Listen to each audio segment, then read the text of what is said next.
Everybody's ready to go.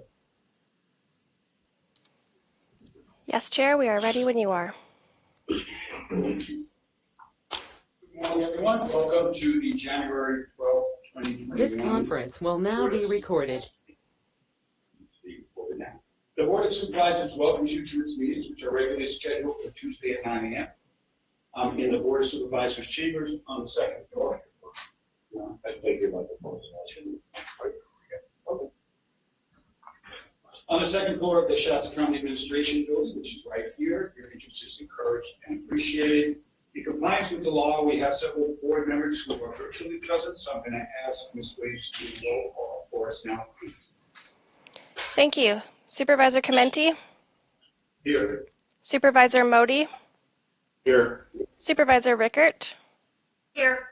Supervisor Jones? Here. And Supervisor Baugh? Here. Thank you. Thank you. The agenda is divided into two sections. Consent calendar, these matters include routine financial administrative actions and are usually approved by a single majority vote. And we have the regular calendar. These items include significant financial policy, administrative actions, and are classified per program areas. The regular calendar also includes scheduled hearings, which are noticed hearings and public hearings in any item not on the consent calendar. To address the Board of Supervisors, we provide members of the public with a public comment open time period, where the public may directly address the board on any agenda item on the regular calendar, on the consent calendar, or the board's consideration of the items on the regular calendar and on the consent calendar, and may also address the board on any matter not listed on the agenda that is within the subject jurisdiction of the Board of Supervisors. Pursuant to the Brown Act, Section Code 54950, board action or discussion cannot be taken on agenda matters on non-agenda. Let me do this again. Jurisdiction of the board. Board action or discussion cannot be taken on not. I'm assuming that means not on non-agenda matters, but the board may briefly respond to statements or questions, and if deemed necessary, refer the subject matter to the appropriate department for follow-up, and or to schedule the matter on a subsequent board meeting. Each speaker is allowed 3 minutes. You should limit it to matters that we're discussing, but you're certainly open to express your opinion. As I mentioned last time, and as will be the case while I'm the chair, we ask you to respect your 3 minutes, but if you have more to say, then find a friend. And by that I mean bring a friend up with you, you complete your 3 minutes. Most of you do it on your phone, some of you do it right out of your head, or most of you do it on your phone or on a sheet of paper. Just pass that off to your friend. That friend now has 3 minutes. If that friend also has something to say, they can finish what you're saying, and the balance of the 3 minutes will go to them. So it is never our intent to limit your ability to speak, but we do like to stay pretty strict to the 3 minutes. So please remember the find a friend policy here. And with that, I'm going to ask Ms. Williams to talk about how people can call in and be involved in this meeting virtually.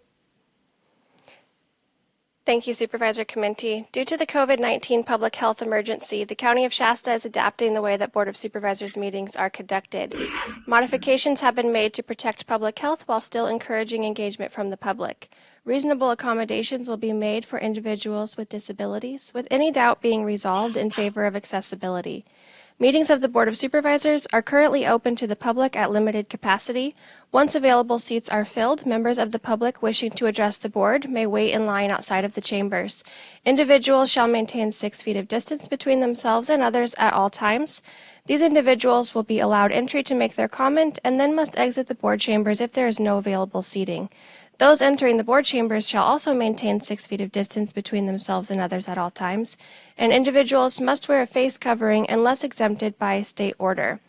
There are also a number of ways that members of the public may participate in today's Board of Supervisors meeting virtually. Watch the meeting online, live, or anytime after the meeting at the Board of Supervisors website. And 2, provide comments on any item on the agenda or any item not on the agenda that is within the subject matter jurisdiction of the board. Provide comments via email, U.S. mail, telephone, or voicemail. To provide public comment via telephone during today's live meeting, please call our conference line at 978-990-5000 and use access code 704163. For additional details, please refer to today's agenda or visit the clerk of the board website. Thank you, Mary. With that, if you could let the pastor on to the invocation, and I'll ask everyone to please rise. Chair, clerk of the board, Kristen Gelling-Smith. I have the pastor ready. One moment. And pastor, if you'd like to go ahead and begin your invocation, please. Thank you. Heavenly Father, we just come to you in a day and a time that's different than all others. We come to you for your wisdom in the decision-making process for this county. Lord, give us all opportunity not only to speak in wisdom, but to accept the things that we need to accept, change the things we need to change, and have the godly know that the Father, in your name, above all, give this meeting to you all will accept literally a report at the end of it. Amen. Folks, would you join me in the pledge? Thank you. I pledge allegiance to the flag of the United States of America and to the republic for which it stands, one nation, under God, indivisible, with liberty and justice for all. Amen. Amen. Thank you, Supervisor. Okay, we're going to open up public comment. Public comment is going to be live public comment, and then we're going to do call-in public comment. That's the system for today. So again, remember my find it friend. During the public comment open time period, the public may address the board on any agenda item on the regular calendar and on the consent calendar and may address the board on any matter not listed on the agenda that is within the subject matter jurisdiction of the board of supervisors. As I said, 3 minutes. Remember to find a friend. There is no sign-in. We're actually trying to go paperless, so you just do it in an orderly fashion. Just come on up, and as soon as you start to speak, the clock will begin. Thank you.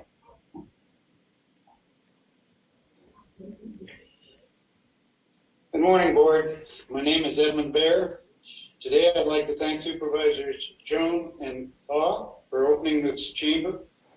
This, not unlike the Capitol building, is the people's house.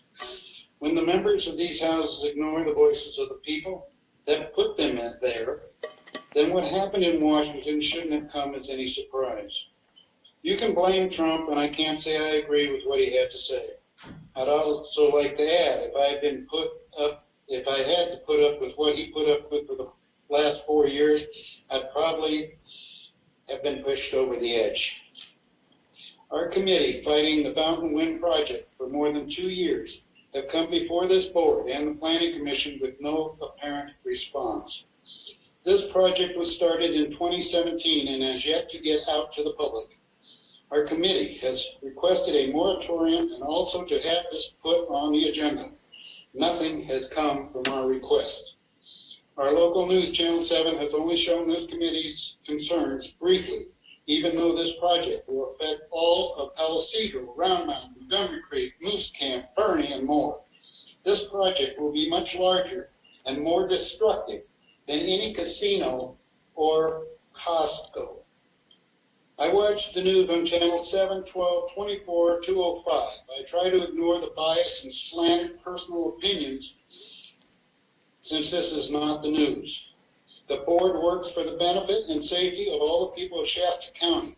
Please listen to your people. The people in government continue to use the phrase, "we're all in this together."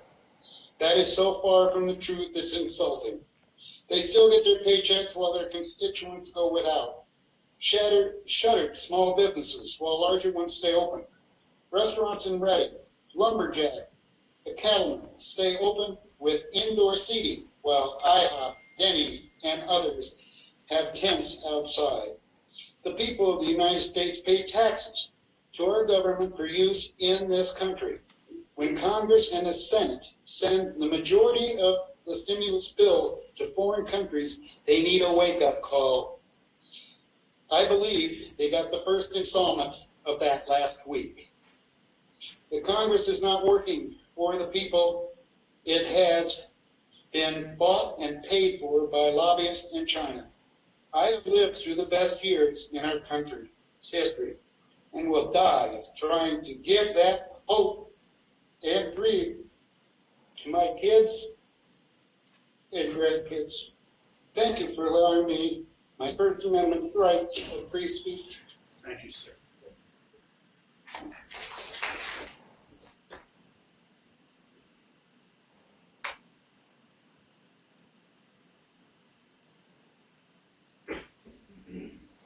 Morning, Board. My name is Robert Reichenbach. I was here last week, and I want to thank Mr. Mangus over there for what he tried to do to me when I called you people snakes, and you ought to get your heads chopped off, because that's what they did with cowboys and Indians. And what I did was talk about in the beginning what Mr. Baird just brought up about those windmills. And you know, that man over there ought to lose his job for the type of reporting he does. That's why the president called people like that. And I wish they put this whole thing on TV tonight of everything I said, not parts. That's fake news. Now, this morning on my way here, I got a call from a very good friend. And I've known about this, and we've talked about it several times. They are losing their insurance because they can't sell power anymore to PG&E. This state will not allow them to get insurance to coverage. Not even the most expensive insurance in this world will cover them anymore for running a powerhouse to sell power to PG&E. So your water, which is the greenest power in America, in the world, is not allowed to sell here in California because they want those windmills and they want that solar. We have given you over the years paperwork to show you what this so-called green is not green. When you have to get rid of it every 18 to 20 years, there's a dump in Wyoming of about 400 acres. That's almost 10,000 foot deep of windmill blades. Some have been there 20 years. They do not decay. Your green power is about as green as the stuff you flush down a toilet. I hate to tell you this way, but it seems like some of you just don't want to understand. And what I see about several of them, and not just you fellas, but previous people on this board we've talked to, they only care about what they get in kickbacks to their pocket. And these people here in Shasta County, we're getting really, really tired of it. There, that was 3 minutes.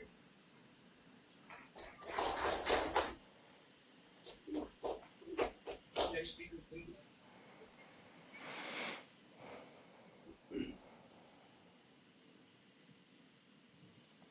Morning. Morning, Tim Saunders, longtime Shasta resident. Firstly, I'd like to publicly recognize Patrick Jones. Congratulations on your victory. It's nice to see a patriot up on this board instead of the Quislings that have been on here of late. We, the people, are asking for a resolution that there would be local control of our healthcare system instead of bowing to the state and their ridiculous mandates. Secondly, we the people would like evening meetings so the people can attend their board meetings of which you are a part as public servants. Third, I would like to know, and the people would like to know, why there's no feedback when the people come and ask you questions and expect direct answers. And then fourthly, if you've had high school biology, and you're wearing a mask, you are a hypocrite. The viruses are small. Okay, this is a chance for you as the board to wake up and lead the people. To do your job, so when the frightened people call, remind them that they can take off their masks and start living their lives, and they can respond to COVID-19 the same way they handled COVID-18. It's a little virus. Go on with your life. Have a nice day.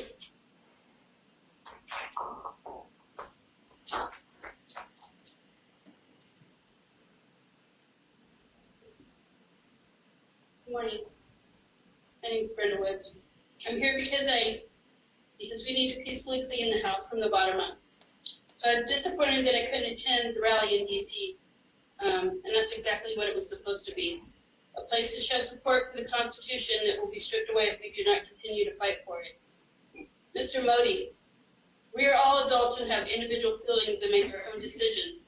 And for you to tell the LA Times that any one person made a decision based on a sitting president trying to defend the Constitution and the people is false and careless of you to say. At no time did President Trump tell any person to break in, loot, destroy, or kill anyone.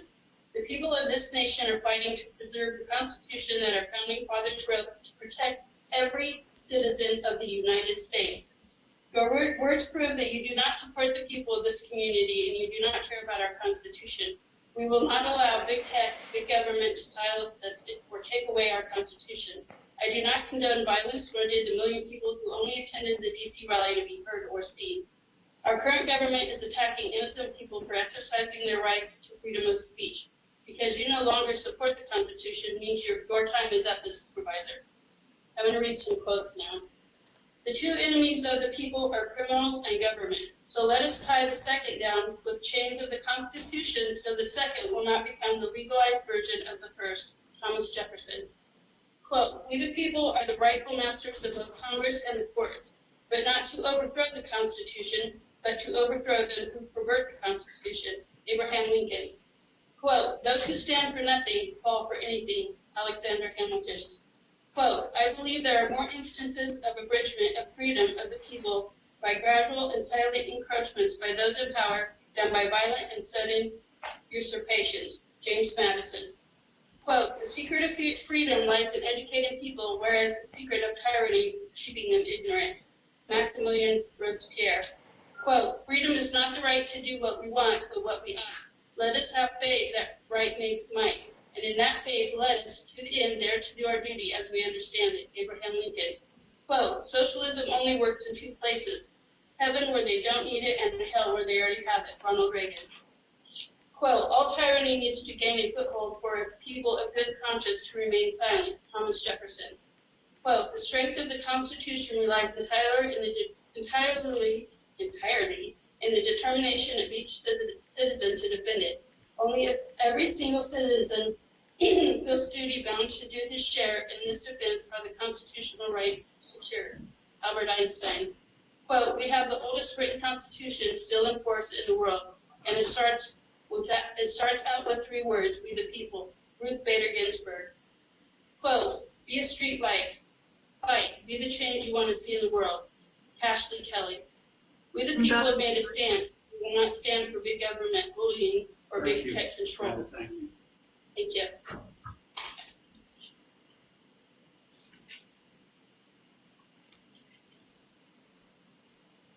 Good morning, board. Happy New Year. Monique Willeen. Hello, everybody who's not here, but virtually. So I'm going to quote my melancholic man, Mr. Lincoln. I claim not to be a like you, I have a hard time reading. I claim not to have controlled events, but confess plainly that events have controlled me. I try with all my might not to be a manipulative person. When we have conversations, we can do it persuasively, we can convince, we can coerce, but this is where, because communication, I need to see you and you need to see me, because 97% of communication isn't so much what I say, but do you get the feeling that I mean it? So I have an opinion, and it's of course my own opinion, and I've got to be the one to stand out on my own 2 feet. And to some degree, I find there is a fighting words doctrine. And in 1942, there was a case where a gentleman had yelled at a sheriff, "You are a goddamn racketeer. You are a fascist." Then the fighting words doctrine was brought up during this case between Chomsky versus the state of New Hampshire. And I find that a lot of these individuals are speaking, but they're speaking extremely dark, and they're using an analogy to compare things. So it's not necessarily coming off as a threat, but as far as civility is concerned, I don't feel it. Now, I'm an individual who was talked to like I was a piece of shit all my life by my own mother, by my own grandmother. So I know when somebody with full intent wants to let you know just how much of a piece of shit you are. So every time I come up here, it hurts me to hear these people say these things to you. Because for the last 4 years, don't you feel it? We have a relationship. But you never ask me anything, you never say anything. I'm always up here fighting for the underserved, unsheltered individual who is mentally ill. That is all of us. I have a dizzying intellect. And I've had 2 dreams. One was to walk on a stage with Robin Williams. Well, on August 11th, he died. He took his own life. My dream ended. The other one was to be on Jeopardy. But see, I'm an asshat. I'm an idiot. There's no way I could have ever gotten on Jeopardy. And then he died November 8th. So because I have a dizzying intellect, and I go up, I go down, I come to the middle, my 2 men died on 8/11 and 11/8. And then I look at the signs and I think to myself, we are in trouble. And it sickens me that people have lost their civility. And all I want is to help people. So please, a meeting during the evening where we can talk, and this 3 minutes where I'm chained and bound to speak my heart with my peace, peacefully, that's all I've ever wanted. And I'll tell you right now, the news, the media, is our worst enemy. Because who owns the news, the money, is what gets reported. Disney owns Sinclair, Sinclair owns KRCR, they own Mike Mangus. Mike Mangus is going to do what they want him to do. He's going to give you an opinion, not necessarily an editorial. He calls everybody his friends. So, I mean, this isn't the news. This is hokey-dokey kind of information trying to brainwash us. Listen, we're awake now. Please understand. When you've been talked to a certain way all your life, you know when something is genuine and sincere. And I really do believe we've lost a lot of civility, and I'm hoping to get it back. Thank you.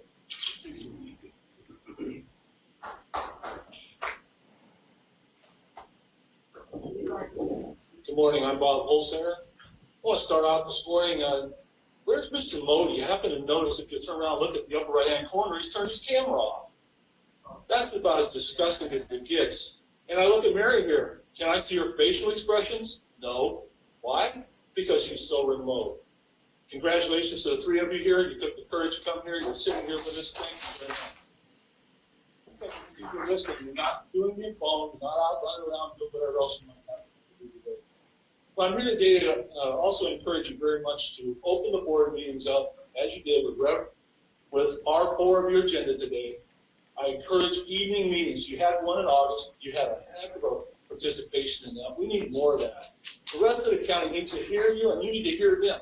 We need to have this conversation so I don't have any idea that you have a hidden agenda. You hear us, you converse with us, and we see you. If you hide behind the virtual meetings and you don't have evening meetings because people have to work, some people still, fortunately, are able to work, other people are not because of our COVID mess. We need evening meetings. And we also very much need to have an open format such as a town hall meeting where we can ask questions and get feedback, and you can ask questions of us and get feedback. Seeing the faces, seeing the body language is so critical. Comfort and let us know you're hearing us, you're our representatives. Right now we have no faith in that. Do something to fix that for us, please. Thank you very much. Well, I sure hope you hear us. Yeah.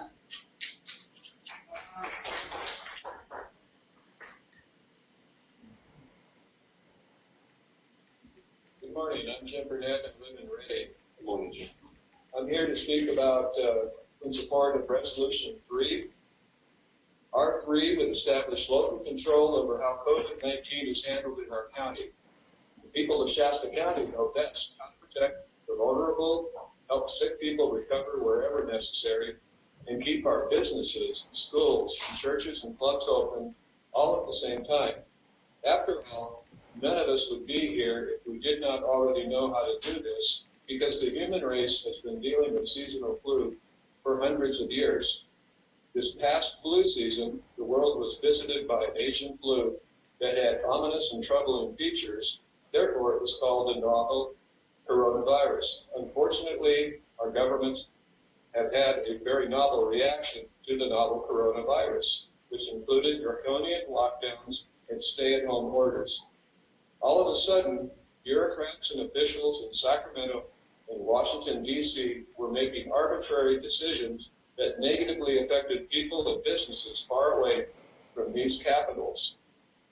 Local officials everywhere were more than willing to rubber stamp the endless parade of edicts, mandates, and color-coded tiers because of the abject fear this virus has generated. Worse still is that this emergency situation is approaching the 1-year anniversary of its inception, an emergency without end, unless we, the people, at the local level, take action to open up the county to its pre-COVID status and continue to protect the vulnerable and help our sick people recover. Resolution 3 would allow our board to intelligently manage our own response to the COVID-19 without the crippling effects of remote, overweening officials who seem more interested in seizing and retaining power than in meeting the needs of the people. I assure you, our state and federal government's responses to COVID-19 are killing our economies, trampling our constitutional rights, and crushing the souls of everyone who must live under their tyranny. Let's take control of this situation ourselves. Thank you. Thank you.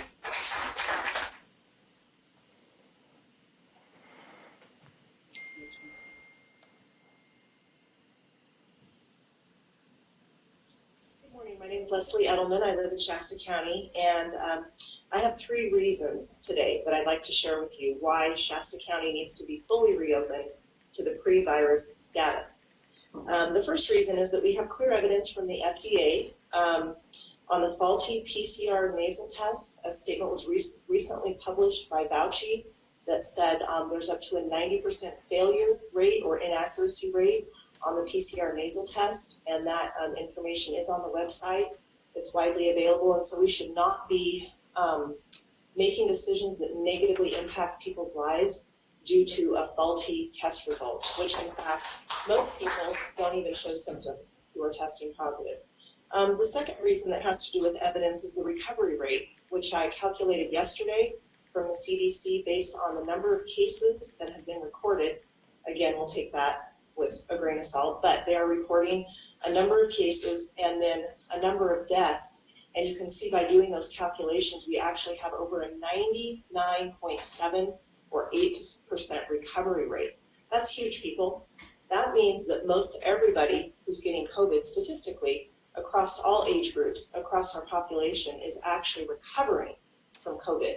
So we actually need to be making decisions based on that true fact and evidence, which is on the CDC for all to see. The second reason is, as a frontline healthcare provider for nearly 30 years, I've unfortunately seen firsthand the destruction that mental health disorders, depression, and suicide cause in families and communities. And what's happened with these shutdowns, which have just continued to go on and on and on, is mental health disorders are increasing, depression is increasing, medications for these things are increasing, and suicide rates are increasing. That is an atrocity, especially since over 99% of people actually recover from COVID.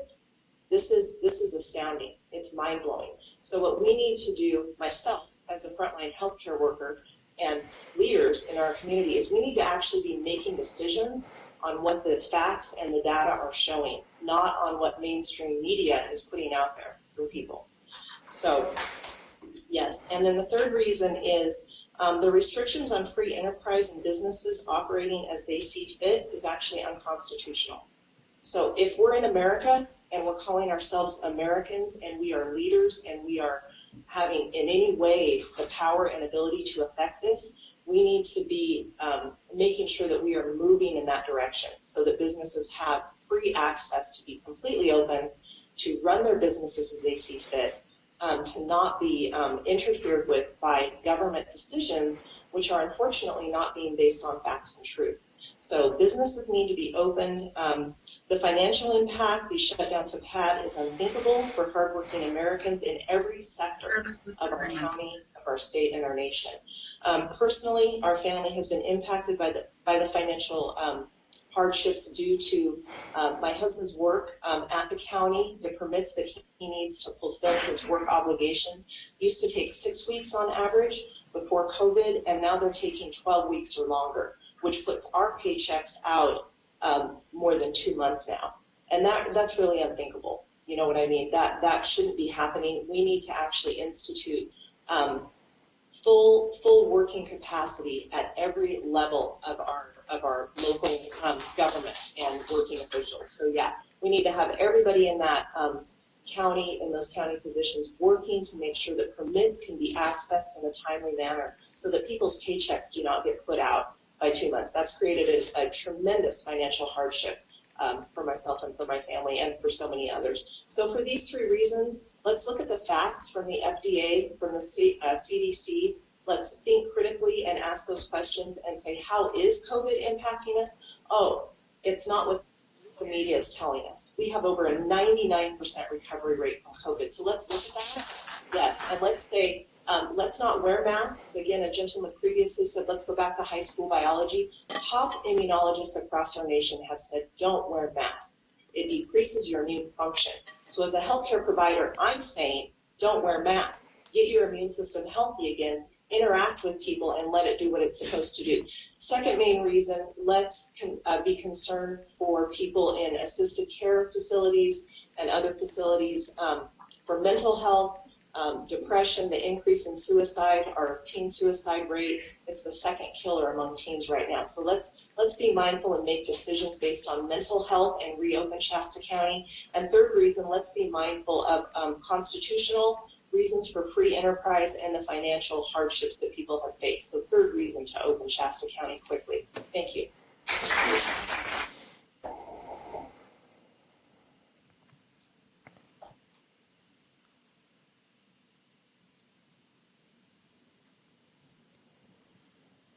I'm Lori. I'm in District 4.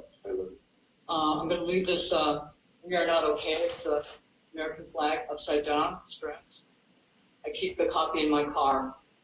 And we have a lot going on, not just COVID, but it is related to the election. You've opened the chambers with great compromise. Please do the same thing and open the county. I'm very impressed on Patrick's taking the initiative, Les in agreement, and then you, Mr. Clemente, our chair. I really appreciate moving forward. This is the best I've ever seen the chamber go at all. Thank you. I only wish the other two could be here, but that's on their terms. Everybody has the right to their body. We do not mandate anything. If someone's not comfortable, we don't shame them. I will not shame anyone. You want to wear a mask, wear it. If I don't wear one, do not shame me. That's the way it goes in my world. For those of you that are calling in as retired or feel fearful or both, please realize that your Social Security checks, your disability, pensions, and so forth come from us who are still working or trying to work. We're doing everything to maintain. Without us, you don't have your money, your prescription money. The cost of living is going up. I hope you realize when you ask us to sit home and shake, that doesn't work. Where's the actual proof of this asymptomatic? I believe it's a term that is really meant to define those of us with a healthy immune system or the people who are vax hesitant or vax refusals. We will keep our immune system and we will not participate in this toxic mess that they're trying to jab us with and tell us it's for our own good or the greater good. These particulates are nano and they're everywhere. I don't care if you wear a shield, a mask, a thumb, a diaper, a bandana, whatever you want to put on your face, it's It's not helping. This stuff is nanotechnology. It's weaponized. When you have the Department of Defense creating this, along with Dr. Fauci, the criminal that is having, 40 patents on this mess? He failed to mention this, by the way, when he was under congressional hearings. Fauci and his goons earn $4.5 billion a year from this 15 years of research. This is all before COVID hit the fan and was deployed upon the planet. We're entering a medical massacre. We are in an experimental trial. They can say the trials are over and done. I don't trust any of it. We're in the trial. Not me, though, by the way. I refuse. All of you trusting this will experience some horrible side effects or immediate death from something that's really an operating system. It is not a vaccine. So beware. I would like Dr. Ramstrom, Ewert, and the rest to define this device, this operating system that only triggers once it's in your body. You're taking something frozen, thawed, shove it in your arm, near your armpit, that's your auxiliary, lymph nodes. How fantastic. What a great place to shoot yourself. Not even in the butt. Wow. I'm so disgusted with the whole thing. And yes, we absolutely need a town hall. Redfield is a part of this mess. Secretary Alexander Azar and those are with Dr. Ramstrom listens to, obediently, compliantly, submits to these frauds. They have sold their souls. This is crimes against humanity. They need to be charged, fined, and jailed. Evidence exists from 2005. Did you know that this Fauci invention was created in the United States, not in Wuhan? And that it was about developing a blast-resistant pathogen. Does the military method sound like a proper or the science that we keep hearing to be injected by something that's supposed to survive a grenade launcher? Does that sound like that's a normal, everyday lab? No, it doesn't. It's in the military, the Department of Defense. Bioweapons. This is what we have right now. This is why they can't figure it out. Well, we don't know. We've never seen anything like this. Duh. So quit trying to make us wear masks and 6 feet apart and all this other insanity. The board here has no job in the medical, protecting us, saving us. That's not your job. Your job is to uphold the Constitution. That's it. And we need older people that call and freak out. I'm sorry, I'm going to be old one day too if I live whatever's happening here. But I tell you what, you cannot make the rest of us sit in a corner. You can't. By the way, who's tracking this at-risk elders in these residential long-term care homes that are now getting this jab from this experimental Pfizer, Moderna, AstraZeneca? Where's the death count going to be then? Who's going to clarify these people croaking because they're getting this horrible toxic chemical? And they're the worst clients that should be getting this stuff. They're in the worst shape. When do you vaccinate someone who's already got low immunity? That is backward. You have no duty to protect us. You do not have to help us with anyone with a toenail fungus or your baby's butt rash, dental cavities, or bone fractures. That is not your job. People listening, stop pestering the board to protect and save you. If you are afraid of death, please consult a valid clinician or therapist and start to manage that. This is not their job. Sorry, I hate to be like this, but I'm a therapist clinician, and I've had to swing it a couple times with people who are in denial. I value Supervisor Jones' perspectives, and I just have tons more to say. I just want you to remember, like the lady before me speaking, Shasta County has had a 30% increase in cases since the mask mandate. That's the wrong direction. The masks don't work. I don't know how many times we have to sing this song. They don't work. Wear one if you think it does. If you psychologically feel better, enjoy the lack of oxygen, and I hope you don't pass out. Too many people are listening to the boob tube and they're hypnotized. They do not know what alternative research is. They do not know what alternative media is. That is why I am going to pursue getting a press pass to attend these weekly media briefings every Wednesday at 11 o'clock. I have to get in there and ask the questions that I've never asked. I am so furious. I can't believe it anymore. Thank you for indulging, and I will keep coming up here. Thank you.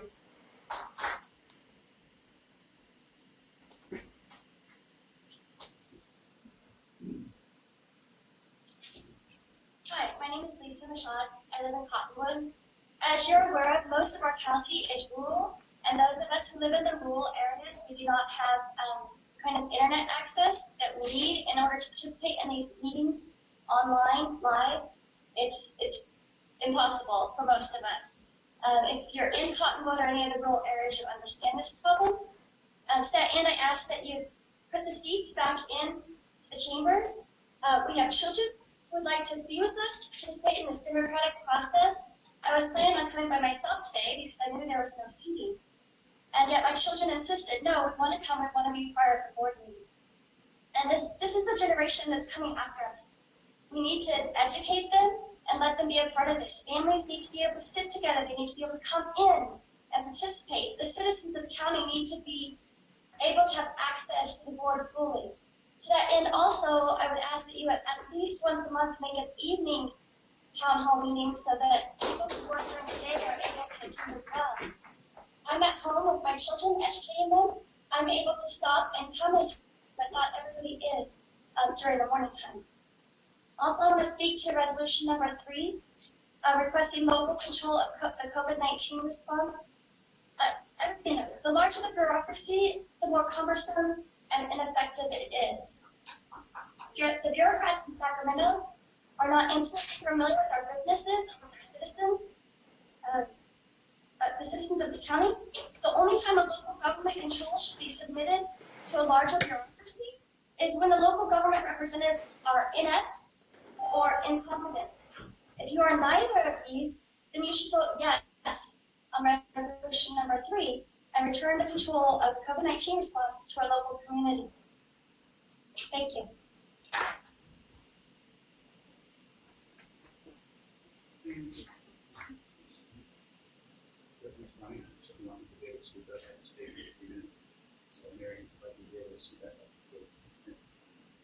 Welcome. Good morning. My name is Kathy Steenbrook. My husband and I have lived in Shasta County our entire lives. I would like to speak to the tongue lashing I felt like we got last week, Mr. Chimenti, as to the Matthew 5 golden rule scripture you promoted. I don't want to come across as critical, because goodness knows so many of us here love scripture. But with all due respect, you know not of what you speak. Do unto others as you would have them do unto you is a biblical concept spoken by Jesus in Luke 6:31 and Matthew 7:12. And it is commonly referred to as the golden rule. You yourself, Joe, spoke not so very long ago about the beauty of the freedom you choose for yourself not to wear a mask, breathing fresh, clean air as much as possible, unless you must be closer than 6 feet. I believe you're trying to play both sides of the fence, to discount and somehow demean the Constitution as merely a piece of paper by comparing it to Scripture that you are not even certain its location in the Bible seems hypocritical. You seem as though these two documents go against one another, but in truth, they work in perfect harmony. I have to say, there are many scriptures that I could cherry pick, and standing on their own would pierce through heart and soul. But scripture is meant to be taken in its entirety. Genesis all the way to Revelation. So you go to the book of Matthew, correct, but it's in 7:12 rather than chapter 5. And if I'm going to take that scripture, do unto others as you would have them do unto you, I would apply that to what I believe God's Holy Spirit is prompting me is right, which is, if I'm not feeling well, I will stay home because I may be ill and may give my sickness to others. I would never dream of asking another to put on a mask to appease my fears. Ironically, 365 times in God's word, he admonishes us to fear not. This begs the question that God knew that we would struggle with fearing. And interestingly, all I hear from our veiled leadership in the city of Reading, Julie Winters, Leonard Moody, Mary Rickard, Karen Ramstrom, Robin Schurig, Donnie Chamberlain, and the mainstream media, is fearful, very fearful, dying, death, atrocities, killing, you name it. It's horrible. This flies in the face of all those scriptures that admonish us to what? Fear not. If I were you, I would spend more time studying God's precious word.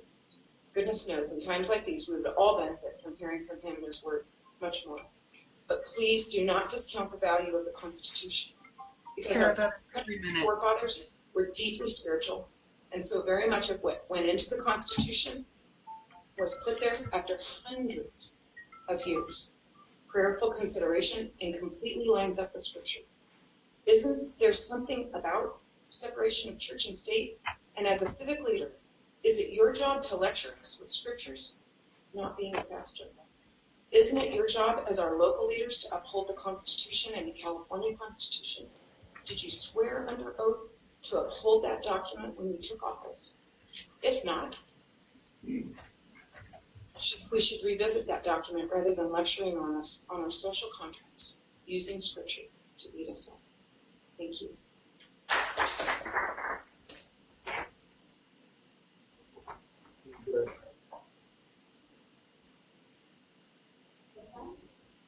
I hold the Constitution in very high regard.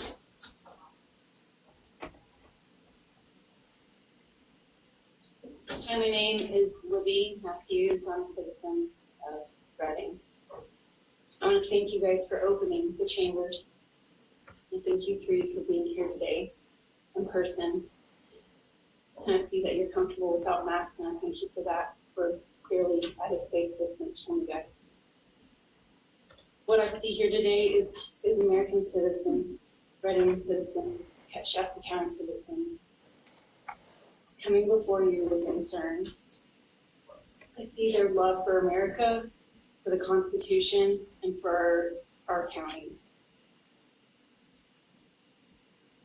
As I was driving here today, I saw so many businesses closed down. I don't know if you all are aware, but there's a lot. I'm so sad to see all these businesses that have shut down in our county. I imagine there are not many people in this room or in our city that haven't been impacted financially in some way because of COVID-19. I would say that every business in our county is necessary, as important as any other business. Our county needs all these businesses and the revenue from those businesses for our city to survive and thrive. After hearing and seeing the recovery rate of COVID-19, it doesn't make sense to me that we are still living like we did when all of this started. There's evidence now. We didn't know what it was like in March, but now we do. There's a high recovery rate. I want to simply ask that you reopen our county and allow Shasta County to be a sanctuary city in California.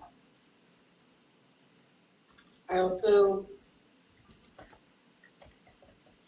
would like to have meetings in a time that we could allow all citizens to be available. Nights would be preferred, and I think we need to hear more voices of those people who are able to work. I also agree with having a town hall meeting where question and answers can be provided as a community discussion along with you guys' feedback. Thank you for your time. Thank you.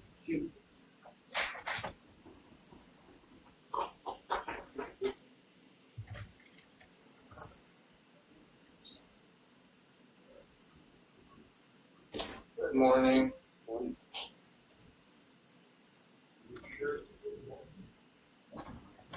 I just want to reiterate a couple of things. Yeah, Mike, I wish you'd stop doing the hit pieces, Mike. People are up here to fight for freedom and liberty and for a way of life. They're not up here to talk about and are serious. Thank you. Thank you. Thank you, Joe, for redirecting me. I appreciate that. I just want to say, I'm speaking for myself, okay? I'm not going to thank any elected official for doing their job. I will thank them for their service. I will not thank them nor praise them for doing what I expect of them. Okay? Opening pre-COVID status, that's my expectation. And when you do it, I will not thank you. I will thank you for your service. Remember, the members that were seated in 2020 have already earned their walking papers. You could open tomorrow.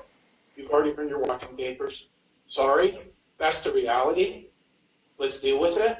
Let's be adults. Let's move on. Let's get on with life, how everybody wants to do it. Okay? I put you guys in a precarious position. Some of us are paying attention. We understand the politics that are going on here. Absolutely, we understand the politics. There's some of us that are paying attention. Okay? We're paying attention. The 6 foot masks, the rule, the 6 foot, the people that are in their offices, I see them up there on the camera, hiding in probably in the same building. Yeah, they don't want to be in the same room with us. Cowards. Nothing but cowardice. We recognize the out-of-town socialist media that are coming up here and doing hit pieces on us, Sacramento, LA. Yeah, that's all about politics. Somebody up here in Shasta County is driving that. That's as far as I'll go with that. I would like, I have a question, and I only need an answer from one person. Did everybody receive my complaint yesterday regarding freedom of the press? That's a very simple answer, which you are allowed to answer. Anybody who has received it? Can I get a verbal yes from one person? Yes. I need a verbal for the audio. Patrick Jones says yes, they have my freedom of press complaint. Thank you. If we do a meeting with Q&A for COVID, I think is what Mr. Chimente mentioned, that needs to stay with a quorum of the board. If such meetings regarding COVID Q&A occur, that needs to be covered under the Brown Act. We will not be pushed aside for some other day and time and location and not have Brown Act protections. No, and did I say no? So that must remain with a quorum to have the Brown Act protections. And we all know about the leaving the phone messages.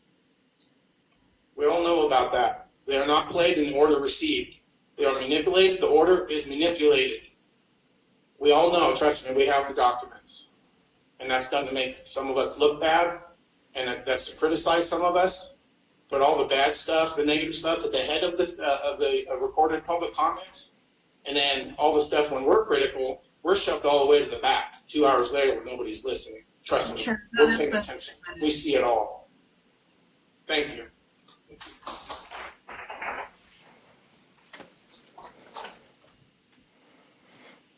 We have another speaker.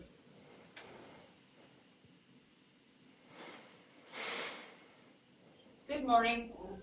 Good morning, board.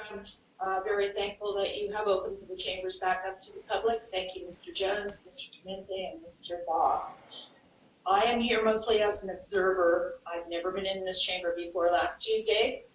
I was impressed last Tuesday by the respectfulness, the politeness, the peacefulness of most of the people who were here. I am appalled at the media for the way they portray that. And so I intend to come here as often as I can to observe and report to my friends what actually is going on here, and not what the LA Times or the local KRCR News is reporting by picking and choosing people who may have a bone to pick. I also would like to ask the board to open our county back up. We have so many businesses and people that are struggling. I'm a landlord, I have tenants, and my tenants are wonderful people. They're all paying their rent. They're all struggling to do that. But in other parts of the state, there are people losing their property because their tenants are not paying rent due to COVID. In this county, we have many businesses that are out, that are no longer in business. They've lost their business. There was a man here last week, he couldn't pay his mortgage, he couldn't feed his kids. This is wrong. So please stand up for our county. Maybe the state eventually, but at least get our county back in business so we can support our families, so we can pay our rent, pay our mortgages, and live a normal life without fear. Thank you. Thank you.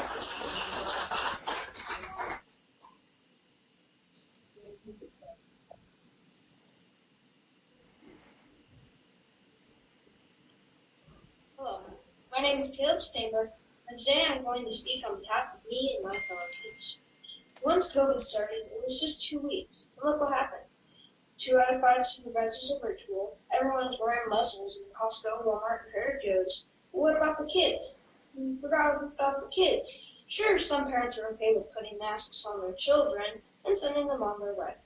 Some parents don't like this. They don't like how people tell their kids to stay away from their friends. They rarely see. One of my friends came over to my house after school on the first day and I asked her how it was. Her answer, terrible. She had to cut someone off to get to her friends because only 2 people per table.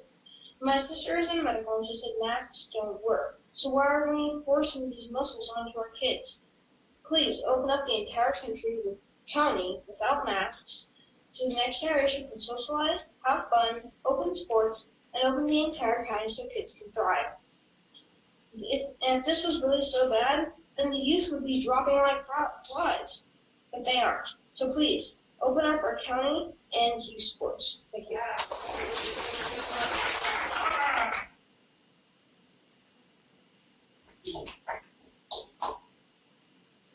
Next speaker, please.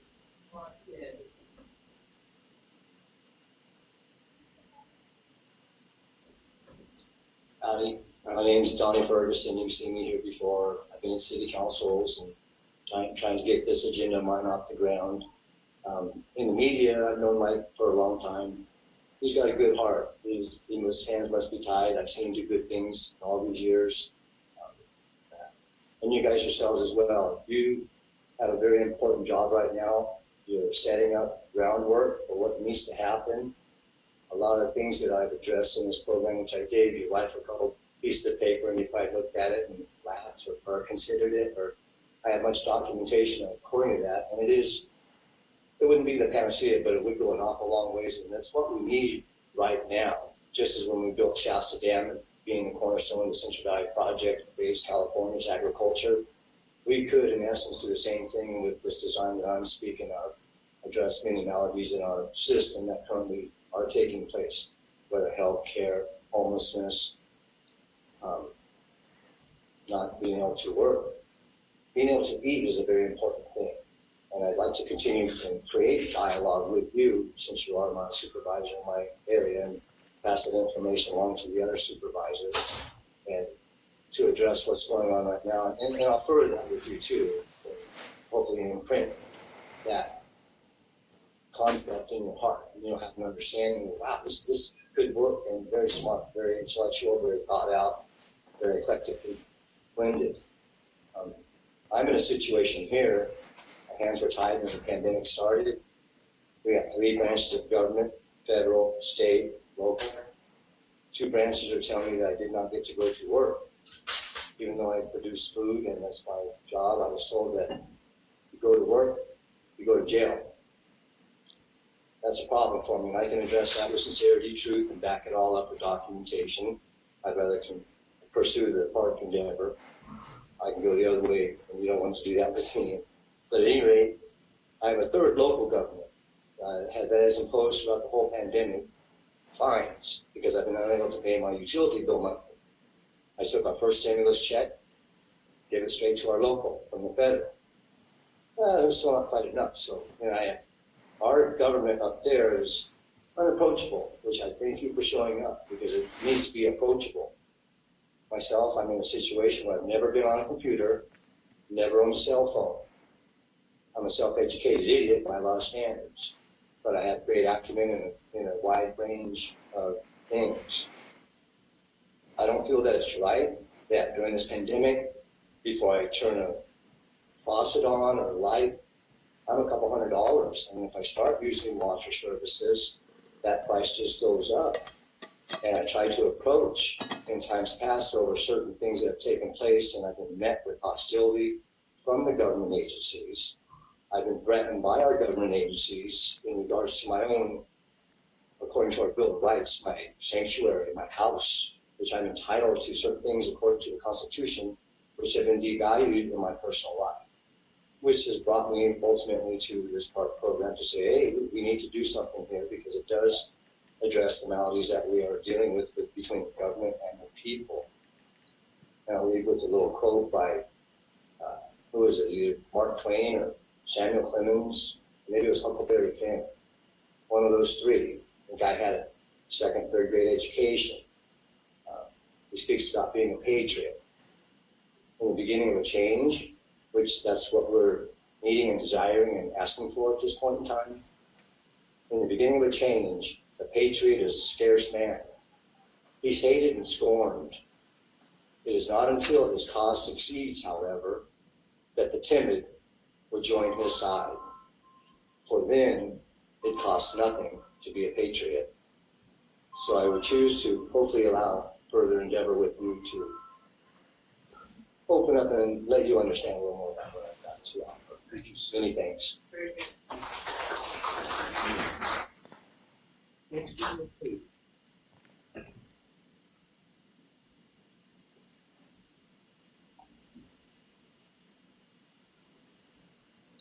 Good morning, Board. Vladislav Beza, Shasta County Business Alliance. So early last year, the Greater Reading Chamber of Commerce PAC gave $2,500 to the campaign of Steve Morgan. I pulled the public records, and I've been going through all of your filings. Just to be clear, I've been going through all of your filings and looking at your campaigns. So $2,500 goes into the PAC into the campaign of Steve Morgan from the Greater Reading Chamber of Commerce. Steve Morgan then turns around and votes for the 5% fee for the CARES money being funneled through the Chamber of Commerce. That's a $200,000 figure now that I talked about last board meeting, where the Chamber of Commerce is making money. The longer this nightmare goes on, the more money they make, the more money comes through the CARES Act. So that's basically legalized corruption. That's what we're looking at here. Plain and simple. That is a bribe. That is what that is.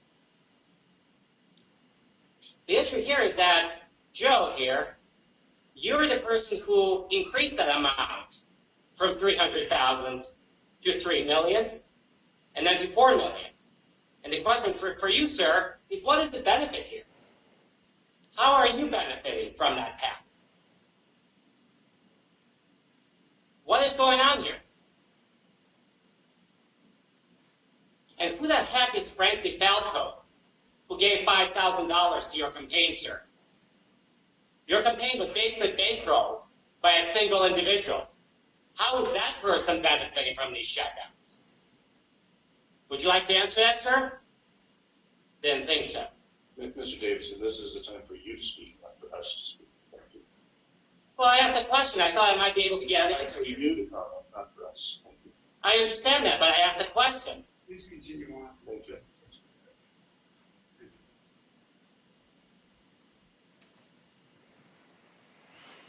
The longer this goes on, the more money the chamber and certain parties here make from the money that's coming in through the CARES Act. And we know there's going to be another round of that. So the question that comes up is, one of the three of you are the two cowards who are too cowardly to even show up here in person. That's you, Modi and Rickard. By the way, if you're too cowardly to show up here in person, you probably should just resign from this board. Are any of you going to actually vote to change that 5% figure? Is that going to happen? Or are you just going to funnel more money into the Greater Reading Chamber PAC and more money into your campaigns? I'm sure Is that what's that going is to happen? Next speaker, please.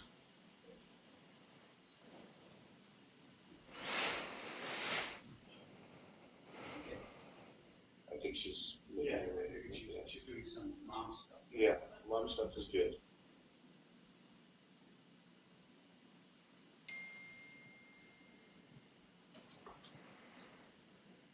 Good morning, Board. Good morning.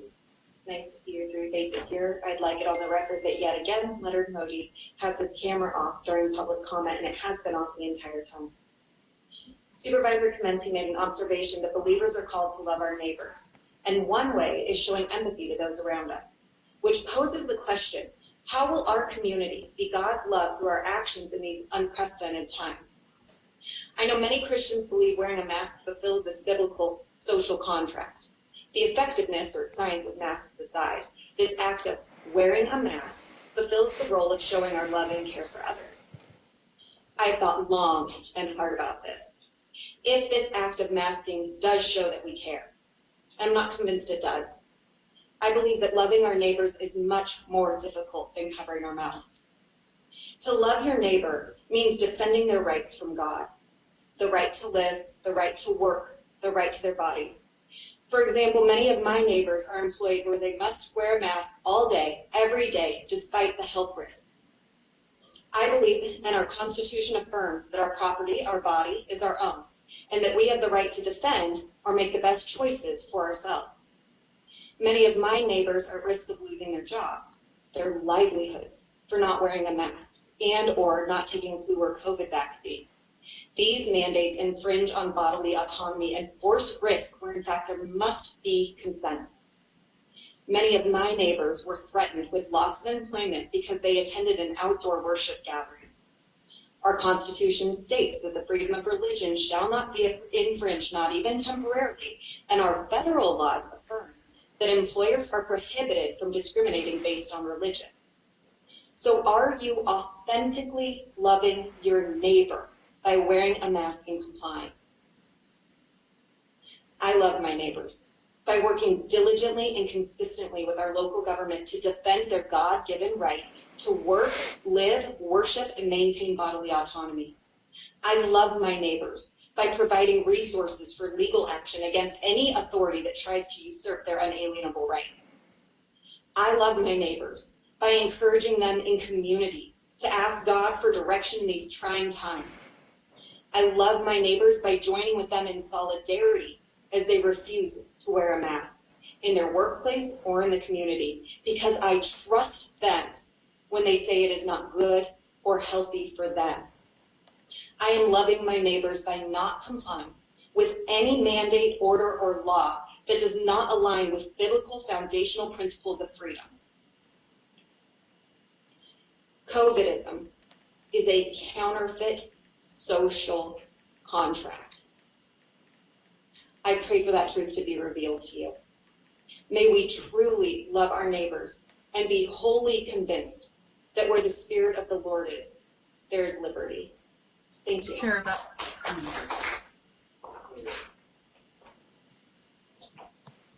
Next speaker, please. Would anyone else like to speak on this matter? Seeing none, I will then ask for the callers. So Kristen, Mary, if you could get us the callers, I think. Thank you. Certainly, Chair. Our first speaker is the phone number ending in 6480. If you could introduce yourself, please, and you have 3 minutes.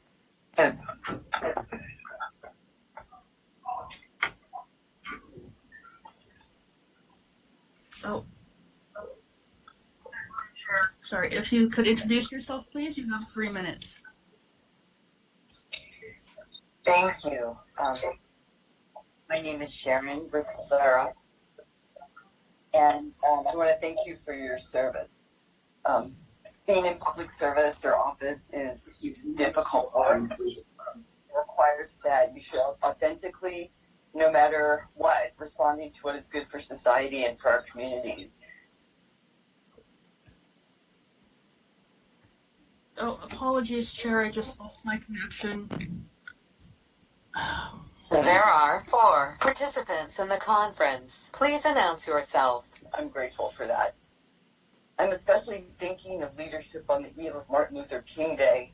He said, never be afraid to do what's right, especially if the well-being of people are at stake. Society's punishments are small compared to the wounds we inflict on our soul when we look the other way. His legacy is leadership in encouraging nonviolent responses to current challenges and to ensuring the dignity, life, and hope for everyone, not only those who look or think like us. And he called us to have the courage to do what is right, even if it's unpopular or requires sacrifices. And these are difficult times, and many people are suffering, and we need to respond to those needs while also caring for the most vulnerable and weighing such decisions in consideration of the public good. And I thank you for all that you do to make sure that happens, and in celebration of his legacy. Thank you. Thank you, Speaker. Our next caller is the phone number ending in 9433. You have 3 minutes. Please go ahead and introduce yourself. Let's take a moment to talk about the blatant fakery that Mr. Clementi brings to the board. We're supposed to be impressed by his politically expedient stand on opening the chamber to the public. How convenient and timely that it occurred to him after Patrick Jones was elected that he could hide behind Supervisor Jones and Baugh and look like the good guy. Lick your finger and stick it in the air, Comrade Clementi. The political wind you're feeling that prompted your sudden concern with the voice of the people is going to pick up enough velocity over the next few months to blow your community-destroying leadership right out of the chamber. Mr. Clementi, your comments during the last BOS meeting, after dismissing the proletariat, told us pretty much all we need to know going forward. You reminded me in a sick, twisted way of Lady Justice holding the scales of justice while blindfolded. With her, the blindfold represents partiality. With you, it just stands for blindness. With her, the scales represent the weight of evidence, no merit. With you, it represents the bearing of evidence that doesn't serve the lockdown narrative that owns your soul. While you were wringing your hands over our supposed need to weigh the U.S. Constitution against what you termed a social contract, the founders were rolling in the grave and screaming, "That is our social contract." What you're referring to is not our social contract, but your socialist contract, your political subservience to rules and regulations that completely violate our God-given rights. Did you swear an oath to the Constitution or to the governor and the health department? Socialism is a social contract, albeit one that is completely devoid of God or morality. As you must continually abridge our constitutional freedoms for the good of the collective, you're nothing more than a Marxist collaborator. We don't want your damn protection, comrade. We want your foot off our neck. And as always, from our founding until now, we'll come down to bullets or ballots. You seem to think that listening to the public complaint will appease your constituents and perhaps buy you time. Look around. You've destroyed too many businesses and lives for your appeasement strategy to work. Take the blindfold off, comrade. Your time is about up. Okay, Chair, our next caller will be the phone number ending in 9150. If you could please go ahead and introduce yourself. You have 3 minutes. Thank you. Good morning, Board of Supervisors. My name is Regina Sherritt, and I am a Shasta County resident. Last week, I sent an email to the board to which Supervisor Rickett responded. That email dialogue resulted in Mary and I talking about the rights of people. And I was saying that according to the Constitution, rights cannot be put aside or ignored during a pandemic. And Mary's response was this, and I quote, "I appreciate your reply, but I do not agree that people's rights are more important than people's right to staying healthy, and I am entitled to my opinion," end quote. Your position cannot be more clear. I cannot believe we have voted someone in to represent the people who has failed to uphold her people's constitutional rights. Supervisor Rickett, your opinion matters not.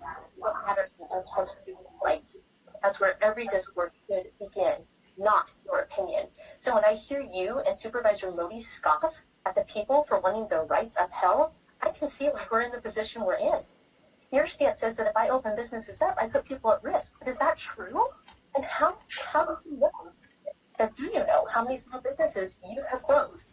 What about the risk to them?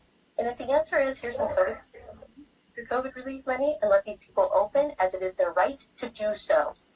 And again, I acknowledge that COVID is real. It has sadly killed people in need. But again, our death numbers for the United States in 2020 were no greater than those in 2018, only very slightly higher in 2019. Where's our pandemic again? This brings me to Supervisor Clementi's monologue last meeting about his position on opening the chambers. While I appreciate your yes vote to open the chambers, your talk of a social contract is concerning.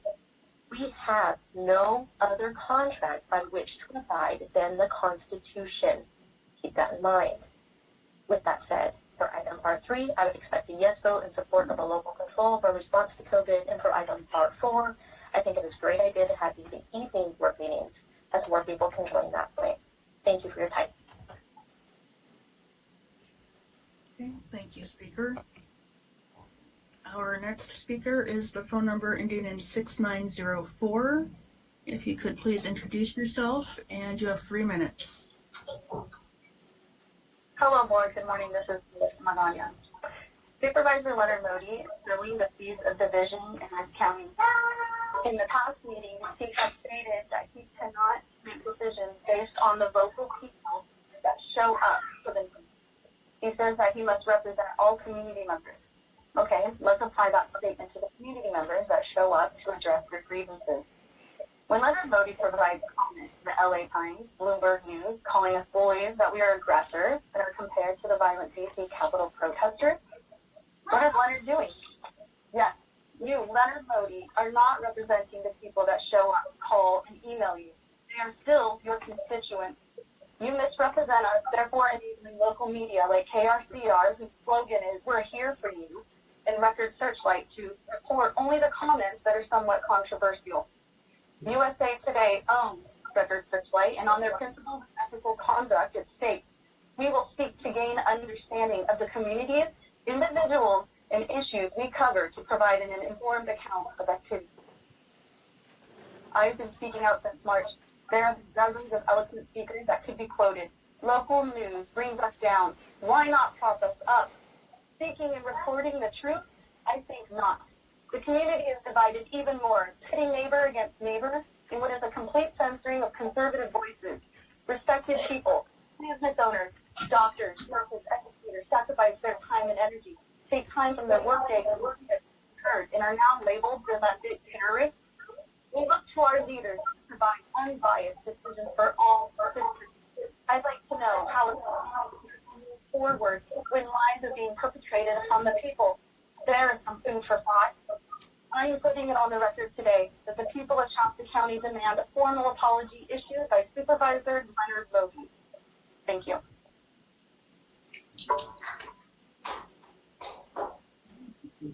Thank you, Speaker. Our next speaker is the phone number ending in 3454. Please introduce yourself if you would, and you have 3 minutes. Hello, my name is Dina Lockwood. I'm a longtime Shasta County resident. I wanted to call in and give my support for R3, for local control. We all know that we could really use that, but we've been coming to these meetings for a long time. And R4 would be great. There are a lot of people in our community that are working hard and they just can't make a morning meeting, so that would be wonderful. Also, the comments about the social contract. I've had to think about this a lot, and it's been really hard for me to put into words how I feel about it. But as a Christian, I do deeply care about other people, and I want to do the right thing. I have friends and family that I love dearly, that I see that they are wearing a mask frequently, and I give them space when I see them.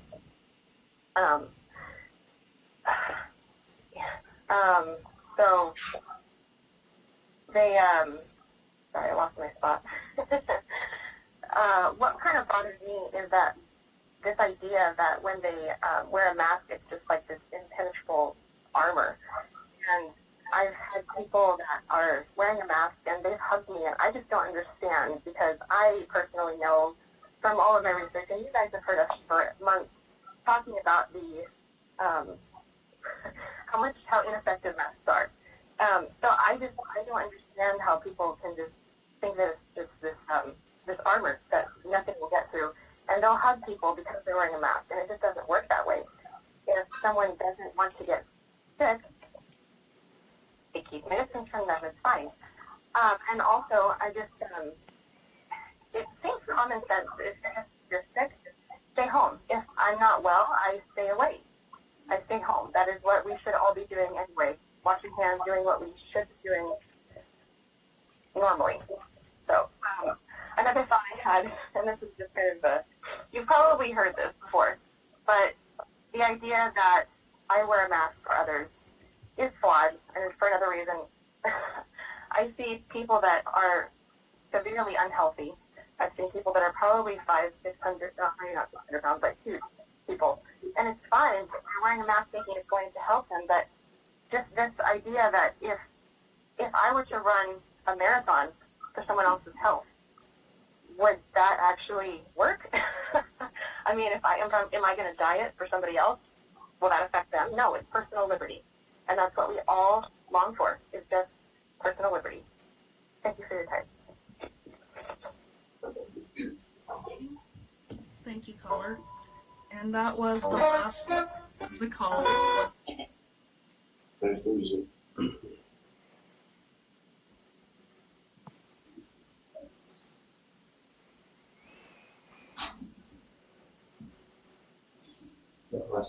That was the last call in, and there must be some voicemails. Can we get an adjustment on the volume up higher, please? Yeah, Chris, if you get that volume on this high, I'll speak to one senior citizen. Yeah, me too. Thank you.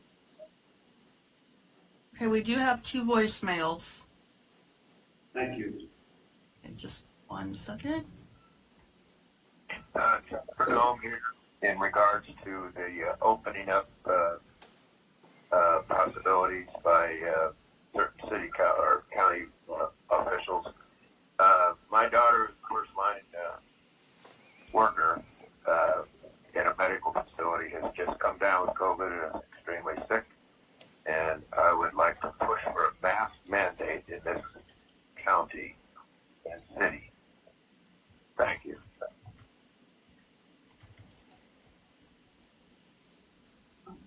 My name is Brad Garbett. I've been a Shasta County resident since 1983. I speak to you today about the COVID-19 pandemic. We now have tallied more than 100 deaths in Shasta County. Peak infections and deaths due to holiday gatherings are sure to add to those numbers substantially, since education, not enforcement, is the path you all have chosen.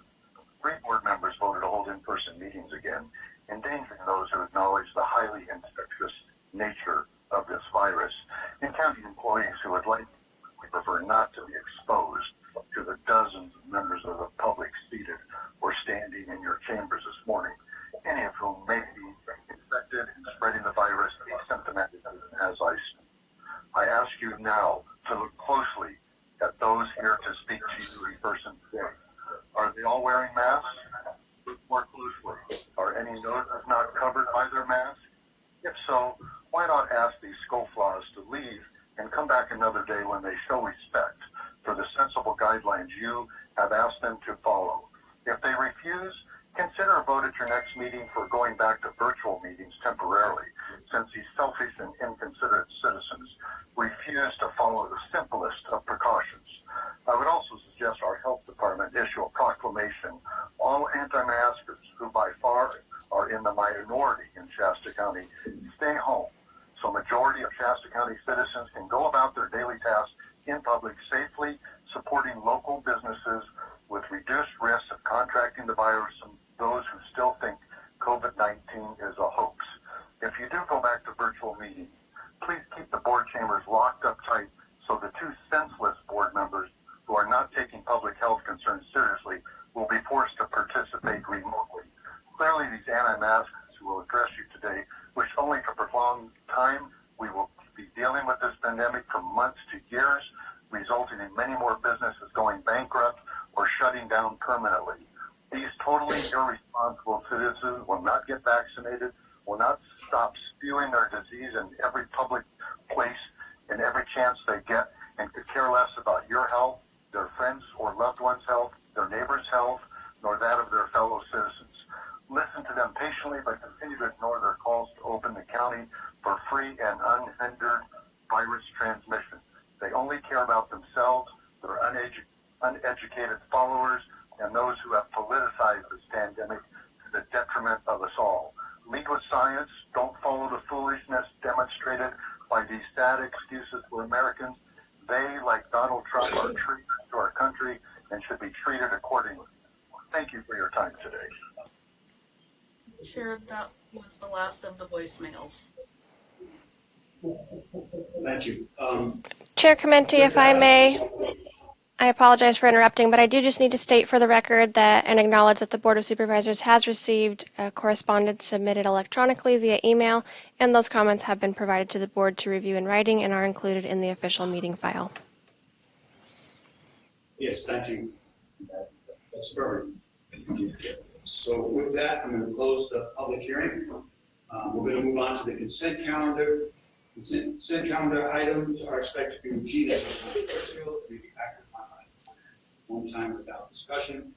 Any board member or staff member may request that an item be removed from the consent calendar for discussion and consideration. Members of the public may comment on an item on the consent calendar during the public comment time, which has just preceded the consent calendar. So, did anyone ask to have something removed from the consent calendar? Chairman, I'll move approval of consent. Okay, Supervisor Baugh, it has a motion. Do I have a second? I'll second that. I'll second it by Rickert. Supervisor Jones seconded. Mary Williams, if you do a roll call, please. Supervisor Commenti? Yes. Supervisor Modi? Yes. Supervisor Rickert? Yes. Supervisor Jones? Yes. And Supervisor Baugh? Yes. Thank you. So the consent calendar passes unanimously. With that, we'll move to R1, Administrative Office. We'll begin with receiving a legislative update from the County Executive CEO, Mr. Pontus. Do you have anything you want to share with us at this time? Mr. Chair, Supervisors, I just wanted to share one thing briefly, and that was that the governor released their first draft of the budget, and it was over 300 pages. And so overall, it did look good, better than expected. Good for the state, good for Shasta County in terms of the funding streams that we're getting. The team is going over those proposed changes and modifications to the budget. We'll be providing more information in the future, most likely at our mid-year budget report in February. Thank you. Okay. And if we can work on it, I'll speak to myself, I don't care what supervisors down here, we can't really clearly hear, and as we go into some more information and presentation, if there's any way we can increase that, or maybe it's just something to put on mind for our next meeting so that we can get some clarity, better clarity here on guys. All right, so with that, I'm going to go to supervisors' reports, and I'll begin with Supervisor Brick, please. Thank you, Joe. I just I attended the NACWA meeting last week. It was a 3.5-hour Zoom meeting, the Northern California Water Association meeting. We worked on our strategic plan for 2021, and I'm pleased to report that there's still strong discussions of moving the site's reservoir forward. I also attended the Mental Health, Alcohol, Drug, and Advisory Board meeting, and lots of good information there. I just want to say that I heard absolutely every comment today very clearly, and I appreciate everybody's comments. Just for the record, I do read scripture daily, so just so everybody knows, I do that. And I want to remind everybody, every once in a while I get called a socialist, that I'm probably undoubtedly the most capitalist of all the board members that have been in business my entire adult life. And we have lost money. Some of the restaurants that we sell product to in Reading have, cut back on their orders from us. So we've been impacted. We've had 3 positive employees test positive. We've had 6 different quarantines. And when you have a quarantine, it really sets back your productivity. And I just want everyone to know that I'm very much feeling the impact of COVID also. And also, I just want to clarify that I am at risk for losing my insurance because our properties are out in rural areas, and I'm very familiar with all the issues surrounding insurance problems in this day and age. So just so everybody knows, I clearly hear everyone here, And the other thing is I'm not wearing a mask, so hopefully you can see my facial expressions. So with that, thank you, Chair, and I appreciate the time to give a report. Thank you, Supervisor Ricker. Supervisor Modi, please. Thank you, Chair Chimenti. I attended the Sierra Sac Valley EMS Board meeting virtually this last Friday. We talked about a number of issues, including regionalization of patients and what that impact could have on the North State. Also, I wanted to just comment, one of the speakers mentioned following the facts from the CDC, and I think it's important that we should look at those facts. They failed to mention a couple things, although they mentioned that, the death rate from COVID is a low percentage. Quite frankly, it's much higher percentage than a lot of other diseases. In fact, the CDC just showed that for last calendar year, there were 22,000 deaths from flu, while there was 374,000 deaths from COVID. So clearly it does have an impact, even though people think it's a small percentage. People are dying at 1 every 30 seconds. That's 1 every 30 seconds. And if you look around what's going on in our state, particularly in Southern California, where people are literally left on the sidewalk now outside the hospitals because they no longer have any room inside, I think it's imperative that we continue to look at ways to make sure we protect Shasta County. We've been fortunate so far that this has not overrun us, but it certainly could. It's, in every other region, the capacity for emergency rooms, ICU beds, is below 15%. In fact, most of them are single digits or zero. We easily could be there with a major outbreak here. So I think we should be mindful of what could happen. And then lastly, Chair, I'd like to look to place an item on our next meeting. I've had a number of people who have continued to contact me and ask me how we could allow 2 board members to overrule the will of the board in December prior to any kind of vote to change, to open up our board chambers. And I agree, if we allow 2 supervisors to overrule the majority of the board, then why do we even have board meetings and why do we even have votes? So I'm asking you, Chair Chimenti, to put an item on our next agenda to look at censure or some other action as deemed appropriate and it's available to us. Our attorney can tell us that, and that's my motion. Thank you, Supervisor Modi, and I'll address that when I get to my presentation. Well, I'm looking to see if there's a second, and then if there is, Yes, I'd like to second that motion. Then I would call on you, Chair Committee, to vote. Okay, I'm sorry. I was a little confused how that process works. Well, there's also time for comment if you want to allow time for comment. Okay, well, who would like to comment on that before we have? Then I will. It will be my policy as board chair to put on the agenda any item or items that any board member brings to my attention. Regardless of whether we have a vote on it or not, I just think that's my responsibility, and I certainly, whether I agree or disagree or think it's relevant, if you don't think it's relevant, that's really not my place. I think a board member has the right to ask for something we put on the agenda.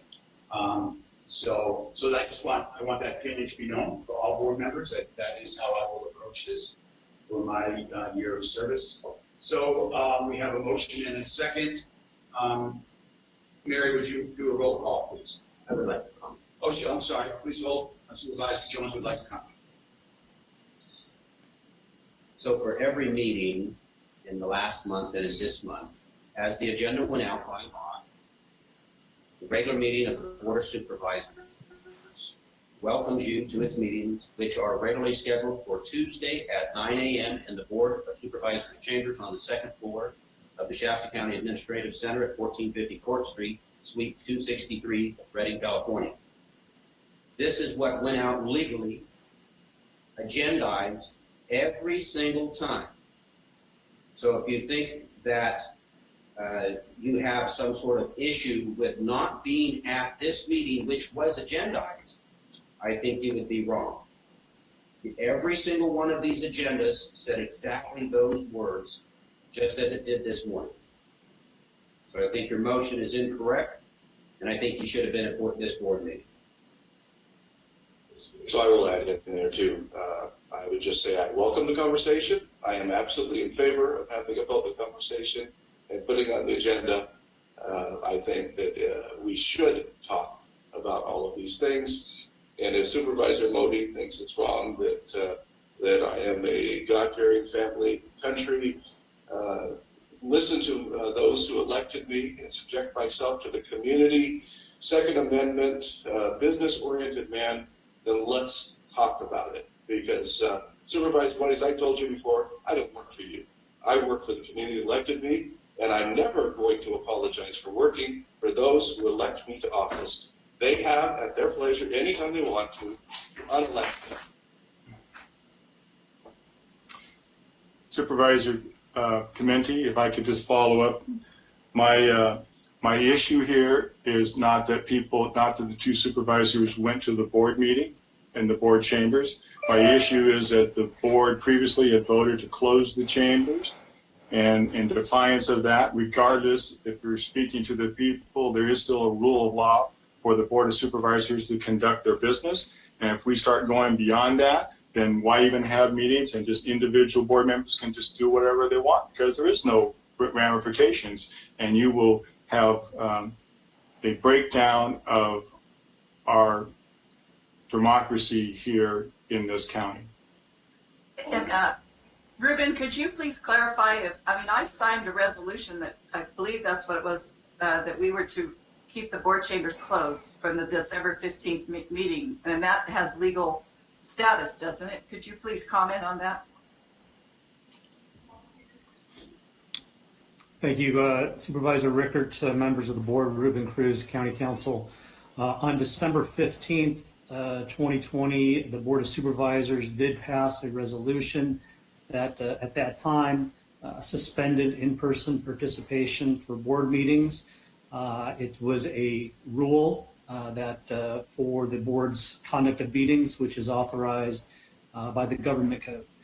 Subsequently, as we know, the board repealed that particular resolution, and so that's where we're at this point. I hope that answers your question, Supervisor. But you're saying as of December 15th, until it was repealed, it should be in effect? Yes, it was in effect. Yes. Yes, the resolution was in effect until the date it was repealed. I believe that was January 6th, I believe. That's right. Okay. Thank you. Any other questions, comments, conversation? So then I will ask Mary Williams to do a roll call for putting this item on the agenda for our meeting on the 26th. Supervisor Chimenti? Yes. Supervisor Modi? Yes. Supervisor Rickert? Yes. Supervisor Jones?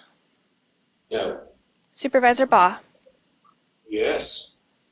So the motion passes 4-1 and will be on the agenda on the 26th. Thank you. Okay, with that, I think Supervisor Baugh, you're up. Do we really need to hear anything more from you? You know, I want to just, I'm gonna pass on my private reporting time, and I just want to address the chairman of the board. I want to thank you. You jumped into what has to be the most difficult follow-up of any meeting, series of meetings. 2020 was a series of challenges, and you jumped in with some specific agenda items to open up the board chambers, which we are sitting in the board chambers, and I thank you for your leadership on that. You had the support of the two supervisors, and we absolutely support your genuine desire to hear from the community. I want to thank every person that spoke today. I will thank those who called in and spoke today as well, because everybody has afforded the opportunity. And it doesn't matter whether you like me or don't like me. I want to hear what you have to say. That's your right to do so. I will always support that. You have other items on your list, and they are on our agenda already today. One is to consider convenient nightly meetings, and one is to have a public town hall foreman. They're on our agenda to discuss. So I would say you are 3 for 3 so far. depending on whether any of us support your items that you place on the agenda, which I think you're going to have a 5-0 vote to support those things. I just want to say thank you for your leadership. I'm looking forward to that and your willingness to hear from us. You just said something that is very important that I don't recall hearing during the past year. You said that you want to have supervisors' items heard and that you're willing to put them on the agenda. I will add my thank you for that as well. Mr. Jones, you're up. Supervisor Jones. Well, I haven't had any opportunity yet to go to any board meetings or other types of meetings, but I will report that I have survived my first week on the job. Thank you. We do have a list of committees that you will be engaged in coming very shortly. So with that, thank you for the kind words. I want to just reiterate that, and I've always said this, I believe COVID is real. I believe it's dangerous. I believe it's a threat to our community. We will do some enhancements in this board chambers coming up just to make sure that everyone is protected, and that's really how I personally feel, that regardless of how you view this, and I respect your right to view it as you feel necessary and appropriate, that I certainly as a board chair want to make sure that all my supervisors are duly protected, and I want to make sure that there's a community that want to come in and they feel protected as well. So with that, it is always nice for me. I'm kind of old-fashioned. I like to see people. I like to look at them, regardless of what they're saying to me. I appreciate their ability to speak candidly and openly, and I like to have that kind of human interaction and human connections happen with people. But again, I would never do that at the sacrifice of public health, and I think that's important. So with that, I just have a couple of items. I have the pleasure of going to the David Working Center graduation, which if you are familiar with is an education rehabilitative system put on through probation that really does work wonders. One of the challenges our community faces is a cycle of poverty that continues from generation to generation, and with that often comes addiction and crime. This program is designed to help them with their cognitive abilities, help them with anger management, help them with job skills so that they can break that cycle. And it's always very rewarding to see someone who has made that commitment and has broken that cycle, because you think now generations moving forward will be positively impacted as opposed to being negatively impacted, which is often the case. I always sit on the roadmap. I kind of eavesdropping on the roadmap to recovery advisory committee meetings. And as you can imagine, with the events of last week, I had numerous, and I emphasize numerous meetings with members of the community, business owners, political leaders, about how we move forward with COVID-19, how we learn to coexist with COVID-19, which is something that I will certainly add my opinion to as we move into further resolution. So with that, that's all I have, and I will now move to R2. And this is, I guess I'll call out to see who's going to be making the presentation. Supervisor Clementi, we do have a number 3 under item R1, the COVID update. I didn't know if we want to ask. Oh, I'm sorry. No problem. You tell them with this, right? I'm sorry. I apologize. This is very important, and I know we can get back to it anyway. But we can receive an update on matters related to COVID-19 from our CEO and from our staff. So yes, it's very important information. So please. Thank you, Chair. I'm going to go ahead and turn it over to Dr. Ramstrom to start that update.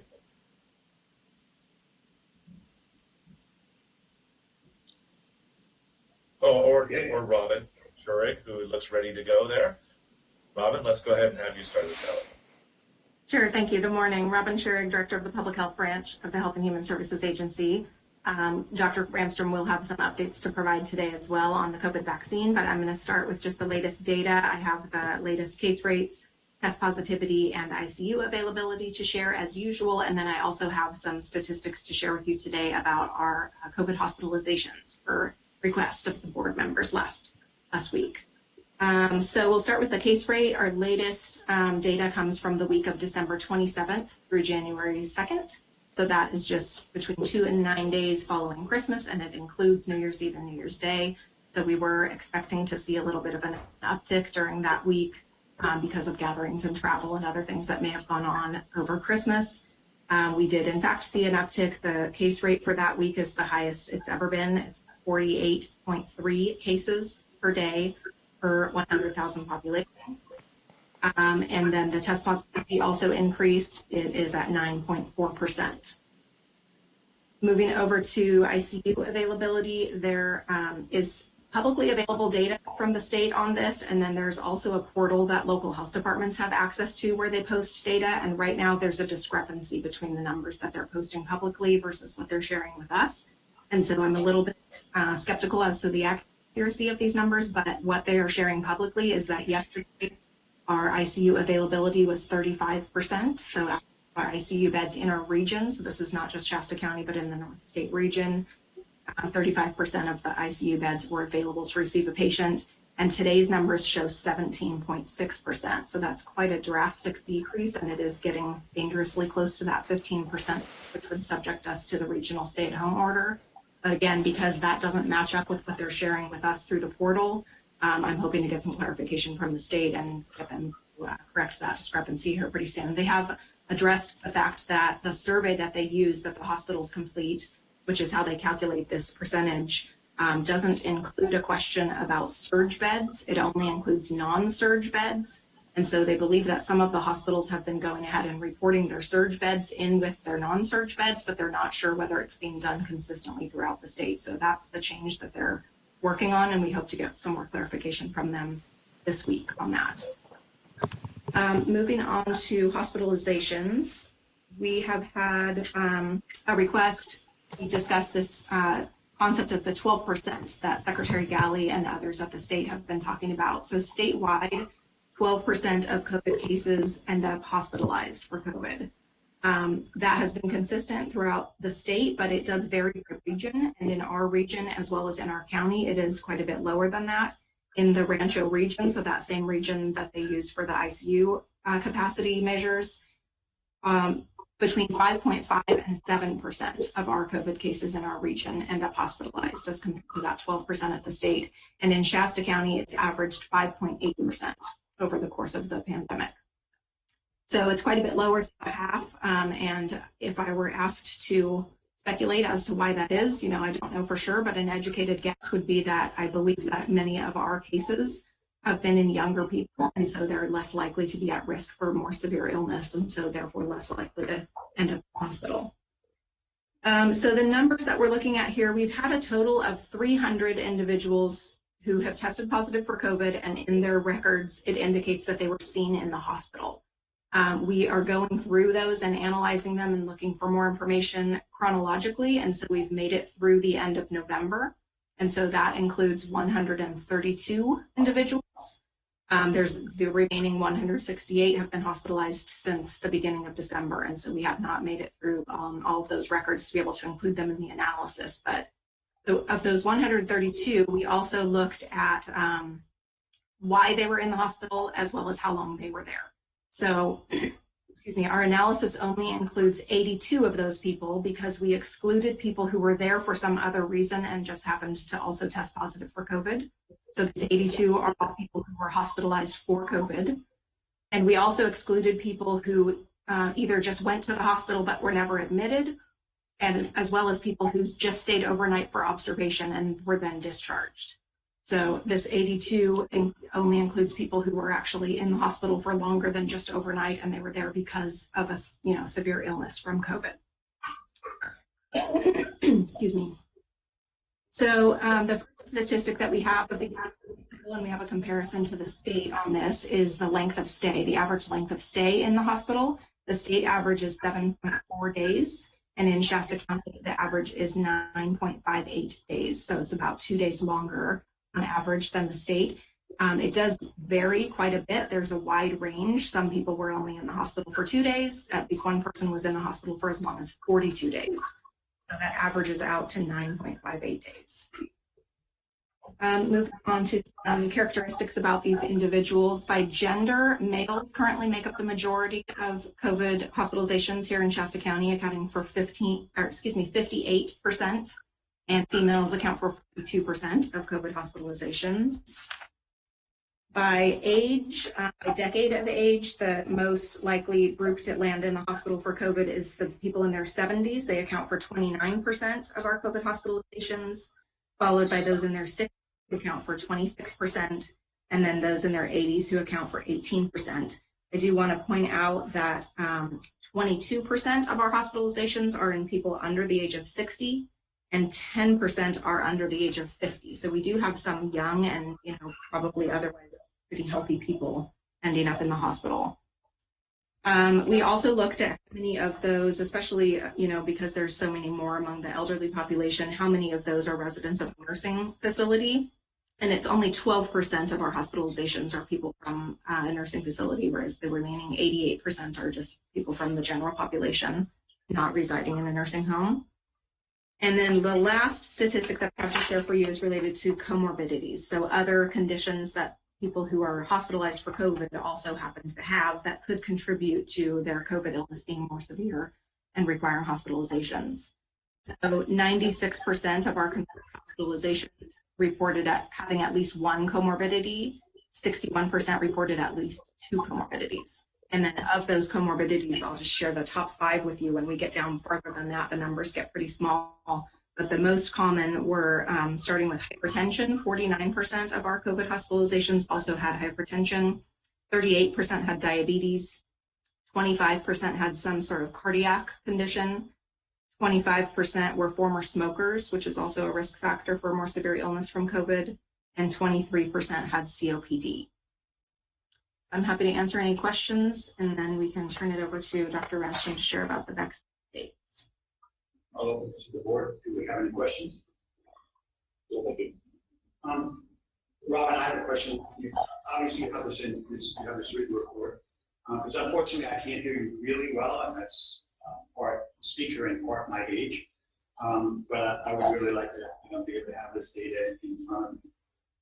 So there's that, and then I have another question, but I think I'm going to wait for Dr. Ramstrom and ask her this question. But thank you for compiling this data. I think it's really important at this juncture for us to understand who are the most at-risk individuals, what are we looking at in terms of these individuals, and what can we do as a community to ensure that these individuals are protected, because they appear to be the most vulnerable. And I realize it's going to go across ages and dynamics, but I think you're keyed in on some very important issues, and I appreciate that you do that. So with that, thank you. Again, I appreciate a copy of the report. It seemed quite thorough, and I will now turn it over to Dr. Ramstrom. Good morning. Thank you, Chair. Can you hear me okay?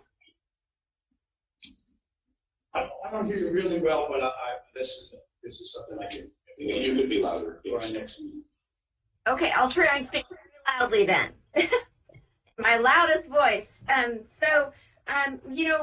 really want to provide some information on our progress on our vaccine rollout to all of you. We're making good progress. It's been quite a project, I have to say. There's many moving parts, but we're really fortunate to have many partners in the community that are helping to get this vaccine out into our community to those who are most vulnerable of severe illness with COVID-19. So just to give you an update on our numbers, once we receive our allocation at public health this week, which will be in the next couple days, we'll have a total of 7,025 first doses that we've received for the county, and about 4,000 second doses. So that's really good news, and pretty much aligns with where we are with our planning. We have administered over 3,500 doses, and we'll be making really good progress on this week with some larger clinics, which I will explain in a moment. That doesn't include our skilled nursing facilities that are getting vaccinated by the Pharmacy Partnership Program, which includes about 500 individuals who've been vaccinated already. Most of our skilled nursing facilities have initiated. One is deferred until next week to start, but those are in the works, and they all have dates scheduled for second doses, and then even a third clinic on site. That also does not include a vaccine that's in our community that's received from the Indian Health Service that goes to Pitt River and Redding Rancheria. And so they're administering a vaccine as well as our VA clinic is also receiving vaccine and administering vaccine to veterans. So that's great news. So we're hopeful that very soon we'll have more numbers countywide. The state's working on the reports we're able to get out of the state immunization registry. And so our epidemiologists are hard at work trying to get that data out of that system. And so more to come on that. And so our focus this week is to vaccinate.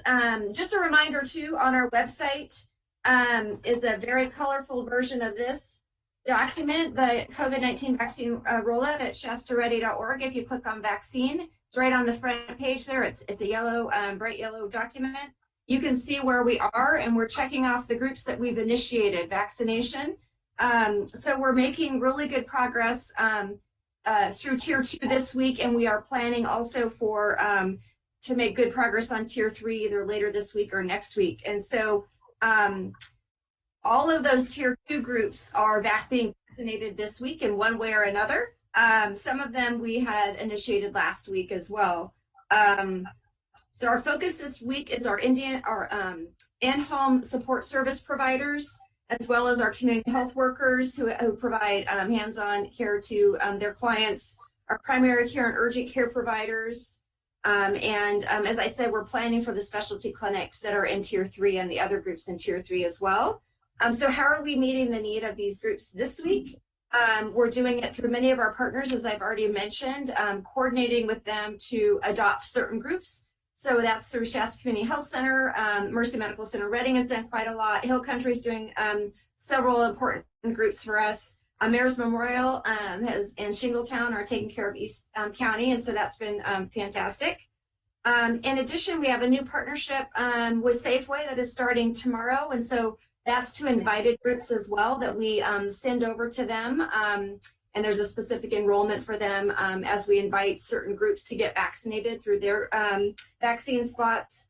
In addition, we're planning some mass vaccination clinics to continue to meet the need as we continue through the phases, starting with this Saturday, where we're going to focus on making appointments available to the in-home support service providers as well as the community health workers.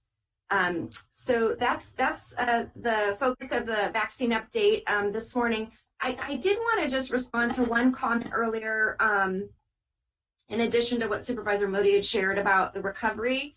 I think, recovery is more than just not dying. And so I think we just don't have the good information at the community level yet on that, but I think that we will over time. There are a number of academic institutions that are setting up clinics for individuals with long haul syndrome, and surveys and studies and follow-up that's being done with COVID-19 cases in a variety of communities worldwide, actually. And we know that people have residual symptoms at 6 months in a high proportion of people. I think once sort of all of these studies are pulled together, we'll have a better idea about what those percentages actually look like. But even when you look at random samples of follow-up of groups, including people that don't have symptoms but test positive, it's a high proportion of people at 6 months who will have either residual trouble breathing, problems with exertion, whether it's related to cardiac involvement, myocarditis or cardiomyopathy, or to lung involvement from the infection, as well as people can have residual like brain fog and other cognitive issues, trouble sleeping. A good number of percentage of people who are experiencing these symptoms aren't able to return to work full time. And so it's something that we're going to want to continue to monitor, but I just raise this because it's another reason we want people to be really careful. We care about people's health in a broader perspective. Many of these people, they actually end up having residual depression and anxiety as well. People who've been in the hospital and in ICU in particular can have residual emotional and mental health challenges related to those experiences. So this is a big deal. And so I know that it continues to be controversial, but we want people to be healthy and to be safe. until we get this vaccine out, until we have more immunity in our community. And so we continue to recommend the mitigation and prevention measures that we know make a difference, despite what was shared earlier. So the mask use is one of multiple risk reduction tools, right? Especially source control by me wearing my mask. You're absolutely correct. That doesn't absolutely prevent aerosolization, but it reduces the number of droplets that can result in aerosols. So it's risk reduction. It's decreasing the burden of those aerosols in the area that, where you are. So not to mention protection by the other people wearing those. So just a reminder about why we're recommending that. And there is good science, even before COVID, about use. We've used masks for source control for years. I think that's all I had this morning, but happy to answer questions.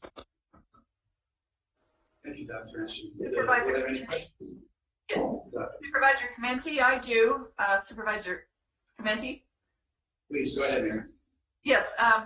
So, Dr. Ramster, thank you for your report. Those numbers are really helpful, and you kind of answered my question with Mayor's Memorial. I'm assuming that they are lumped in with the larger numbers of first doses and second doses. I mean, I'm assuming that's where they fit in. Yes, we at the county, we're allocating to all of the hospitals out of the numbers I gave you. Yep. Great. And then the other question is, do you have, and it's just a ballpark figure, I'm curious as to what kind of percentages of healthcare workers that are deciding to get the vaccine? Do you have any kind of rough idea as far as numbers? Yes, I do. Thank you for the reminder to share that information. So the groups that I have most information from are from our hospitals, because they were the first group that really pushed out large numbers of doses to their staff. They said that initially the uptake was about 50 to 60%, and they've seen as they've continued to enroll their staff in clinics and then start second doses that they've seen that go up, and they expect it to go up further from there to 70% or higher. They're seeing more and more interest as people see their friends and colleagues get vaccinated. And I have one follow-up question. I had a question from a constituent. Has there been any indication that for those people that have an allergy to shellfish that they're going to react adversely to the vaccination? Have you heard of anything to that effect? So right now, the recommendations are to not vaccinate people who have had a reaction to the components that are in the vaccine. People who have other types of allergies, it's a precaution, and then their provider would be talking to them and about what that reaction was. People who have a history of anaphylaxis may be at increased risk, and so they are monitored for a longer period of time after they get their vaccine. But that's a conversation, especially if they have a history of severe reactions, conversation to have with the provider. But it's not a contraindication at this point. It's just a caution, and people need to be observed for a longer period of time. Thank you very much. It's very good information. Do you have any questions? Yes, thank you. Thank you, Chair Committee. Thank you, Dr. Ranstrom, for the report. We're hearing more and more kind of reports that contradict each other through the media and actually through many health circles about the vaccine itself, whether or not once you receive the vaccine, you are safe from getting COVID-19. And there seems to be the recommendation that even though you've received the vaccine and even both doses, once they're there, that you still need to practice safety protocols. And I'm wondering why. If the vaccine is inoculating you against receiving COVID-19, then why would you need to continue to remain at home these days? Right. Thank you for that question. So the vaccine trials, the endpoint that they're studying in these randomized control trials, and they have their research methods developed for this purpose, the outcome that they're looking at is COVID-19 disease. That means somebody who's diagnosed with COVID-19 because they're sick and they test positive and they look like COVID, they smell like COVID, all the diagnostic testing, they have COVID-19. So that's the endpoint that the vaccine trial measured efficacy of this vaccine for. And that's where we're looking at, it's about 90, in the low 90s to 95% for Pfizer and Moderna to prevent COVID-19 disease. So Moderna in particular is continuing to do analysis. I think both companies are to look at other outcomes, including infection, and to assess that question that you're saying. So right now, we know it prevents disease. It prevents somebody from getting sick from COVID-19, but that doesn't mean that they won't acquire the infection and be able to transmit it to somebody. That's the point we don't know yet, because that wasn't the end point that was studied in the trial, but there's secondary outcomes that these vaccine trials, that they're going back and they're doing ongoing analysis as they continue to monitor people. So I'm not a person in your same category when it comes to having studied all of the effects of disease, which I know you have a lot of time invested in that, but it sounds like you're saying that it doesn't really change anything. We've been hearing the thought that we're going to get down to a safe point in our time, in our community, in our nation, but it doesn't sound like the vaccine is accomplishing that. So I'm not even trying to harass you. I'm just not hearing. I guess what I want to hear, if I'm going to be safe, that the answer be yes, I'm going to be safe, or no, I'm not going to be safe. Yes. I know you don't mean it to sound that way, but it sounds like a pretty muddy picture of whether or not I can tell my neighbor who's 82 years old, who just got her vaccine, whether or not she's safe and can go out. Okay, but so maybe I have to tell her she's not safe. So it's going to prevent her from getting sick and in the hospital and dying. So it prevents illness, hospitalizations, and deaths. That's what it prevents. It doesn't necessarily prevent asymptomatic infection and my ability to spread it to somebody, and I don't know I have it. But it affects people from getting really sick, and and even people who are, sick at home, they are sick for weeks, especially in that second week. They feel really, really bad and are out of work for a bit of time, and so that's what it prevents. But it doesn't. What we don't know yet is if it prevents asymptomatic spread, right? But we know it prevents people from getting sick. That was the outcome that the studies tested. Well, I appreciate the honesty with your answer. I guess that even though I've been very outspoken throughout this whole thing with whether or not we're ever going to be safe, I really did hope and expect that at some point, if enough people chose to take the vaccine, that even from local public health and state public health and national public health, we would be able to use those terms and tell people that they are safe, but it doesn't sound like we're there. I also should add that even though it wasn't the endpoint these studies looked at, they are looking at their data. And so Moderna has already found that their data is looking like it prevents infection. But that's where you're asking about why there's different messages in the media. That's the reason why, because it wasn't the primary endpoint. But there is preliminary information from Moderna that it does prevent infection and transmission to other people.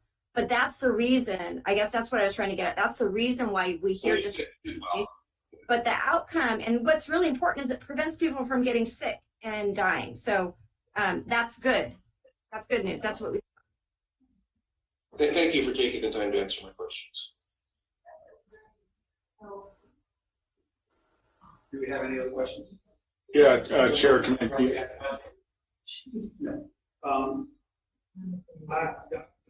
I just want to follow up on what Supervisor Boss said. So if I understand it correctly, it was your 82-year-old neighbor.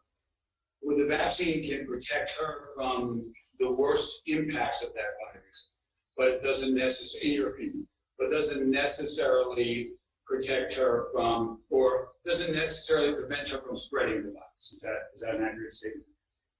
So it prevents COVID-19 illness. Right, and so, but what we don't know is people who have no symptoms or mild symptoms. It's just the preliminary information that is indicating that is the case. But since we don't know yet, and enough people aren't vaccinated, that's why we're continuing to recommend mask use, physical distancing. Not everybody is immune yet, so it's going to take months to roll this vaccine out. That's the reality.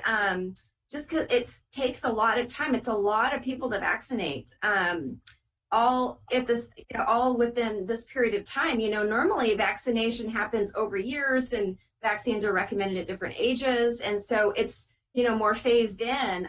But this is a lot of people to get vaccinated in order to get up to that level where they're protected. We have protection in our community. And then I have a follow-up to that. Is it, and we certainly haven't heard this at the county level, and I'm assuming it's not, I'm going to ask a question. Obviously, people are going to have mixed emotions about vaccination. It isn't the intent at any time for the county to require you to get vaccinated.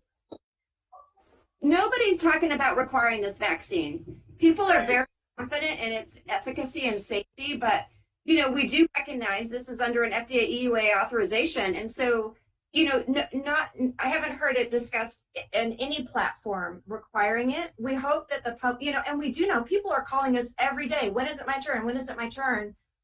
So no requirement, but we want to protect people. That's the point. And so we're pushing out as fast as we can. But nobody at the national, state, or local level that I've heard of has even discussed any requirements, in part because of kind of just where we are. This is new, recognizing that, and we want people to voluntarily be informed and make sure they're comfortable and get vaccinated if that's what they choose to do. And we're hoping that that most people do. Okay, thank you. So I wanted to make sure that was on the record, that this is a voluntary compliance, as I personally believe it should be, and that will be up to an individual whether they choose to do it. So thank you. Do we have any other questions for Dr. Ransom? Do we have Yes. any other? Yes, Chair Committee. Dr. Ransom, I just wanted to reinforce the comment she made about it's not just people dying, but people who have other conditions after being infected. I'm aware of a family where the mother and 3 daughters got the COVID, and here it is 5 to 6 months later, and all 3 of the little girls are suffering from heart-related issues as it continued to try to, get past this. So it is not just dying; it can be the long-term effects that go along with it. So, want to reinforce that. The question I have is two. Is one, I've had a number of people ask me, and I think we talked about this the other day, is where are teachers on this list? There were some comments about Butte County reaching out to their teachers in the next tier, and I was just wondering where we're at on that situation. All right, so right now, as you know, we're in phase 1A, which is healthcare personnel and residents of skilled nursing facilities and assisted living. The next phase is phase 1B, and in tier 1 of phase 1B are our educators. And when do you expect them to be coming up? So we have a regularly scheduled call with the Shasta County Office of Education and the supervisors administrators this week. And so we'll be planning with them. And so as soon as we get those plans in place and we get through tier 3 of phase 1A, we'll be ready to go. And then we'll push out as much vaccine as we have to get those groups vaccinated. And so it's in the works. So I'm hopeful in a couple weeks that we'll be able to start initiating outreach to those groups in phase 1B, tier 1. But I just have to say, I mean, it's, thank goodness for all of our partners, because it's quite an effort. It's a lot of vaccine to give to people. And so we're having to do a lot of clinics over the next couple weeks to get there. But I'm hopeful that we'll be there at that time, if not closely after that. And that's the other big question I get is, what's the holdup? Why is it taking so long? And I mean, is it the lack of vaccines? Is it the lack of people who can administer the vaccines? Is there something else that's causing it? I think it's all of the above. We have limited people at public health to do this work. And so we have a whole team that we're really having to leverage our community partners to get these groups vaccinated. And so getting all of that established and getting, number one, getting them enrolled in the state system. You have to be enrolled in the state system to receive and administer vaccine. And so that system is actually down right now at the state level. And so it's kind of on hold for the next few days. And so the only providers we've been able to get enrolled who can actually give vaccine for us are the hospitals and our major clinics. So we have limited number of vaccinators. And so that's another big big piece that slows us down, but we're lucky that those partners that do have the vaccine have good capacity. And so it's just a matter of getting it all pushed out. The other thing is identifying these groups and pushing them to those locations to get vaccinated. Just logistics of doing that is challenging. And do you see us having any mass vaccination sites? Yes, starting Saturday. You said by Saturday? Yeah, starting this Saturday is our first one. And so it'll be a set up to handle a large number of people? So it'll be the groups that are invited to get going through, as part of Tier 2, our in-home support service providers and our community health workers. We're vaccinating at a drive-up clinic on this Saturday. Okay, thank you. That's all the questions. Yeah, Dr. Ramsden, I have one quick question. Again, how does a person identify that they belong to that group when they go to get a shot? Is there a master list, or how can we prevent people from cutting in line? I guess is a good way to ask the question. Right. So when we invite people, we either do it through a facility that we know has those kinds of people, or we some of these groups we're just going to have to push out through the media and through our partners and have a definition of who we're talking about, and then ideally they'd have some form of ID and ability to show that this is my occupation. But at the same time, we're going to vaccinate people. We hope people pay attention to that information and bring that information with them so we can see what kind of occupation that they fit into that group. But we're in the our mission is to get people vaccinated, and so we can't be turning people away, but we really hope people let those who are most vulnerable and highest risk get vaccinated first, and those are the groups that we're focusing on right now. Thank you.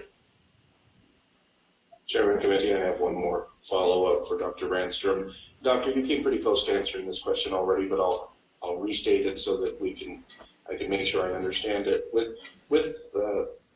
With the challenges of the vaccine and whether or not you can still pass on COVID-19, what is the public health perspective on when it will be unnecessary to wear masks and socially space, etc.? Is there a level that becomes, we get back to our real world here? When is that going to happen? Well, it'll happen after we get enough vaccine manufactured and rolled out and in people's arms. And so that's going to be over a number of months. The last I heard from CDC late last week is that they expect the numbers for the general public to really go up in June. And then it's going to be a matter of getting people vaccinated and getting that out. And do we do it through providers' offices and pharmacies? And do we keep doing mass vax clinics, or what that's going to look like at that time? So that'll take some time then once it starts. The supply increases in June to get people vaccinated. So, it's the $1 million question, and I hate to give you an exact date, but it'll be following we get that increased supply and us getting it out. So let me replace the date with maybe a point of time. If 50% of the population of the United States of America vaccinates, will that be the magic point? Yeah, we're going to have to. I'm not saying when the time is, but what does it take from your perspective?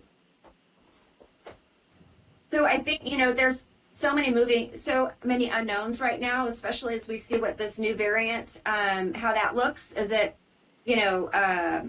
increases its spread throughout our state. We anticipate, I don't know why that wouldn't happen. And so it seems to be more infectious, and that changes that number. We talk about the R naught, which is how many people, if I have it, how many people do I give it to? So if that R naught is higher because it's more infectious with this new variant, that changes the percentage in our population that we need vaccinated and immune to have community immunity. And so some of this is a moving target. And so you'll see the percentage recommended vaccinated in a community, immune in a community is going to be going up. As we hear national experts talking about that. So I would be happy to I gave you a couple questions last week that in advance for our town hall forum. If we could add that question, because it's a fair question. Someone somewhere in this world must be working on that very question. What is the tipping point? And that's something I think that is of vital information to not just Shasta County, but to everyone. And in fact, I don't expect you to have the answer, but if there's some information out there that someone in your office could research and during our public forum that we're going to have here, answer that question as best you can, I would appreciate it.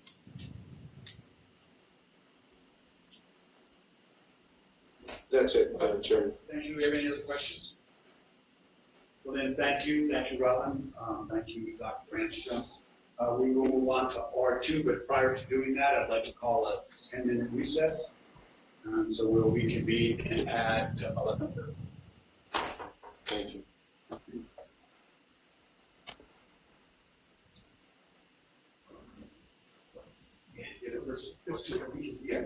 Well, there are two. Yeah.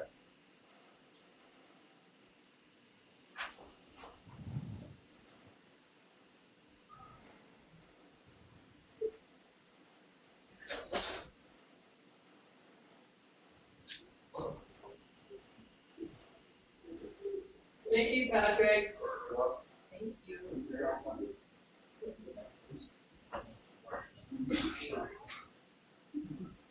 Thank you. Hopefully you can hear me well, and I'm going to turn it over to Ms. Duvall to give the presentation today. Good morning, Chair Clemente, members of the board. Jen Duval, Administrative Analyst with the County Administrative Office. As you mentioned, before you today is a real property purchase agreement and the associated actions for the real property located at 1880 Shasta Street and 1269 West Street. This is an 11,350 square foot office building with 30 parking spaces. An appraisal for the property was performed and the purchase price has been negotiated with the seller to just over $103 a square foot. The anticipated use of this office space will be for Health and Human Services Administration and programs. The acquisition of this property is intended, and its intended use will allow for a reduction in county leased space. We do have the Public Works Director, Pat Minturn, here to provide additional comment and information regarding the property, as well as Health and Human Services Agency Business and Support Branch Director, Tracy Tedder, available for any questions. Good morning. Oh, I'm sorry. Go ahead, Mr. Minturn. Good morning, board members. Pat Minturn, Public Works Director. Just to elaborate on Ms. Duvall's presentation. This is a late 1960s era building, highly broken down into office spaces, single story with rooftop package units in generally good condition. There was a remodel that was done probably about 10 years ago, replaced a lot of the HVAC systems, the parking lot's all ADA compliant. So for $103 a square foot, you get the building plus the land thrown in as well. So it appears to be a very economical building if the building board sees fit for that sort of a facility. Thank you, sir. Do we have some questions? Yes, Chair Committee, thank you. Mr. Minturn, I highly value your opinion in terms of evaluation of properties. You've kept us going straight down the road in the past. $103 evaluation. What is, just in your estimation, what would it cost us to build similar space? I call it commercial space or office space, for lack of a better word, in the city of Reading. What's the going building price? Well, we did an addition on the about $700 a square foot is your construction cost right now, to cut to the chase. But I would also add that you also have the land and the utilities and the site work. So all told, it would probably be close to $1,000 a square foot to replace that facility today. Of course, you'd have new construction, modern energy standards, and so forth, but on a square footage basis, it would cost close to $1,000 a square foot all told. And the reason that cost is higher is because of our standards and our requirements for building, and who can build, and the wages through government build. So I just wanted to bring that out, because when I heard your evaluation of $103 per square foot is our purchase price, basically, if the building is in decent shape and you confirm that it is, we could begin to touch that if we were to build similar property. Thank you. Chair, can I make a comment? Yes, please, go ahead. Yes. I just, first of all, I want to agree with Supervisor Baugh. I think this is a wise use of Shasta County dollars to buy an older building and do any retrofitting that has to occur. And I also want to congratulate Ms. Duval for negotiating the price down below the appraised value. I think that was a real good move on your part. So thank you, Jen, for doing that. Yes. Chair Clemente, I had a couple comments. Please. This would be to our CEO, Matt Pontus. So first, 1.177 out of the general fund balance, capital asset funds. How much do we have in capital asset funds at this point? Supervisor Jones, I'd actually like to turn that one over to our auditor, because we have several different funds. Typically what we'll do is we'll have a capital asset fund per fiscal year. And we didn't anticipate this property being available this year, so we didn't have general fund actually put into the account for this purchase.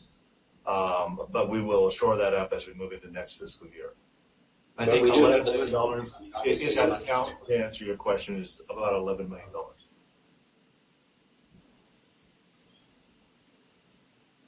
All right, I guess I didn't get my question. No, I didn't hear an answer yet. Can we go to the person who has the answer? Yeah. So, Supervisor Jones, $11 million, if that was the figure or in that. I am a little concerned right now about spending that. I still believe in this county a jail is the most important building. This is office space. I really don't feel like it's a great time right now to grow Health and Human Service Agency to the tune of 1.177. When we look at the community right now, they have spoken, and they've spoken loudly in February and March, that we need a jail. And if we have a capital asset fund amount to $11 million, I think it would be wise to save them. And I don't think this is a great purchase for the county right now. The people have spoken. We need a new jail. I don't think that the community has come forward and said we need to expand Health and Human Services and buy office building downtown Reading. So I will not support this motion. Mr. Jones, I just want to say that we did have the opportunity for the voters to vote on whether or not with Measure A that Joe Clemente led that charge, and they voted that down. But we also they did not. They voted the sales tax down. They said clearly they wanted it. Hey, let her finish. Excuse me, I was not finished. There are people that we're renting space other places. We are renting space other places, and this is so we are not wasting money on rental spaces. So we're actually saving money for the taxpayers. I think so. Yeah, it's just a matter of we're not spending money on that space. Is it just so everyone knows this format's going to take a little bit of getting used to, because we can't hear you guys clearly on some issues. So it's unlike when we're all on Zoom, we're all in the same chamber. So if everybody just has a little patience, we'll work our way through this. Yeah, Chair Clemente, I was not trying to speak Supervisor Rickert, but if you go back to the initiative back in March, the public did say they would support to a high percentage the funding of a jail. They did not support a sales tax increase. Mr. Jones, if you recall that it was not just for a jail, but you have to understand that there's a whole system that you have to support, so that there's a balance. You've got to support the DA, you've got to support the public defender's office, you've got to support probation, and it's a working system, and you can't just expand the jail without the other departments basically being able to function and be able to supply the inmates to get into the jail. You got to be able to prosecute them. So it's very much a system that we had to support, and that's what that Measure A was about. Thank you, Supervisor Rickert, and thank you, Supervisor Jones. That is a matter that is for probably debated another time about an event in history at this point in time. So I'd like to, are there any more questions specific to this issue? and from any board member. And if not, certainly if there is, then we need to give them. If not, then I'd look for a motion and second. Well, are there any public comments? Oh, yeah, I'm sorry. Are there any public comments, Mary or Kristen, in reference to this? So we can take public comments in the room, and I saw one person who was interested. Is that correct? Please. Yes, please. Come on up to the podium.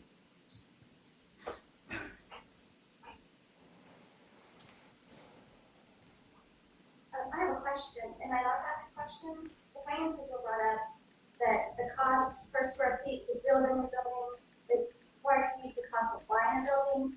And then there was a defense before that the county can make money by buying the building versus what they're renting. They need to know the numbers of what the county is paying out for rent and how much we're going to save by buying. And I think that's important for every board member to know too before you vote on a decision. If we're going to save money, then you need to know how much we're going to save. If we're not going to save money, that needs to be clear too before you go on. Thank you. So I'm going to kind of allow that to Mr. Pontus. I know we've had this conversation. I certainly don't remember specific numbers, but I know that it was a considerable cost saving, and it also allowed us to consolidate our health and human services more closely to this building.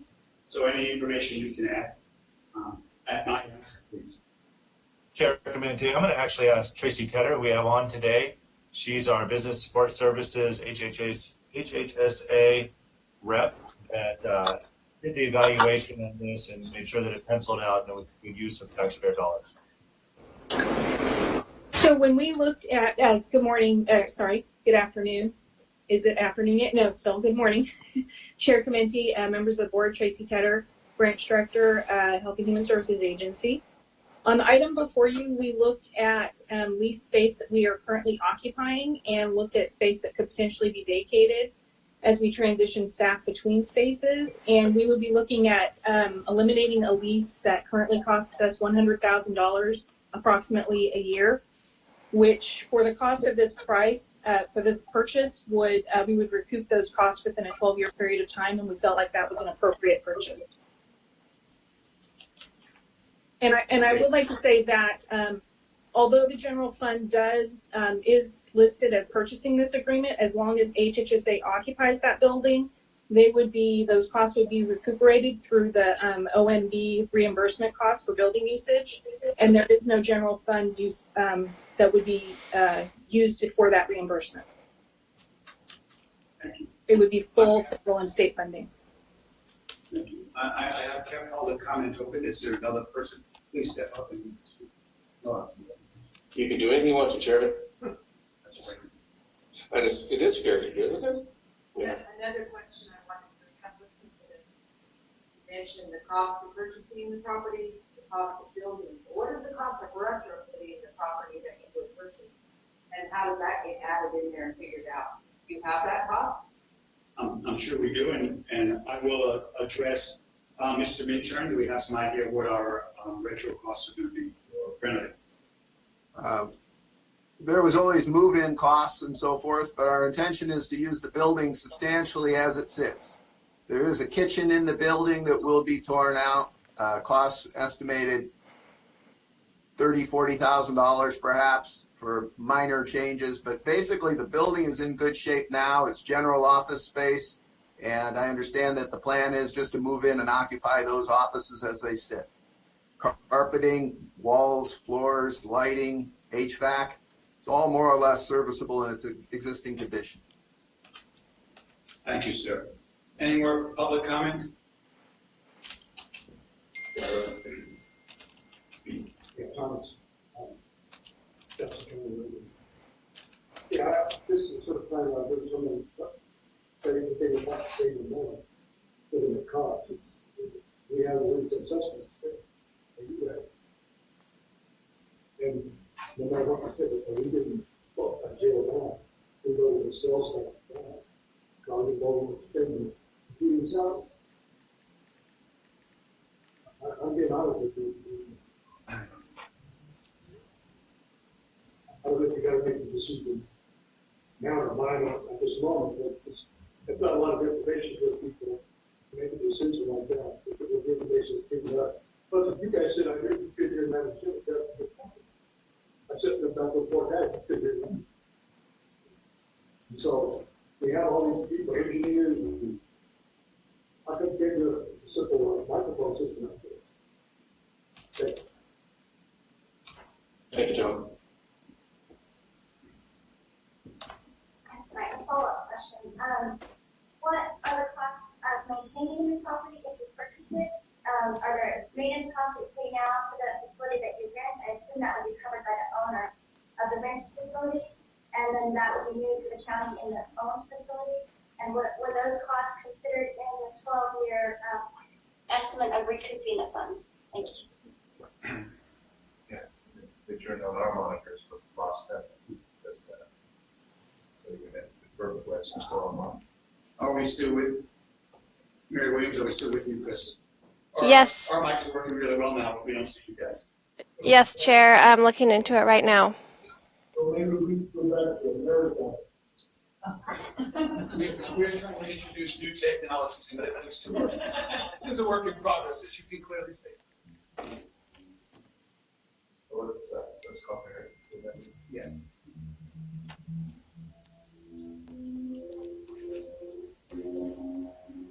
Yes, yeah.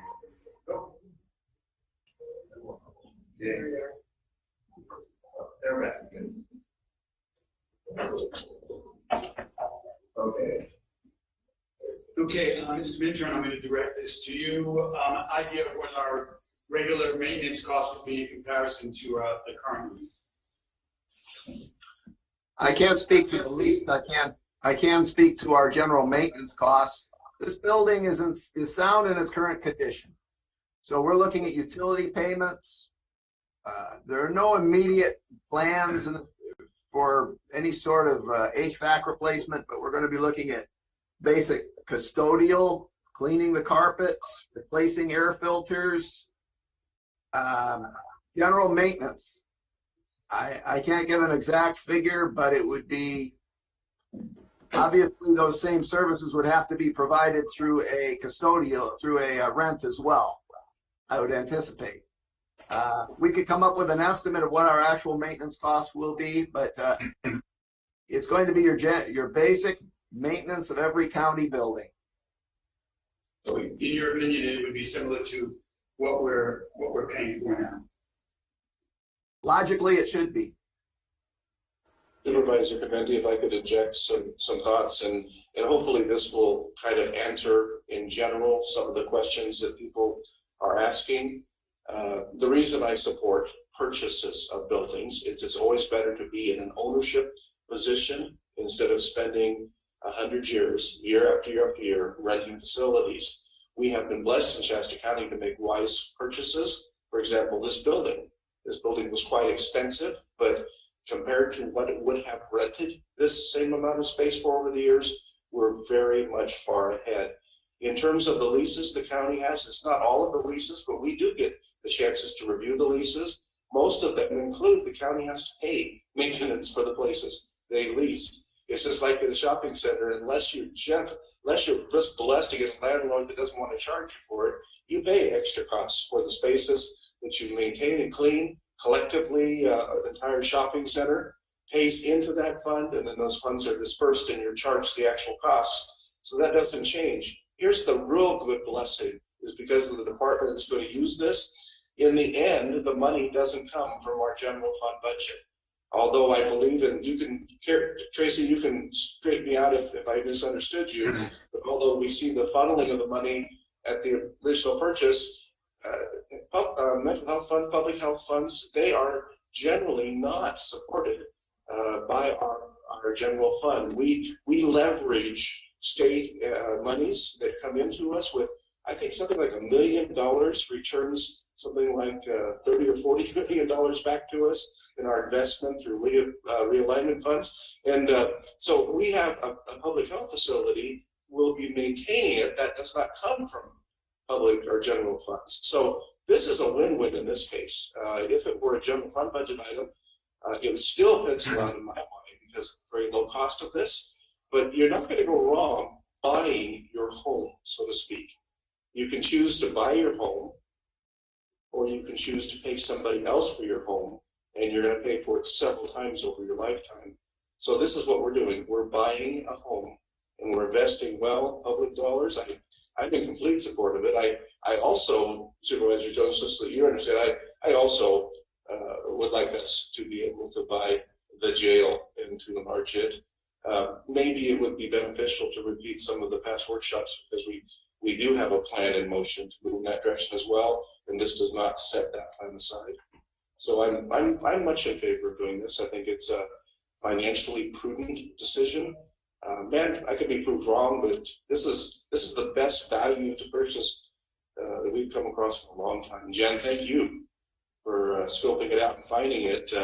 I don't know how we could do much better than this particular piece of property. We've had some recent purchases that have been much higher, but still served our purpose and penciled out. So anyway, would you like to finish up your comments? My comment was, do you have a breakdown of monthly maintenance, groundskeeping? Do we have to hire new employees to take care of the maintenance, groundskeeping, custodial? What about, is it exempt? I don't know, but is it exempt from property taxes? What about insurance? What about all of the overhead and upkeep that would be involved? Is there a monthly breakdown in comparison to how much it would cost to lease and to buy over the 12-year period? Is there a breakdown? As a landlord, sometimes it's easier to lease because then your landlord takes care of everything, and you just pay the monthly fee. They pay all the taxes, they pay all the insurance, they pay the maintenance and the upkeep, and you pay the lease. So that's, I think, what all the bits and pieces that people are bringing forward. I think they want the overall picture rather than just the bits and pieces of what a great deal it is. As a former state employee, as a supervisor on, and I have a huge budget, I have seen government agencies step over dollars to save pennies. So that's why everybody's asking. Thank you. And with that, I'm going to close public comments. And I'm just going to ask Mr. Minturn again. I know you're going to speak anecdotally, but from a very strong base of experience. Will maintenance, and I think we'll be reiterating this, but we're repeating it. Will maintenance costs for this be any different than what we're currently doing? I do not believe so. There's very little grounds to be maintained, just a parking lot. This is adjoining many other county facilities. The DA's office is right across the street. The administration center, other county facilities are in the immediate area. Our facilities office is only 2 blocks away. So this would be routed into our regular maintenance routine. Clean up spills, things that are spilled on the carpet, cleaning carpet. We're in equivalent square footage now. Costs should be very equivalent. This building is unexceptional. It doesn't have a lot of glass or open space. It's just your basic 8-foot high ceilings office space. I would anticipate that it would be very similar to our existing space, sir. Thank you, Susan. And I'll bring this back to the board. Is there any further discussion on this? Hearing and seeing none, would someone like to make a motion to purchase this property? Yes, I would like to move that we accept this item R2 and move for approval. I'll second. So we have a motion from Supervisor Rickert, a second from Supervisor Waugh. Is there any other discussion? Then I'll ask Mary Williams for a roll call, please. Supervisor Clementi? Yes. Supervisor Modi? Yes. Supervisor Rickert? Yes. Supervisor Jones? No. And Supervisor Baugh? Yes. Thank you. So the motion passes 4-1. We'll move on to the next one, which is, and I think after I get some preliminary information, I'm going to turn this over to Supervisor Box. Someone requested it. We're going to talk about the North State Leaders Conference, and we're going to discuss a resolution in support of local control of COVID-19. Prior to doing that, I'd like to ask Mr. Cruz if he could tell us. I know there was a lawsuit in Sutter County. I'd like to get some information on where we are and what is the follow-up on that, because I believe it went to appeal, and I'd like to understand for this board to know exactly what authority, if any, does that give us. I'd also know what authority, I'd like to hear what authority this board may have in circumventing a governor's order or set of orders and subsequently indemnifying any local businesses based on regulation from the government. So with that, I'm going to hand it over to Mr. Thank you, Chairman Clemente. I hope everyone can hear me. I'll try to speak loudly into my microphone here, and I'll be brief as well. The board may recall that there was a special meeting back on October 22nd where we addressed many of these issues, and I prepared a memo that was available to the board and also to the public, which essentially summarized that the county may not enact ordinances or regulations that conflict with the general laws of the state. And at this time, the governor's orders in connection with the blueprint for a safer economy and the regional stay-at-home order have the force and effect of law. So the board does not have its own authority to countermand those directives from the state. Now, of course, the board can express its disagreement with those laws, and that's part of what is on this agenda here with R3 is an expression of that disagreement. And so in that respect, R3 is lawful because it doesn't have a force and effect of law to countermand what the governor has done. But that being said, as I said, the county officials can express their disagreement with state law, but compliance has to still occur unless there's a judicial determination that the law is invalid. And as you indicated, Chair Clemente, there is a case out of Sutter County, and actually there's a couple other ones too, I'll briefly note for the board as well. The one out of Sutter County, Gallagher v. Newsom. The question was whether a particular executive order by the governor relating to the November 2020 election was valid. The Sutter County Superior Court held that executive order was void, and then issued an order prohibiting the governor from exercising powers that would amend, alter, or change existing statutory law or make new statutory law or legislative policy. Now that decision now by the Superior Court is now on appeal with the California Court of Appeal, and the Court of Appeal has issued an order staying enforcement of the Superior Court decision. This means that the stay is in place, the lower court decision cannot be enforced in any manner. The matter has been completely briefed before the Court of Appeal now, but no date has been set for argument, and so we are awaiting further action from the Court of Appeal on that Sutter County case. Two other ones very briefly for the board's information, I should say three more. Burfitt v. Newsom, which is a Kern County Superior Court case. In that case, the Kern County Superior Court struck down the ban on indoor religious services. That was based on the recent Supreme Court decision. That decision is now being appealed to the California Court of Appeal, so we shall see where that goes.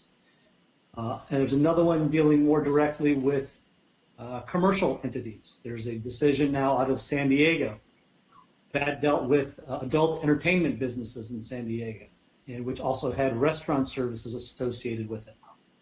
In summary, the San Diego Superior Court allowed for the conducting of live adult entertainment and also for allowing for restaurant service for dining as opposed to just simply being limited to takeout, pickup, or delivery. And again, that one is also now pending before the California Court of Appeal, so we shall see where that one goes. And the one probably most of great interest for the county is what's happening now with the California Supreme Court. County San Bernardino filed a petition directly with the California Supreme Court challenging the governor's actions and essentially trying to establish local control in handling the COVID pandemic.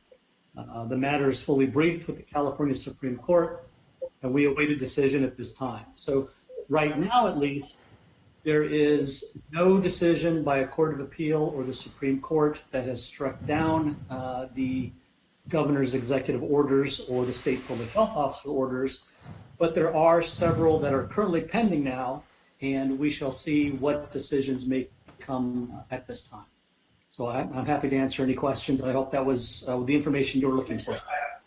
Before I'm going to open it to the board, obviously, before I do that, I have one point of clarity that based on your legal opinion, does this board have the power to buy a local business from regulations / prosecution by a state agency like ABC or California? I'm sorry, Chairman Clementi, I really couldn't understand what the question was. It was very, very choppy on my end here. So hopefully, in summary, that this board does not have the legal authority to countermand the governor's restrictions at this time. But I'm sorry, I couldn't hear the entire question because it was breaking up on the feed. Yes, I'm going to try again because I just want to get this verbiage out because this is something that certainly I personally struggle with. In your opinion, does this board have the authority to protect a local business? We use a restaurant. Can we indemnify them against prosecution from a regulatory agency from the state? So does our authority protect them? So if ABC walked in and said, we're going to take your liquor license, we would have some authority to prevent that. Same with Cal OSHA. No. Yes, now I understand the question. The short answer is this board cannot protect this action. The board cannot protect actions by the state. So even if this board were to say we're opening up Shasta County, Cal OSHA can still come in and enforce its regulations. Alcohol beverage control can still come in and pull a liquor license for violation of the governor's orders. There's nothing that this board can do to prevent those types of actions. Thank you. So does anyone on the board have questions for Mr. Cruz? Okay, hearing none, thank you, Mr. Cruz. I appreciate that. I think that point of order is very important for everyone to understand because I think it can truly express the frustration all of us feel in terms of what we'd like to see happen in our county and what we're capable of allowing to have happen in our county. And then with that, I think, and Supervisor Ball, you may correct me, but you want to ask to have this on. I do. I'm going to send it over to you for your comments and direction. Well, just simply, I don't think this resolution is the end all to resolutions. It's not going to accomplish what we all hope would do, which would be a immediate and safe opening of some of our businesses that have been shuttered. But what this does is this brings us together with several other counties, and by my count, that number is growing rapidly. I don't know what the answer is in today's vote over in Humboldt County yet, but I'm certain that more counties will be signing, but on the dotted line saying that we believe as counties representing our own citizens that we should have the ability to be able to decide and determine our own fate. So we know what's happening in Shasta County better than Sacramento knows what's happening in Shasta County. And what this does is this, if we all come together and move forward and this is recognized by counties up and down the state, then I think there will be additional pressure from the state to allow us, and I use the word allow because there's no other word for it, but we have to get the state out of our back pocket and we have to bring it back to local control. That's my hope. And so it's just putting us all on the same thing. This is our goal and our intention, and I know we have other areas we're going to discuss that as well. Yeah. Chairman Clementi. Anybody have any board members? Yes, Chairman Clementi. So here we have our local senator and assembly members and other senators and assembly members urging us to sign this draft resolution. I think if more counties are able to do that, that may put us in a better position, specifically when legislation changes, maybe to allow us to move further. So I would certainly agree to this. I think our local representation out of Sacramento is urging us to do so, and I would support the 4 outlined measures in the draft resolution. So I'll make a motion that we accept and approve the draft resolution. I'll second it. Thank you. Supervisor Clementi, can I have an opportunity to comment? Supervisor Clementi? Chairman Clementi? Yes, please. Yes, I apologize if I sound like I'm yelling, but it doesn't seem like anybody can hear me. So I feel like, anyway, I just wanted to give a report because I attended the meeting in November, and I spoke with Senator Daly this morning, so I have the most recent information from him as possible. When I asked him about this proposed resolution, he said they've only had a few responses, but given that the numbers have gone up, there wasn't a lot of interest in doing much moving forward. He said they've had a little bit of inquiries from counties other than the ones that were included in this gathering. So we had a long conversation about it, and there just doesn't seem to be a tremendous amount of traction at this point in time from this group, because they just haven't, he said MoDOT County hasn't responded, and so we talked at great length. So, I mean, I'm just saying that at this point in time, this resolution is not just basically a high priority for them. And when I attended that meeting, Senator Nielsen was not there. I spoke to him separately on a telephone call, but Senator Daly, and that's the reason I called him, was the one that led the meeting. And so he's basically, I don't know if you call it the chairman, but he was the one that was taking the lead with this. And so I went directly to him to get the most up-to-date information. Thank you. Certainly. Anybody, because I have something I'm going to post to council as well on this. Supervisor Morty, did you have anything you'd like to add? Yes, thank you. I agree with Supervisor Rickard's comments, and also there was the statement that our local representatives are asking for this. I don't believe that's the case. I don't think Brian Dolly or Megan Dolly are asking us to do this. I think it's Mr. Gallagher, who's not our representative.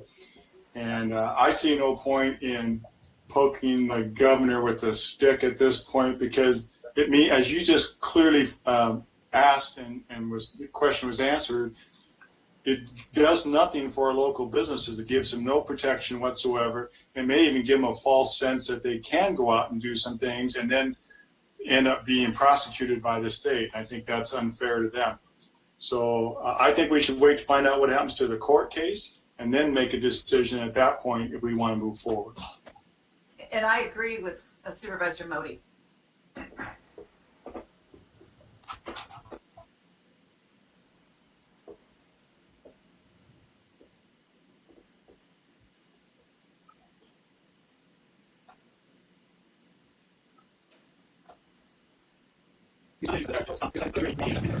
We are now 10, 11 months into this. We've learned a lot about how to manage this process. Again, I will emphasize this in everything I say. This virus is real. It is deadly. It is a public safety threat and something that we need to address.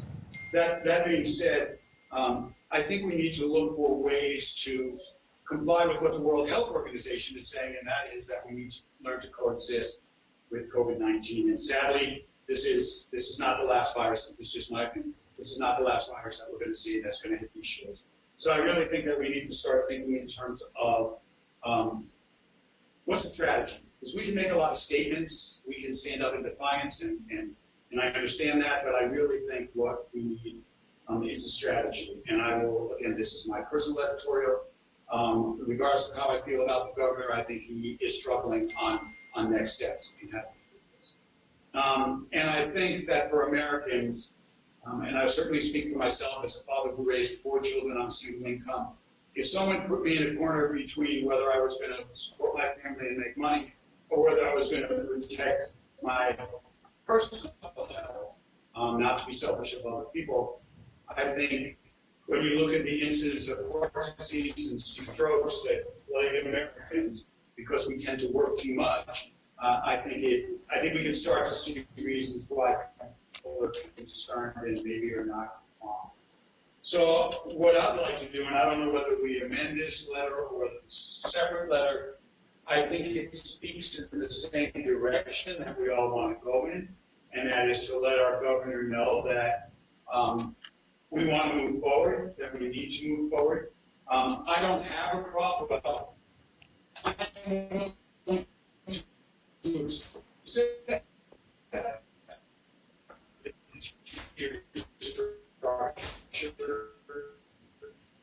the problem I have is with purple. I believe that purple puts us in lockdown. And since there's no green, there is a yellow and orange and then purple. There is no alternate. I struggle with all closed. And again, not working title, a severe surge danger. And I would liken that to a severe storm danger. If there was a severe storm danger in this community, we would act accordingly. We wouldn't rush to the river to see how fast it was rising. We would dress accordingly. We wouldn't go out with flip-flops and shorts. We would address the issue and we would look to the people that are most at risk, most vulnerable, people living near the river, people that may not be able to have access to proper shelter, and we would address it accordingly. And that's kind of where my mind is going in terms of a letter that we direct to the governor, that we really think that our messaging should be that we should be in red, no matter what the metrics show us, that red is the highest category, but that we enter into the severe surge danger with the understanding that we will focus on protecting that 12%, those individuals who are most at risk, those individuals who may need our help, and that should be the direction that we go. So that's kind of where I'm taking this. Again, I fully support the economic base for our community. I fully believe that the virus is real and a danger. And I think we, as responsible people in governance, need to come up with a strategy. And I'm not, this is my personal opinion, I'm not speaking for the board, I'm not seeing that from the governor's office at this point in time. And I'd like to, that's what I'd like to discuss. So Chair Committee, if I could just add to it for the record, just some clarifications. This resolution in no way, shape, or form hopes to bear. It simply expresses our desire for local governance. And it's very clear. There's no mean intent or negative content in it. Attached to it, just for clarification of the record, the letter that we received it on was from on November 9, 2020, directed to Chairman Mary Rickard. And I'll read from the letter because they are indeed asking us to sign on to it. These facts demonstrate, and reading from the fourth paragraph in, these facts demonstrate a need for collective and unified action of our counties. Consistent with our discussion at the North State Leaders Conference, we ask that your respective boards approve a healthy community resolution. And of course, that resolution is attached, and it is signed by all of those that have been mentioned. It is signed by James Gallagher, Kevin Kiley, Megan Daly, Jim Nielsen, and Brian Daly. Now, I would add to it, I also spent a great deal of time with Megan Daly on the phone, and 2 separate phone calls with Jim Nielsen, as we've been friends for quite a long time, and even though he's no longer our senator, it's a cordial relationship, and he actually called me back a couple of times as well. So the bottom line here is that we are being asked to join together as counties. It is always good to come together as counties for a common cause. We have an opportunity, and frankly, we are the larger county that should have taken the lead on this to begin with. Once Shasta County does, I think you'll find some of the smaller counties wondering if they should or shouldn't. I think they will jump on board and say, well, Shasta County thinks that's a good idea as well. Of course, it's always up to them. But the bottom line is, if we don't, we pass up the opportunity, and we have wasted all of that effort bringing these counties together. And I'm thinking, Megan said, this wasn't the solution that I would have promoted just from her, but it's the solution that they came together jointly. And it's hard to get a board of supervisors, 5 of us, to agree on anything. But you do have an assortment of state level representatives that did agree to this. That is fact, because we have the leadership on it. So I still believe that we should support this. I also want to have the full discussion that you did. You just mentioned it. I think that's where you're going at with the establishment, Chairman, with the establishment of a future conversation that does exactly that. I am totally agree with you. I don't believe that purple serves any purpose. And that's not anything statement. It's we're going to need to live with all of this. How can we safely live with it all? And let's get our businesses open safely. I'll just repeat that word 5 more times for those that a strategy for how we navigate through this. And again, Supervisor Clementi, may I make another? May I make a suggestion, please? Supervisor Clementi, could I make a suggestion, please? Chairman? Yeah, I'm not quite. Okay. I can't quite hear you, Mary, but I'll give you that shot. I feel like I'm talking to all of you as I'm driving up Highway 299. You keep coming in and out. I would suggest that we table this until you have a conversation directly with Senator Daly. One thing he pointed out to me is this letter was dated November 9th. And November 9th, that was well over 2 months ago, and our numbers looked very differently at that point in time. And I think that was the point that he made to me. He said with the surge in numbers, it's a little difficult to feel real comfortable with this. So I would suggest that we table this resolution until you have the opportunity to speak directly with Senator Daly and find out if this is going to move forward and go on to the governor. I'm not sure it will. So I just think that more information needs to be gathered before we approve this.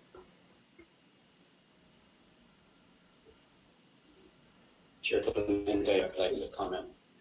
So first, and all of us do. And so I think we really need to start taking a hard look at what is good for Shasta County. Now, this resolution was signed by Brian and Megan and Kevin and James and Jim. And whether it's 2 months old or not, in government circles, that's fairly fast, actually. I see no harm.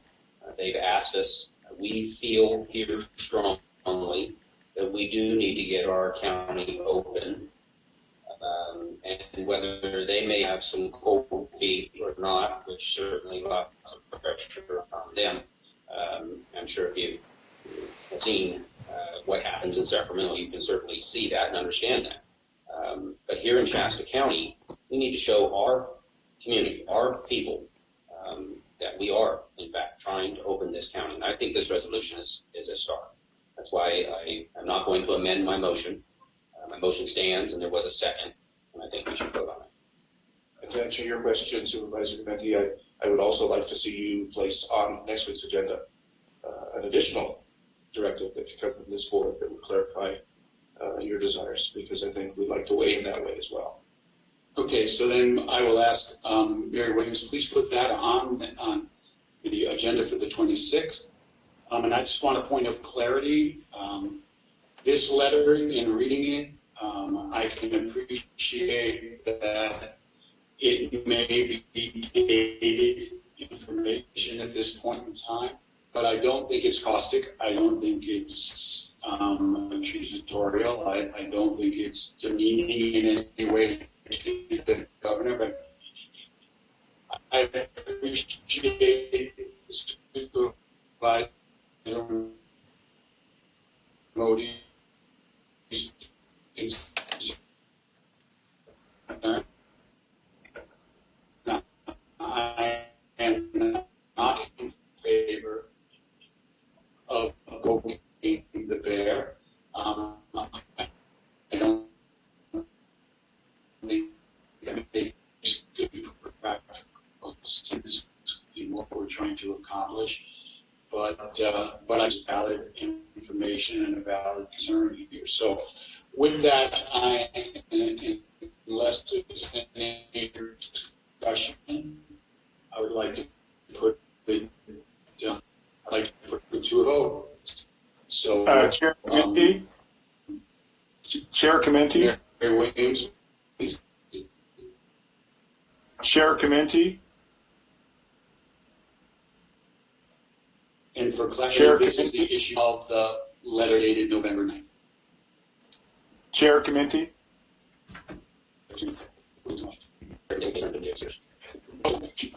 Chairman Committee? I'm going to text Leonard right now that I can. You can hear me? Okay, so let me just say this. It has nothing to do with the vote. The audio for you and the two other board members is mostly garbled about 50 to 70% of the time. So we've heard very little of your discussion and what you guys are saying.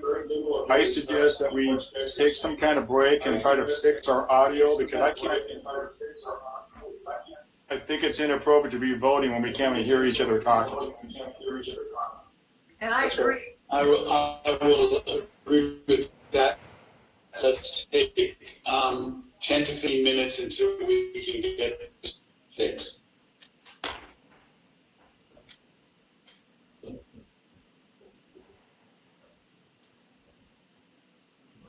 Thanks for your patience.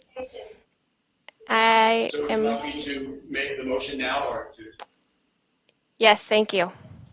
Okay, we are going to close the chambers to the public for 1 hour while we address the technical issues, and that will allow our staff to come in safely. So we are going to close 4 chambers for 1 hour, and then we'll be back in session bigger at 1:30, somewhere right in the neighborhood. So thank you.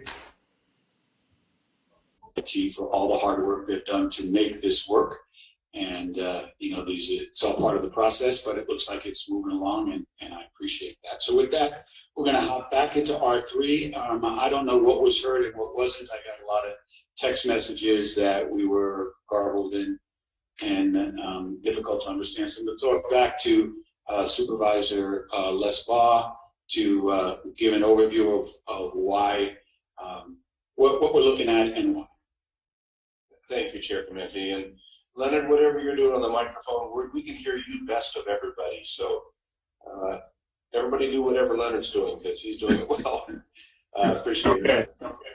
Anyway, so I'll just go back real briefly. The reason that I brought this was that on November 9, Chairman Rickert received a letter from a group of folks that she met with that wanted to encourage us to join together. Paragraph 4 of that letter says, these facts demonstrate a need for collective and unified action from our counties, so that includes all of us. Consistent with our discussion at the North State Leaders Conference, we ask that your respective boards approve a healthy communities resolution, and we have that resolution attached to today's agenda. It was signed by James Gallagher, Kevin Kiley, Megan Dolly, Jim Nielsen, and Brian Dolly. I spoke at length with Jim Nielsen as well. In fact, he called back a couple times as well, just asking more questions. I spoke for a very long time with Megan Dolly, as did Mary, and as I mentioned before, this resolution simply is finding some common ground. Even Megan was quick to point out that it's difficult to find that common ground, and this probably wouldn't be the way that she would do it. It was just on her own, but they collectively came together and agreed that this was a good path forward. And that's what I'm suggesting, that if Shasta County comes on board, this is a non-caustic way of simply saying we come together as a group of counties and legally elected representatives to say we believe that local control is the right way to move forward. That's basically all it says. There's nothing caustic there. There's nothing mean intended. There's nothing derogatory in it. It's just a way of coming together. I do believe as a leader, Shasta County, I will encourage other smaller counties to jump on board as well. So that's it. So thank you, sir. Is there any other discussion, conversation around this? Supervisor Modi? I'm sorry, Supervisor Rickard? Oh, yes, thank you. Can you hear me all right? Yes. Okay. And we've been through this before really well too, so. Like I say, I just talked to Brian Daly at about 8:15. He was dropping Jocelyn off at school, and so we had a short conversation because he was busy with his daughter.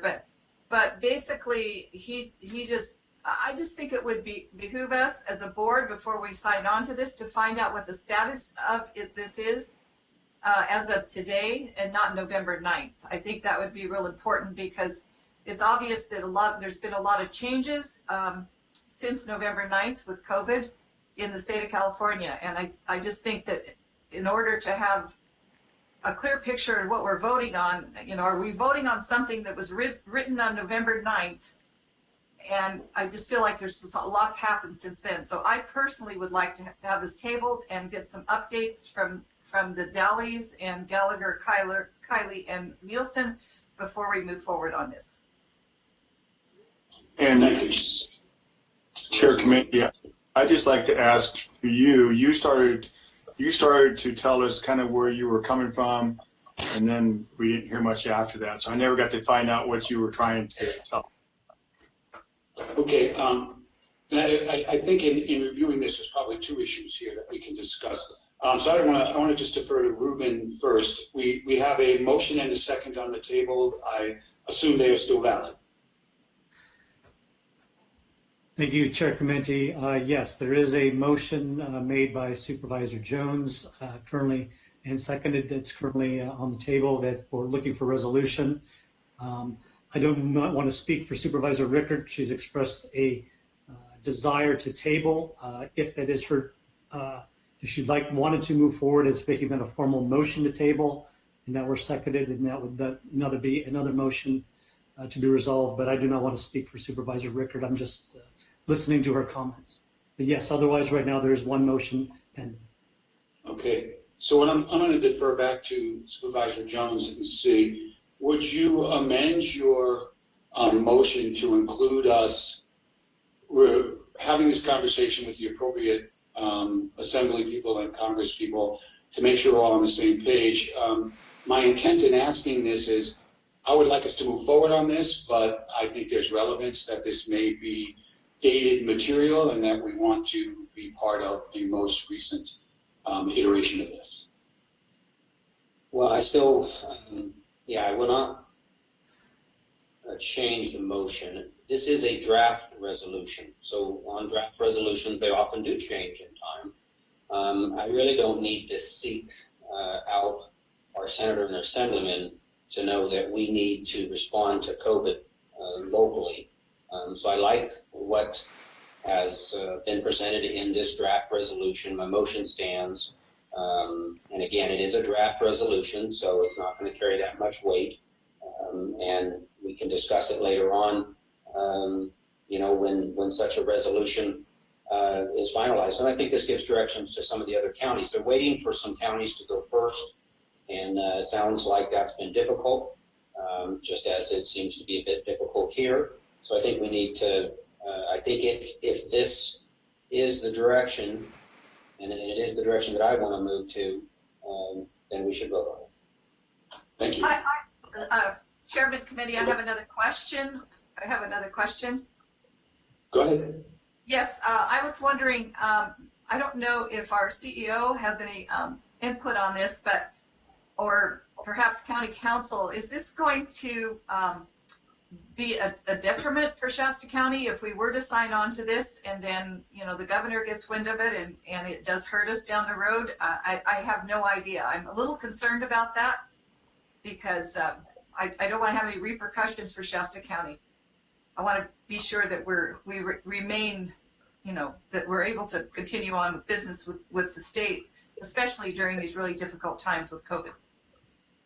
So I'm going to ask Mr. Pontus to answer that first, please. Mr. Chair, I think we've been through this before a few times, and I know that we've also sent other letters down to the state. Most of them have gone unanswered. And I would suggest, as this letter is draft, that we definitely want to get our eyes on that final version. Then I would be able to better answer that question. It being draft and it being 2 months old, is a little stale, in my opinion, based upon the activity of COVID out in the communities. But I would defer to council if they thought something differently. Thank you. Mr. Cruz, your feelings on this? Thank you, Chair Committee. As far as as I understand, what's before the board today is to adopt the language of the resolution as currently presented, which in my opinion is lawful. Now, I can't comment on whether or not the information is dated. I'll defer to the information that the county executive officer has received, as well as Supervisor Rickert. The motion that the resolution, if adopted, would be lawful.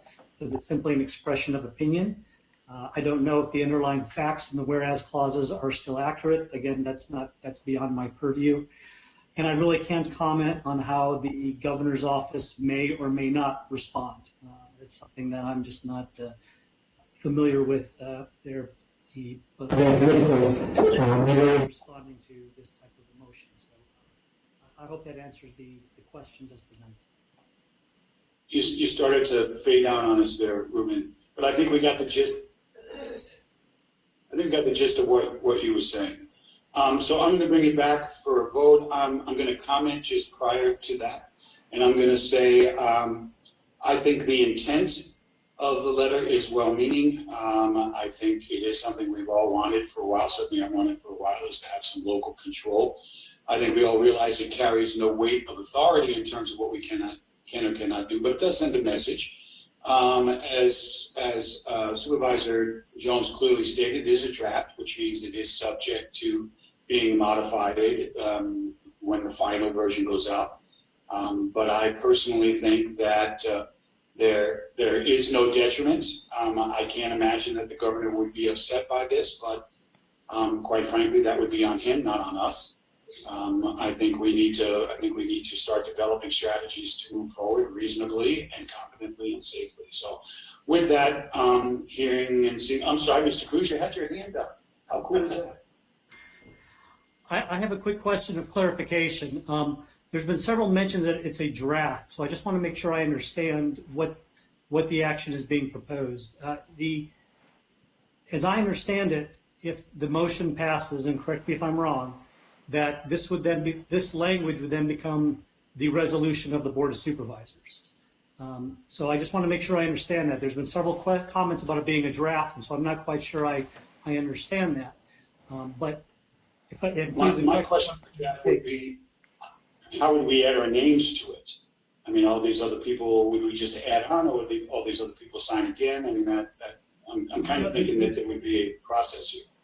Yeah, there's no other names to add to it. This, as I understand it, this is a resolution, a proposed resolution of the Board of Supervisors on behalf of the County of Shasta, stating this information. So if the board were to adopt it, then this would then be the resolution of the Board of Supervisors. And again, I'll defer to Supervisor Jones if I misunderstood his motion. That then this would then be finalized, and then we would then add a signature block, which we normally add to resolutions, which would reflect the votes signed off by you as the chair, Chair Comenti, and it would then be an official resolution of the Board of Supervisors. Again, if I misunderstood the motion, I apologize, but that was how I understood the proposed action. And also, Supervisor Comenti, also, where in item R3, and I'm looking at our board packet, is the word draft? Attached, you will find draft resolution language. It's the last sentence before all the Assembly and Senators sign. Well, it says here, the recommendation as requested by the North State Leaders Conference adopt a resolution in support of local control of COVID-19 response. It doesn't use the word draft in there. So I'm a little confused.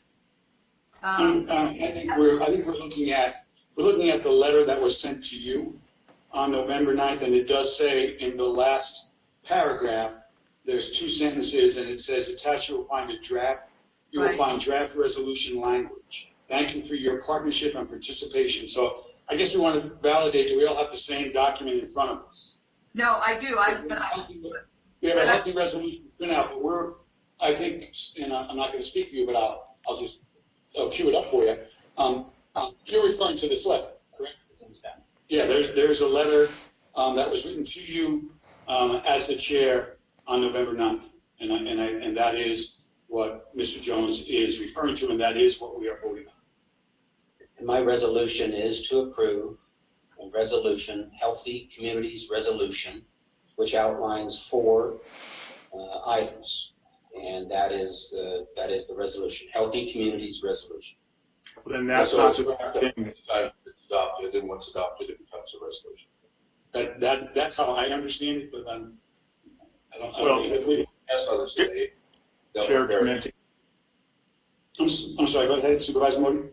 Well, then that's not the same thing, because now we're talking about 2 different things. Sounds like Supervisor Jones is referring to the attached resolution versus the attached letter.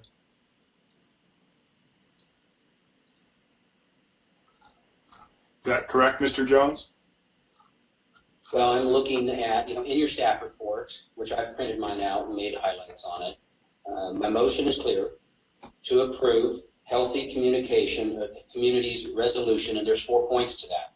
That is my motion, and it's been seconded. Correct, I understand that. So I'm just making sure that Chair Clemente, that what you're saying is not the same as what I believe Supervisor Jones is saying, because you mentioned the letter, he's mentioned the attached resolution to the letter. Well, it's the resolution is contained within the letter. Well, We ask the receptive board to approve a Healthy Communities Resolution expressing agreement. So I think it goes back to our council question is it a draft or not a draft? It sounds to me like you're asking us to approve this resolution as written.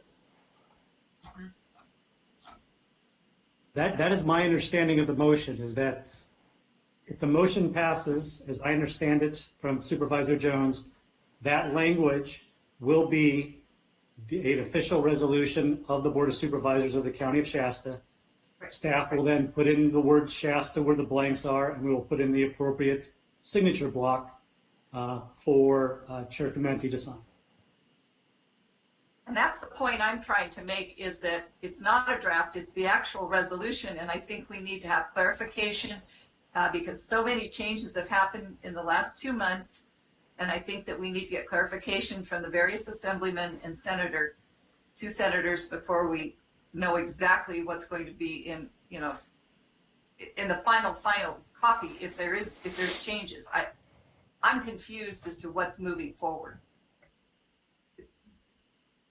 Mr. Chair. And I can see why, because the letter says the attached draft resolution, as you referred to, Joe, but it's clear to me that Supervisor Jones is saying he considers the attached resolution as his motion, and that's what he wants to say.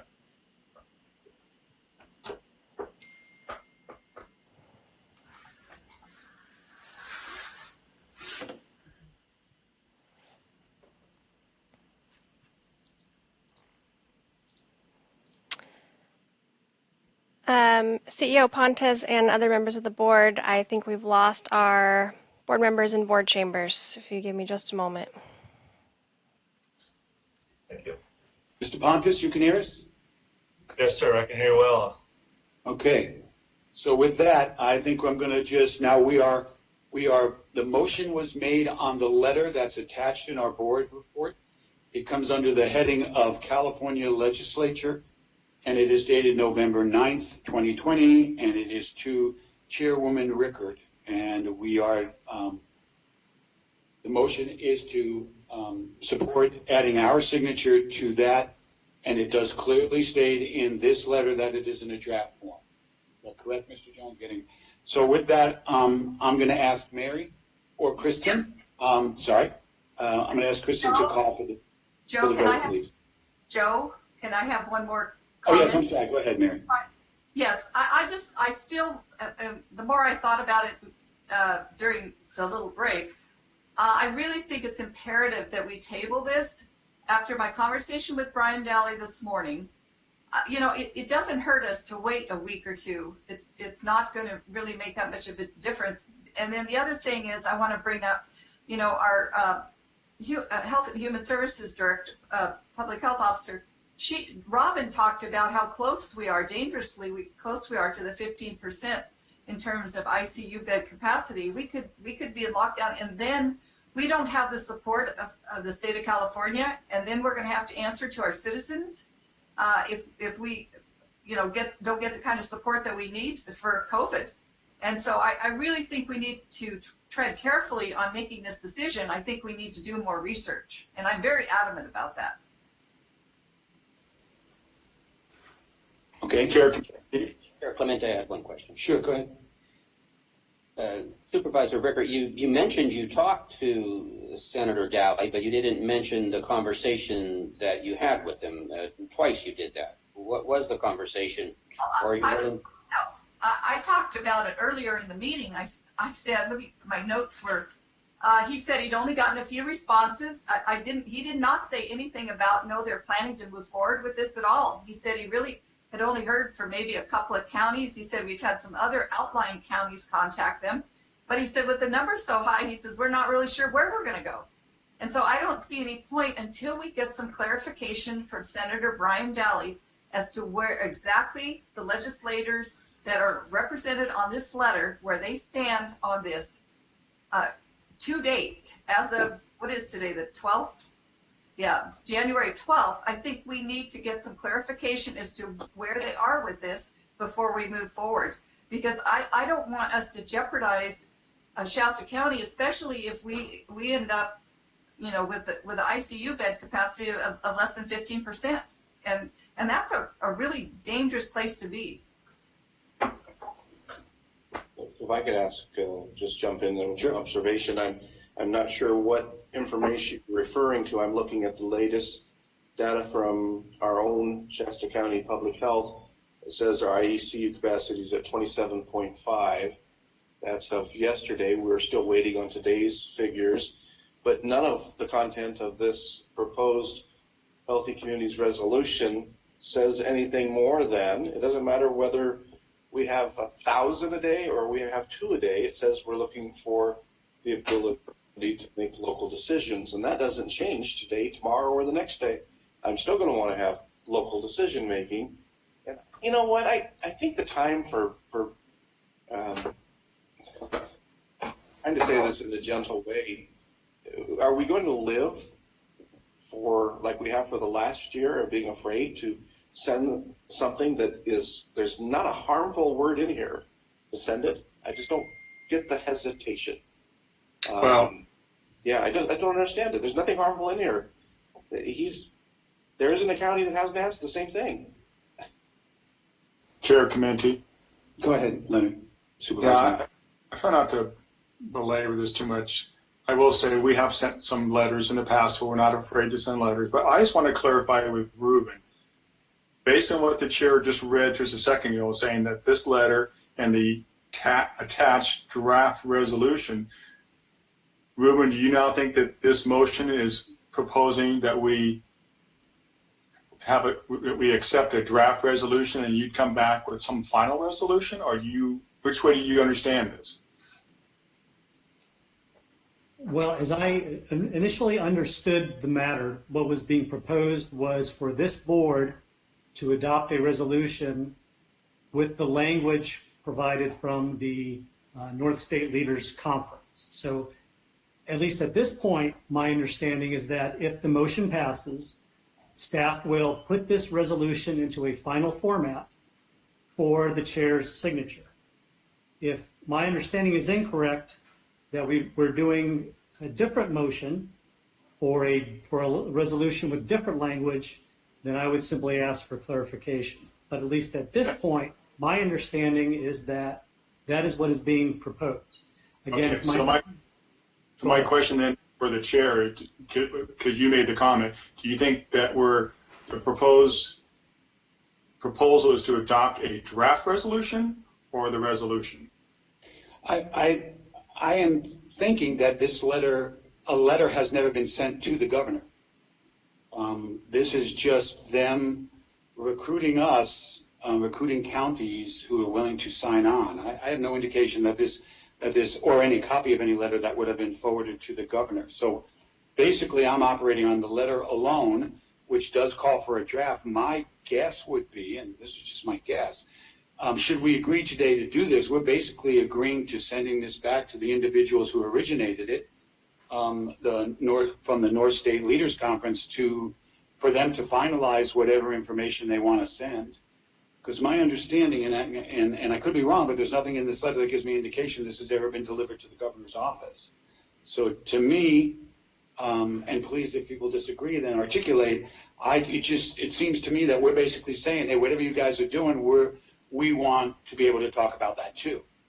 So that's not the motion that was made, though. The motion made by Supervisor Jones is to adopt this Healthy Communities Resolution as presented, and Mr. Cruz is correct in saying that he would draft it for your signature. So if there's a majority vote today, this resolution will come from us. It won't go back to the makers. The makers didn't request to go back to them. It requested that we send it on as individual counties. Okay, thank you. Thank you for that clarity. Yeah. Because that's a point of contention with me. I'd like to see us have more updated information. But that being said, I'll call for a vote. Chair Clemente, this is Pontus. I just have one quick comment I'd like to add just before the vote. And that is that item number 4 is that the county requests an extension of time beyond December 31st, 2020 to encumber and spend the CARES Act funds. Our county, Shasta County, has expended all of our CARES Act funds, and subsequently the state did grant an extension to December 31st, 2021. So I just wanted to pass that along, and if the Supervisor Jones wants to amend his motion to strike number 4 because it no longer applies, just to throw that out there. And my apology, Chairman, I had meant to mention that, and we got kind of sidetracked with all the whether we should send it or not, but that number 4 is out of date and should be struck. So I will amend my motion to approve a Healthy Communities Resolution, points 1, 2, and 3. And I'll amend my second to conform. Any other conversation, Ruben? Any other input? No, sir. Just to confirm that the motion that's on the table right now is a motion for the Board of Supervisors to adopt as a Board of Supervisors resolution the language presented with number 4 being stricken. That is my understanding of the motion. That is correct. Yes. So I'll call for the vote. All right. Supervisor, pardon me, Supervisor Clemente? Given the fact that this letter really holds no authority in law, it really just expresses an intention, and I think it's a respectful intention as to what we feel we should be able to do. I am going to vote yes. Okay. Supervisor Modi? No. Supervisor Rickert? No. Supervisor Jones? Yes. Supervisor Bob? Yes. So it's a 3-2 vote, and the motion passes. Thank you.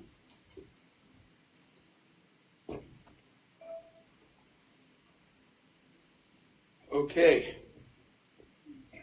This one should encourage some discussion. R4, we're going to take the following action: discuss holding evening meetings of the Board of Supervisors and provide direction to staff. Since I'm the one that initiated this, I'm actually going to speak last, if anyone can believe that, and just kind of open it to the board for their comments, their feelings, and I'll leave it at that. So who would like to speak? Chair Clemente, I'd like to go. Please do. So first, I think it's a very good idea. I would have liked to actually, instead of holding just a few evening meetings, which I am going to accept, having even more than a few. And today, right now in this boardroom is a great example. On all my years on council, I never saw this little support from the members of the public because of the time of day that people have to work. And I think that's hurtful for us, and it's hurtful for the county because we're not getting the feedback on these issues because people have to work.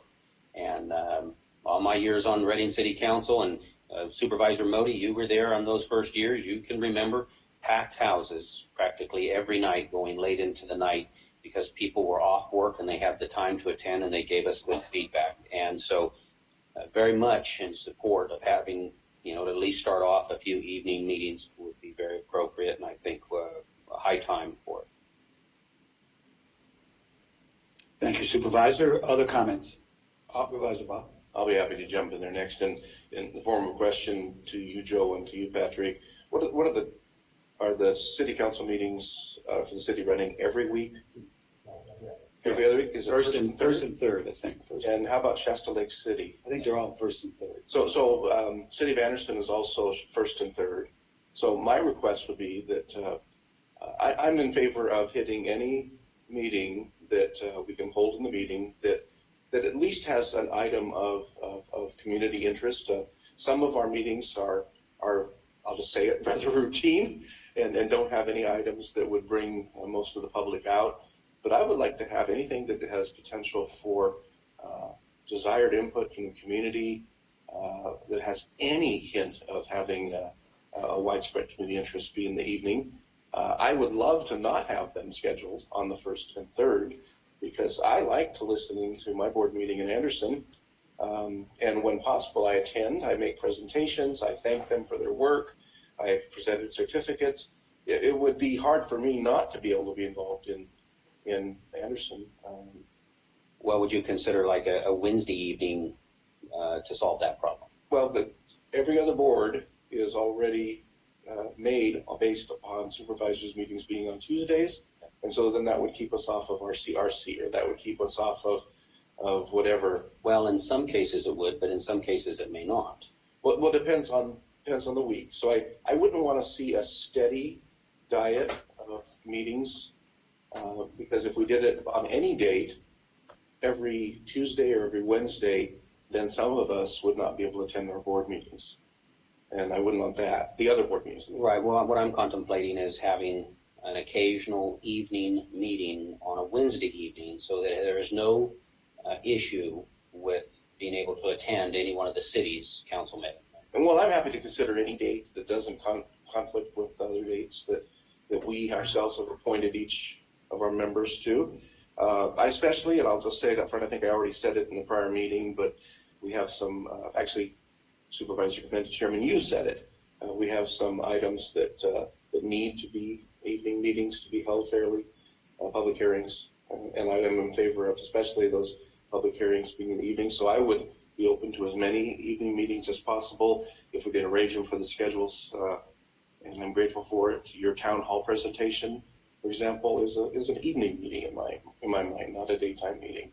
So anything special, if you wanted to give us an update and have staff give us an update on potential capital improvements for the next 10 years, that's an evening meeting. I think we're going to trust you to set the priorities.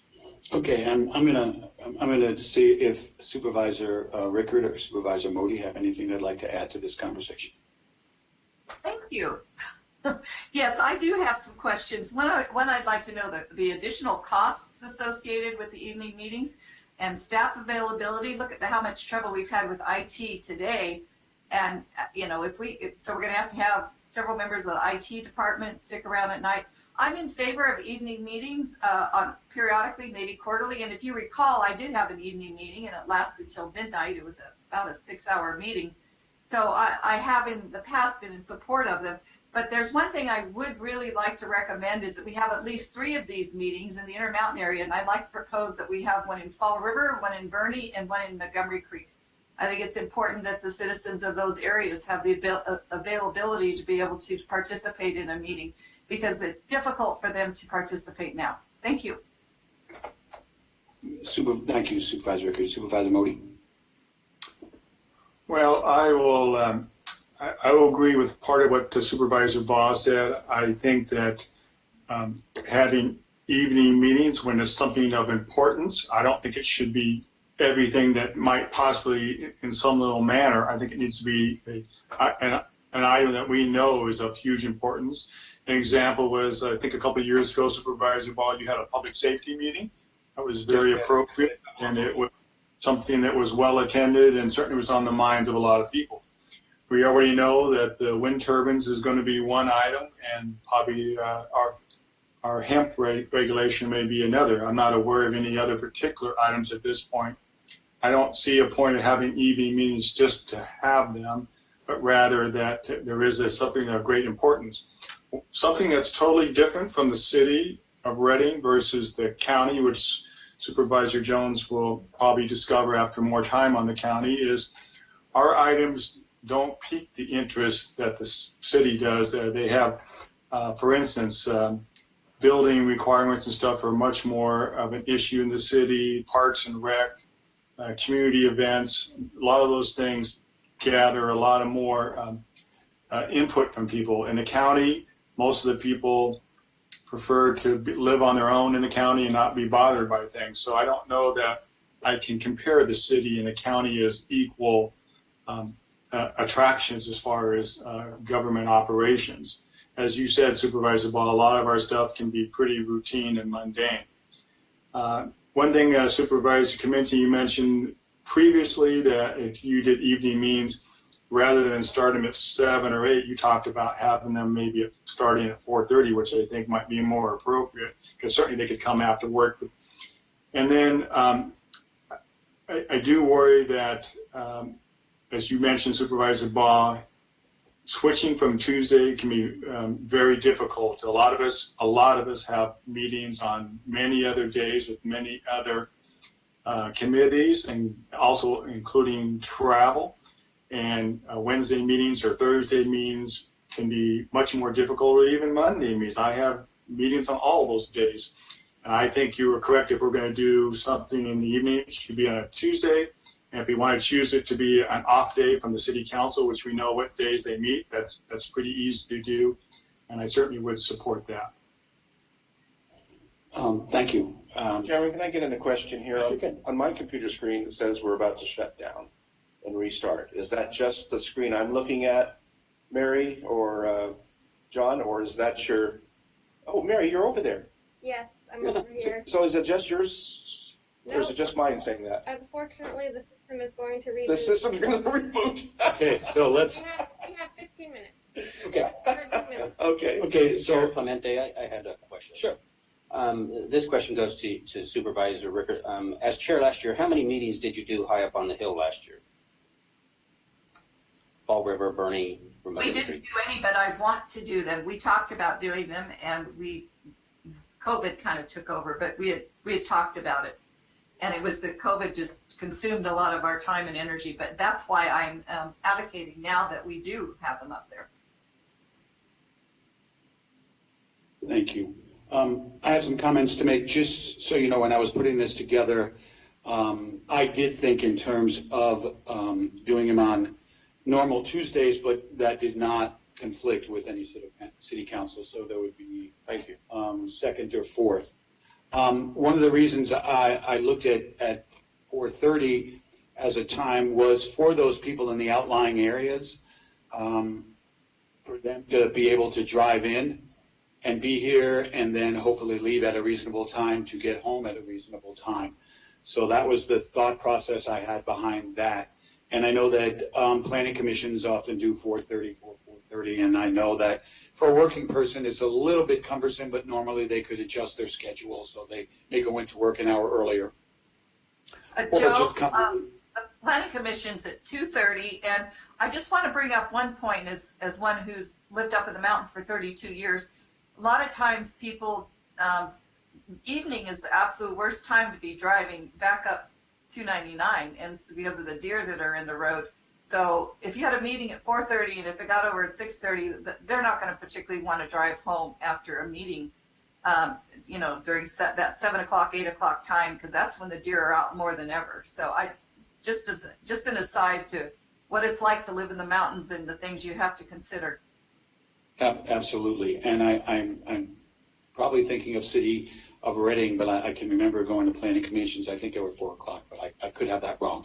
But anyway, that's why I was looking at 4:30. So what my thoughts were, as we've discussed, I would certainly like to see more evening meetings because it does engage people more. But to start with, since most, if not all counties for Board of Supervisors don't do evening meetings. I'd like to start, as we mentioned, with pressing issues like the Fountain Wind project. That is going to be a big project. My guess is it's going to expand over more than one meeting. So one of the conversations I had with Mr. Pontus was that when we look to do these meetings, that, as mentioned, we would look at key issues like that, like hemp, like other issues that, because we're going to address COVID in another way, and hopefully we're not addressing that for a real long time. But that's kind of how that's kind of the thought process behind me requesting this. Was we would do it a late afternoon to bring people in. We would do it on those off days from City Council, and that they would be for significant issues to the county, and that would be a conversation that I would have with Mr. Pontus, but giving you an indication that, you know, Fountain Wind, hemp, and anything else that may present itself that I believe is of significance. Chair Clemente, Sure. Would you consider possibly taking input from board members on a particular night where there's a topic that a particular board member might consider to be of importance to have an evening meeting? Absolutely. Absolutely. As I said before, when it comes to putting things on the agenda, that regardless of what my personal opinion is, that is your prerogative, and I will certainly respect that. So I could just jump in here. It's looking for direction to staff. I'm in agreement with what you have said, Chairman. I'm encouraged with the direction that we're going in.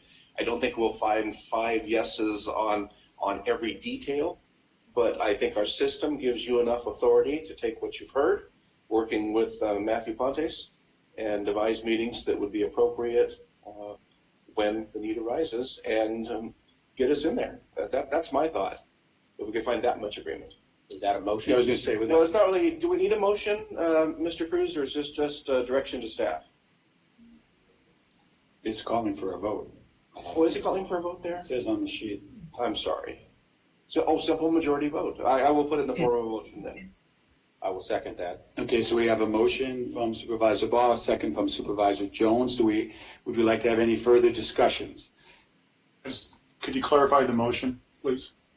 Yes, I'm agreeing with the intent of the chairman, Mr. Modi, to host a series of meetings as important subjects, especially to our community. He's mentioned 2 of them would be hemp, and one of them would be the Fountain Wind project. And I'm in agreement with that level of community input that's going to be needed. And we've discussed a lot of things, like, you know, what night it could be on and what night it shouldn't be on. And I think my motion says we've got authority to direct the chairman, along with Matthew Pontes, to make some decisions on our behalf and set a few meetings. If we don't like what happens, we'll come back and we'll talk to the chairman. Correct. But I'm thinking we just we take the input that Mary and you and I and Patrick have given, and let's see where it goes. I'm in favor of supporting his move to do so. All right, so it's a very open. So I need a little more clarification. So these are these, Les, are these special meetings only for special topics, or are we going to have a regular board meeting at night? No, I'm confused. Not a regular meeting. That's not what he was. So these are just going to be special meetings for special topics. Okay, I just want to be clear on that. As the chairman sees fit to. Correct, like, but understand, these are meetings that, I'm sorry, go ahead. I said, like we did with the public safety, that kind of thing. This, or what? These are meetings that were already scheduled. We were scheduled to have a meeting this day. Okay. On was off on the 2nd, 3rd, or 5th. Occasionally there's a 5th Tuesday. Yeah, there's a 5th Tuesday. I have it on my calendar in front of me. The idea was this is a normal board meeting, so it would carry the normal curriculum agenda, but it would be targeted so that you know, my request of Mr. Pontus is if we know that Fountain Wind is coming up, like there's one February 23rd that we could do, or March 23rd, that we would look to do a board meeting, which would have all the elements of a normal board meeting. The caveat would be this particular board meeting would have the Fountain Wind project as a key component to it, or it would have hemp as a component to it. Okay, so it is a regular board meeting. Correct. That was my intention. That may not be the motion, but that was my intention. So yeah. Well, my intention was to give you the ability to set meetings. Okay. Which you already have. Okay, so, and I want to just add to that before we go to a vote on this, that I certainly agree with discussing what it would take for us to go up to Intermountain and to do those other remote locations. But at this point in time, I'd like to just stay focused on, it's a baby step thing here. Let's just focus on setting an agenda for an evening meeting, and I'll pick it up from there. So there is a motion and a second on the table, and I will ask for Mary Williams or Kristen to call for a vote, please. Thank you, Chair. Supervisor Modi, Yes. Supervisor Rickert, Yes. Supervisor Jones, Yes. and Supervisor Clementi. Yes. Thank you. That was 5 yeses. I think we got one more. Supervisor Bond there somewhere. It was Supervisor Bob. Did I skip you? I am so sorry. Supervisor Bob. You did, but my vote is yes, so that's great. All right, so that. I apologize for that. That's quite all right. Don't worry about it. No biggie. Yes. So that passes unanimously, and Mr. Pontus and I have already had conversations around that. Okay, so the clock is probably ticking based on my red bar. It's moving quickly. Okay, so now we're going to take action, discuss a series of special meetings to provide opportunity for presentations and community discussions related to COVID-19. And I just want to give real quick background. This was a suggestion that was made to me in a conversation I had with Mr. Pontus. It was also brought up in a conversation I had with a citizen, and it was her contention that this would be a good idea. I agree. I think that the things we want to talk about is this an official board meeting, or is this more like a press conference where we would have a representative of the board or two, but we would want to have HHSA, we want to have the medical community. We want to be in a position to have people ask a question. And the caveat to that would be you'd have up to 1 minute. This isn't a soapbox presentation. That's what we do at board meetings. And it's not my intent to eliminate that from any board meeting that we currently have. This is an ancillary meeting specifically designed to be a conference around COVID-19, allowing people to ask questions that perhaps the panel can answer. And if they cannot, then we will work on a methodology for that to be answered perhaps on shastaready.org so that everybody can get information in a timely fashion. So I just encapsulated that. So I'll open it for discussion. Well, Chair Rickett, if I could go first, based on what you just described, it doesn't sound like it should be so much as a board meeting as some kind of, as you mentioned, town hall meeting or informational meeting where you're going to have staff there to answer questions. That strikes me more as that kind of setting rather than a board meeting. And I'm okay with that. Okay, and that is my intention. I don't know legally, does it have to be a board meeting? Do we have the latitude for one supervisor or two supervisors to be here and then have other people present? That's an issue I don't know. But again, the intent is to be able to ask and answer questions. So Chairman, we're going to go off here. I think we're going to need to reboot. And my question would be much longer than the time we have left. Okay, so why don't we, once again, we'll go into, how much time do you think? 5 minutes? Okay, why don't we go into let's just call, what is it, 2:30? We'll come back at 2:30. Thank you.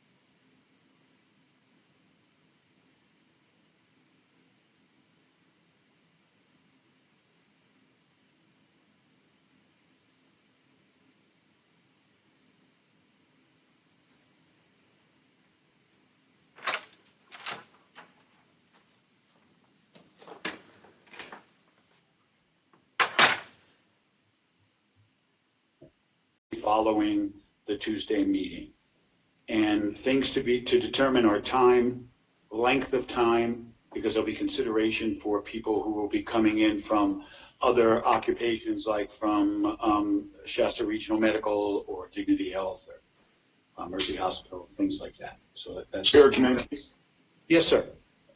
Maybe hopefully in an effort to sort of get through this a little quicker, the points you just raised are fine as far as the day and the time and who. I think we just need to decide if it's going to be a board meeting or not a board meeting. If it's not a board meeting, then I think you and the CEO, Mr. Pontus, can determine who are appropriate to go there. We can determine if one or two supervisors want to go there, whatever, and that can be discussed offline. To me, the only real question is if it's going to be a board meeting. I think it shouldn't, and I'm really going to make a motion on that, but I'll let some more comments be made first. And just for clarity, I never intended it to be a board meeting when Matt and I discussed this, Mr. Pontus and I discussed this. Well, then I think it's not even an issue for the board. I think it's something that you could arrange as the chair with Mr. Pontus and our staff and set it up. Yeah, okay, so if there's no, I'm sorry, Supervisor Ricker, do you have some discussion? Yeah, well, yes, I had a couple of kind of public meetings that I held after the car fire about, fire risk, fire hazard, and I had speakers, and is that the kind of meeting that you're talking about? Yeah, yes, as a matter of fact, I attended a couple of those. Yeah, this will be more of because it's such a controversial issue is probably the appropriate adjective to use, but really an opportunity for people like the press does when on the press conferences on Wednesday where they ask questions and then the panel answers them. That was the intent of this, and it is a work in progress. We have to work out the tactics, just exactly how we're going to do this, but I guess the ask here would be, what is the intent of the board in terms of doing something like this? Well, the other question I have, Chair Commenti, is this considered a public gathering if you have people come to a meeting? It seems to me that that's contrary to what we're being asked to do to mitigate the spread of the virus. I'm a little confused how we can hold this. If you had 200 people show up to, in the board chambers, that would be a crowd, and I feel like we're being counterproductive as far as cutting back on our numbers. It would be my intent, again, this is just the intent of this, to maintain where we are in terms of seating, leaving the foyer available for people to come in and socially distance, and the same mask requirements unless exempted by state mandate. So no, it is not the intent. The intent would be to conduct the meeting under the safety guidelines that we currently conduct the Board of Supervisors, which would include people being able to call in if they had questions. So it would be pretty much a similar format in a similar location. In this location, it would be similar to this location. That, again, this is really just discussion, and I think my ask for putting it on the agenda was to get the intent of the board to see if this is something that they would like myself and Mr. Pontus really to continue investigating. Have you talked to staff about the time? I'm a little concerned that they're so overworked now. Are they going to have the time to be able to focus on something like this? Have you consulted with staff? My intent here is, again, to use staff as we're using them here for the meeting. So again, I would put that in Mr. Pontus's very capable hands, as he's responsible for the day-to-day operation of the business. If there's a concern, if there's a week where it becomes an issue, I'm sure he'll let me know, and we can adjust accordingly. But it is, again, our intent to be able to get information and interaction in the community. So, Chair Commenti, I just would add to that as well, is that if you start out, like I said, following our board meeting on Tuesday on those weeks, if you either, number one, see that the new information is dying off, then perhaps you would stretch that out a little bit further. Or if just the same questions are being asked and asked and asked, even though they're answered, at some point you also would consider reducing the number of meetings to prevent our staff from not being as productive as it could be on other matters. Otherwise, I'm okay with moving forward. Okay, and to answer your question, yes. When we first started the press conferences in March, we were having them daily, and then we moved to weekly. And I think the same applies. Once we get the first wave of questions, all of the answers can then be posted on shastaready.org, and these are just tactical things we need to work through. But yes, the intention is to get information to the community. So for my part, just weighing in, I applaud you for your desire to provide more information.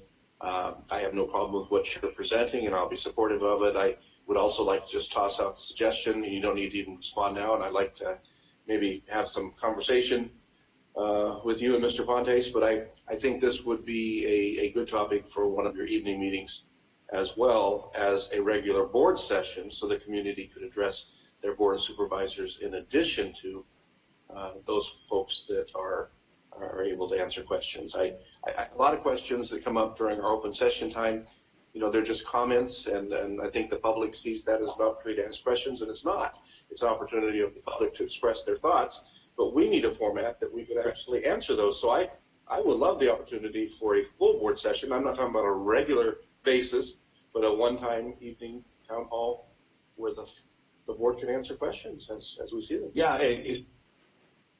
So is your consideration that take one of these evening meetings that would have a board meeting and just... Well, yeah, down the road. I know that you've got other fish to fry, but I do think sooner rather than later, this would be the type of town hall I think the community would be interested in. In fact, I think you'd have to probably hold it down at the Veterans Center, not here, because I think the interest, as Mary pointed out, would overwhelm this small chamber, or maybe the more orderly coming in and leaving type. And I think that would certainly be a consideration. My inclination in things like this is to just always try it out. I work much better when I have an idea of what something looks like, and then can give input to it. So I guess if there's no further questions, or if I would go ahead. Is Supervisor Jones going? No, go ahead, Supervisor. No, I would just. I think I would disagree with Supervisor Ball. I don't think this lends itself well to a regular board meeting. But when we did the public safety meeting, what ended up happening is we listened for about 4 hours of speakers giving information, and then as is appropriate, then the board responded. By then, probably at least half the people had already left. I don't think a board meeting lends itself to a back and forth conversation. Board meetings typically aren't run that way and aren't done that. And I think your town hall meeting scenario is a much better format for that. Just to follow through on that, I was suggesting Supervisor Clemente's presentation or his form of meeting, which wasn't like the town hall meetings that I ran. His meeting suggestion was to not allow time to simply get up there and spend 3 minutes pontificating, but to stand up, ask a question, sit down, you don't get 2 bites at it, that question gets answered, and then you move on to the next person. It's a great time to ask a question and get it answered. Yeah, and that's fine, Supervisor, but then you're back to the same issue. Who's going to answer? The staff's going to answer. So we're going to sit there and let staff answer all these questions. So again, it doesn't fit the board meeting scenario very well. It would be answered by the person the question was directed to. In my view of this, if you take the weekly press conference that would have, Dr. Ransom, Mr. Pontus, Mr. Ewart, representatives of Mercy, Shasta Regional, perhaps Shasta Community, a broader base of the medical community. So it's basically that panel. So there are some tactical issues like will these individuals that work for the hospitals be available, and what time are they available to come? But which is why I would like to limit the amount of time, because they'll be coming from their respective businesses at cost to their businesses to be with us. But I guess my ask would be to be able to put a format together to be able to see if this can work and how this can work. Joe, I would we're moving recommend forward with the present suggestion, and if there's a motion from Modi, you had one earlier. I'm sorry, but just to interrupt as I do so eloquently. Supervisor Rickard, you had something I think you wanted to say. Yes, I would suggest that you consider having people put questions on 3x5 cards, because what happens is they get up, ask a question, they get an answer, and then they ask a follow-up question. And you could have somebody spend 15 minutes back and forth on, with one person. And I think we need to simplify it, and especially if you have a large number of people there, and I'm not sure with how comfortable staff will be within a congregate setting such as that with large numbers of people. So there's a lot of questions I think that need to be answered before we. And as I said, there's some tactical concerns. We would operate it the way we're currently operating the board meetings, which we would limit the number of people in the room at one time. My thought would be not more than a minute presentation, but quite frankly, it could be one question. You get one question. Now you can find a friend, as I mentioned this morning. If you want someone else to ask another question for you, you certainly do that. A person can address the board or address the panel as much as they like. But the goal is a quick question, and then as quick an answer as we can get. If we can't give them an answer, then my suggestion would be that answer will be posted on shastaready.org, and that we have a section on shastaready.org that says, questions from what I'm calling the COVID-19 conference, whatever date it was. So there are some tactical issues that need to be addressed. The reason I put it on the agenda, as I mentioned, is I just wanted to get a feel from the board what their thoughts were, and then I can pick it up with Mr. Pontus and staff. And with that, go ahead, Supervisor Jones. Chair Clemente, we have a motion. I will second that motion. Okay, so I don't know that who made a motion? What did Supervisor Baugh, did you make the motion? No, I was thinking Leonard was started to make a motion, so I was trying to end my comment to give him a chance to do that. Yeah. Okay, so I'll entertain a motion. Well, actually, I don't think it requires a motion. I think you have the authority to do this. You've heard from the board kind of where they want to go. I suggest you just take the information and move on and fulfill your role as chair with our CEO. And Mr. Cruz, and the only reason I say this is because my sheet of paper says simple majority vote. And so is that, because I'm fine with that, is that appropriate for this context? Chair Clemente, yes. I mean, based upon the tenor of the conversation, we're not looking to establish any official board meetings. So as I understand it, these meetings that you're discussing will not have a majority of the board present. And so based upon that, yes, there's no need for any formal action by the board at this time. Okay, well, having heard that, I have my marching orders, and I'll get with Ms. Pontus, and I know Ms. Williams will be instrumental in helping us put this together. So with that, we will move on. So now we're going to move to R6, Health and Human Services Agency, and the Director of Housing and Community Action Programs, and this involves funding, could we authorize the Health and Human Services Agency and the Housing Community Action Agency to submit an application to the California Department of Housing and Community Development in cooperation with co-applicants ADK Properties and the McConnell Foundation. So I will turn this over to, since Mr. Ewert just appeared on my screen, I'm assuming I will turn it over to him. Good afternoon, board members. Donnell Ewert, Director of the Health and Human Services Agency.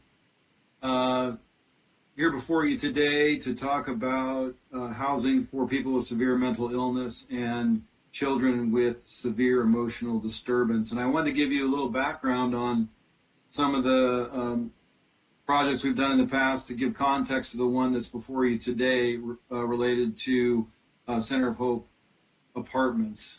We know that about 20 to 25% of homeless individuals who are unsheltered living on the street have serious mental illness, and that compares to about 6% in the general population. So the projects that we've done have been focused on trying to provide more housing opportunities for that population. We know that someone who has a severe mental illness cannot really truly get into recovery and be successful in their treatment if they're living on the street. That's a very stressful environment. We know that people often self-medicate with illicit substances in order to numb all of the pain and suffering that they experience in that setting, and it really complicates their condition. So our goal has been to try to provide more housing for these individuals. The state of California has provided several funding streams over the years for this. In the last 15 years, the first one was through the Mental Health Services Act. Each county, when the Mental Health Services Act passed, was given a one-time allocation of housing funds. And these were on deposit with the Housing Finance Administration in the state of California. And the County of Shasta, I think, had about $2.3 million, which eventually grew to $2.4 million with interest. And we got that allocation in 2006. We had about 10 years to encumber those funds. And we got into a partnership with something called Reading PC Apartments, which was a partnership of Palm Communities, which is a for-profit housing developer, and Northern Valley Catholic Social Service, who were doing a project in partnership with the city of Reading. And as you all are probably aware, that project is complete now and is right behind the Rabba building off of 273. And the first phase was funded in part with $1.8 million from Shasta County's MHSA funds on deposit at Cal HFA, as well as many other dollars from other funding sources, and land that was leased for $1 a year from the city of Reading. In exchange for our partial financing of that project, 19 of the 55 units in the phase one were set aside for people with severe mental illness and families with children with severe emotional disturbance. And it opened in June of 2017. Woodlands 2 was the second part of that project. It was 20 units. We ended up financing that project with $600,000 that was left on deposit with Cal HFA, in addition to $1 million of our local MHSA Community Services Supports funds that we had here locally in order to get that project completed. And in exchange, we got 10 1- and 2-bedroom apartments for our population of people with severe mental illness. So out of those 75 units at the Woodlands, 29 of them were set apart for the population of interest for our mental health focus. Northern Valley Catholic Social Service does provide social supportive services in that complex, and Health and Human Services Agency provides one case manager and a peer support specialist to work with the clients that are housed there. We've been learning a lot. It is not always easy to work on housing people in this population. They have sometimes difficult behavior. Sometimes they have co-occurring substance use disorders, which become impediments to them being a good tenant. So it isn't always easy, but it never is going to be. And if we're dedicated to this effort, it's going to take cooperation and partnership with between the agencies that are working on the problem. Now, recently, back in 2018, there was a law passed, or Proposition 2 was passed in California, which used Mental Health Services Act funds to pay for principal and interest for bonds that were sold by the state of California to pay for housing for the SMI population, seriously mentally ill population. And that's because those initial MHSA funds were exhausted.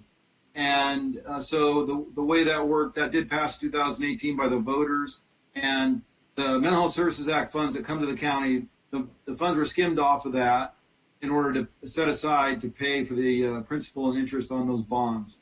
Those bonds did include a set aside for small counties, which is about 8% of the funds. And so we didn't have to compete with the big counties, for example. We only competed against sort of like-sized counties. In the first round, nobody from Shasta County applied for any of those funds. So keep in mind, those funds basically came from all the counties, so we all lost a little money. So we're really interested in trying to secure some of those funds to build housing for this population here. So in round one, no one applied. In the second round, we had something available called non-competitive No Place Like Home funds. Each county was granted some direct funds, even though it was held on deposit with Housing and Community Development. And it was about $890,000. So we did a competitive procurement for those funds, and there were two applicants. One was the Center of Hope Apartments, which I'll talk about a little bit more, and one was a group from Ukiah that had proposed a different project. We had a review committee that reviewed, have received presentations and reviewed the documents, and it included a member of the staff in the City of Reading Housing Authority. It included members from our Mental Health, Alcohol, and Drug Advisory Board, and included members from our Continuum of Care for Homelessness. And they selected Center of Hope Apartments to award those non-competitive funds. And I know that sounds confusing because there was a competition, but it was we didn't have to compete for the funds with any other community. And so Center of Hope Apartments is going to be built on land owned by the McConnell Foundation, so they are a partner in the project. ADK Properties, also known as K2, is a developer, and Hill Country Health and Wellness Center will be the provider of the supportive services, and it's going to be located immediately adjacent to a clinic that's currently under construction that will be owned and operated by Hill Country Health and Wellness Center as a community health center that does both physical and behavioral health services. So that project was before you last January. I actually did a presentation for the board last January about it. That project is located immediately behind Safeway and Lowe's off Churn Creek there, and kind of behind the post office and grocery outlet.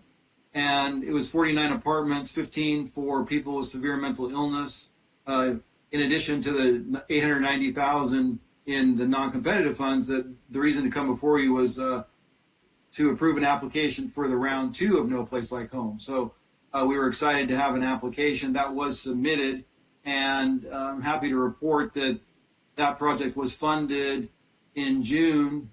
Let me just make sure I get the amount right here. $2.5 million of No Place Like Home funds. They additionally applied for $6.9 million in multiple family housing grant from in conjunction with CRDC, which is a local affordable housing developer. And they were awarded that in December, $6.9 million. They also applied in conjunction with the city of Reading for an infill infrastructure grant, which was awarded for $2.3 million also in June of last year. So they've got about $12 million now in financing for a $17 million project, and they intend to apply for 4% tax credits and a commercial bank loan to finish the financing for that project, and they're expecting to close escrow in late spring or early summer. So that's phase 1, and again, the board did approve that application for those No Place Like Home round 2 funds last January. So now we're in round 3. It's in the same kind of time frame. I believe it's due on January 19th is the deadline for round 3. Round 3 is probably the last round. And so the proposal before you today is to approve this group to go ahead with an application for round 3 funding for phase 2. Phase 2 is again adjacent to the lot used for phase 1. It's again 49 apartments, 15 for people with severe mental illness. And they have we had a competition for $1 million in local MHSA as funding to get that project started in the summer, and there was only one application. It was Center of Hope Apartments, and they will be able to use that funding to get points for already having secured some financing when they go into No Place Like Home competition. And with that financing, they will go ahead and apply for the MHP funds again and the 4% tax credits, and hopefully phase 2 will follow up on phase 1 successfully. So what's before you today is to approve the submission of the application for No Place Like Home round 3, which is a 55-year loan with an affordability covenant for that time period. Also to approve submission of a draft no compensation MOU between all the parties for the inclusion in the application packet, which describes the supportive services as well as the affordability for involving Hill Country and ADK Properties. And finally, to find the project exempt from CEQA. So that is what's before you. It's fundamentally the same thing that was before you last January in relation to the phase 1 application. And with that, I'd be happy to answer any questions. Thank you, Mr. Ewart. Do we have any questions? I'll make an observation or two. Please. So Donnell, great presentation, and just for the good of the community, I'm a great fan of the partnership with Palm Properties, Shasta County, Northern California Catholic Social Services, and who was the fourth element of that one? The City of Reading, right? From there, great phase 1, great phase 2, and everything is exactly as you presented it. Well done. I'm also a fan of of our Intermountain folks, the Hill Country. I love what they're doing. I think this is a logical addition. I'm grateful that the $1 million match comes from the Mental Health Services Act, so there's no general fund as I understand it, and everything else is cobbled together.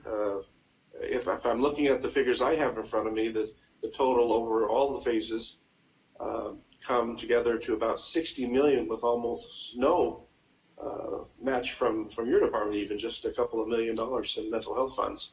So I don't see a downside to this. It serves the population need. It exists as a continuous operation. What is the length or the life of this commitment on the property?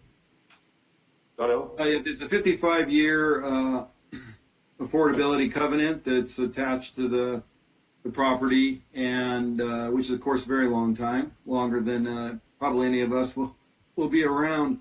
And the MOU for the supportive services is a 20-year agreement. So thank you. I couldn't remember. I was thinking 50-year, but it's a 55-year covenant. Darn if I can find a downside. You know me, Donnell. I was looking. So I just will say, job well done. I just don't see anything other than a positive for the community, unless somebody else has something in all of this reading. I do. Oh, there you go.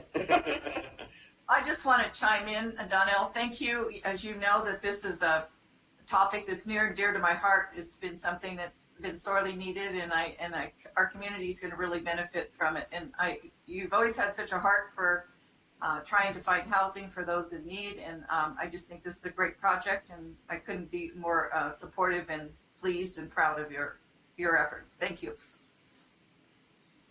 All right, thanks, Jones. Thanks, Chair Clemente.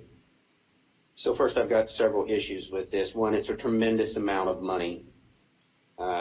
Serious mental illness, homeless, chronically homeless, at risk, all in an area of town that I'm very familiar with. I've lived there, worked there for over 40 years, and not a single person in this audience, except my wife, to have any input. And I can guarantee you a project like this injected into that community would have had a lot to say about it, but yet not a single person here because of the time of the day of the meeting.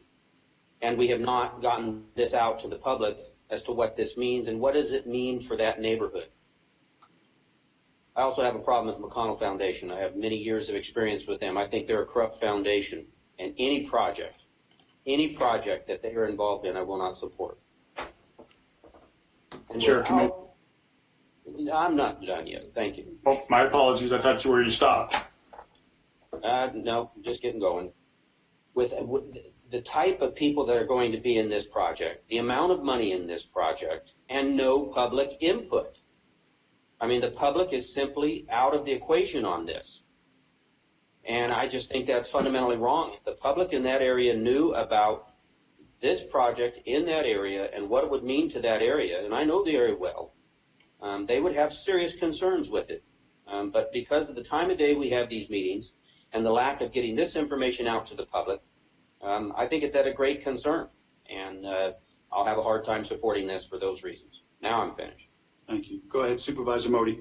Yeah, thank you. First, I'd like to say, Supervisor Jones, if you're going to continue to make claims about people being crooks or whatever, I suggest you start bringing some evidence. Thank you. Donnell, has this project with the previous one been discussed and been part of a joint effort with the city of Reading as well? Yes, we've been working with the city on it. There were meetings that were held, and especially in relation to the zoning and so forth. And there is also a water issue on the Phase 1 property that's going to require mitigation and work with the Army Corps of Engineers and others for Fish and Game. So there's been multiple parties involved, in relation to those discussions with the city and so forth. Yeah, thank you. That's what I thought. So there has been a lot of discussion, I think, with the city of Reading. I know when their first phase was going through, a lot of input at the city of Reading. So I think the public has had lots of chances to be involved. Again, most people focus on the city stuff. We're just a small partner in this. We're using funding that's set aside for this from the state. It's not our general fund money. I wholeheartedly support this, and Chair Comanche, I make a motion to approve this. And I'll second it. And Okay, I'll we have a second. motion from Leonard Modi. We have a second from Mary Rickard. Any further discussion? Sure. Just one more comment. One of the things that probably Mr. Jones, you would be familiar with is that what Supervisor Modi is saying is true. There was a great deal of discussion when the initial project and the location of it was brought forth both here and at the Reading Chambers. So it may be that people already know that this exists, and this is just a continuation of the original announcement for what would be a huge campus. It had phases, and so this is a continuing operation of the initial discussion. It's not the first go around for it. So just tossing it in there for you, Patrick. Okay. No further discussion. Then I'll ask for a roll call vote, please. All right.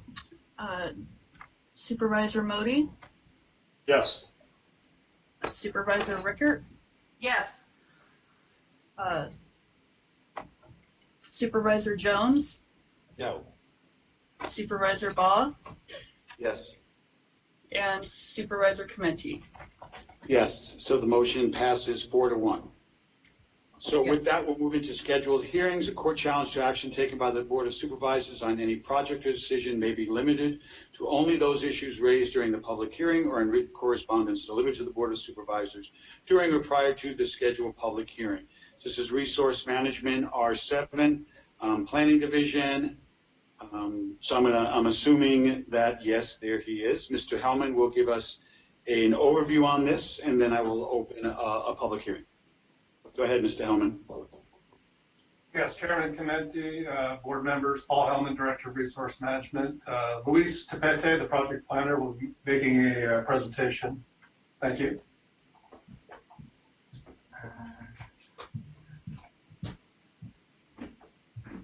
I think you have to bring it up first. Okay. No, minimize. Share screen. Share screen. We can ask Kristen to share screen. Kristen, we're trying to share our screen, PowerPoint presentation. I believe John just made you the new presenter. There you go. Got it, thank you. See the little arrows pointing together? Okay. Oh, upper right. Upper right. Above the mic. We're good, right? Okay. See the two arrows pointing together? Click that. Up there, further up to the left. No, other way. To the left. To the left. Right there. There. There. Okay. You got this. Good morning, Chair Chimenti, members of the board, staff, and members of the public. Again, my name is Luis Lopete, Associate Planner with the Planning Division. So before you today is a fairly simple zone amendment number 20-0007 for two parcels located on the west side of Deschutes Road between State Highway 299 East and Old Alturas Road.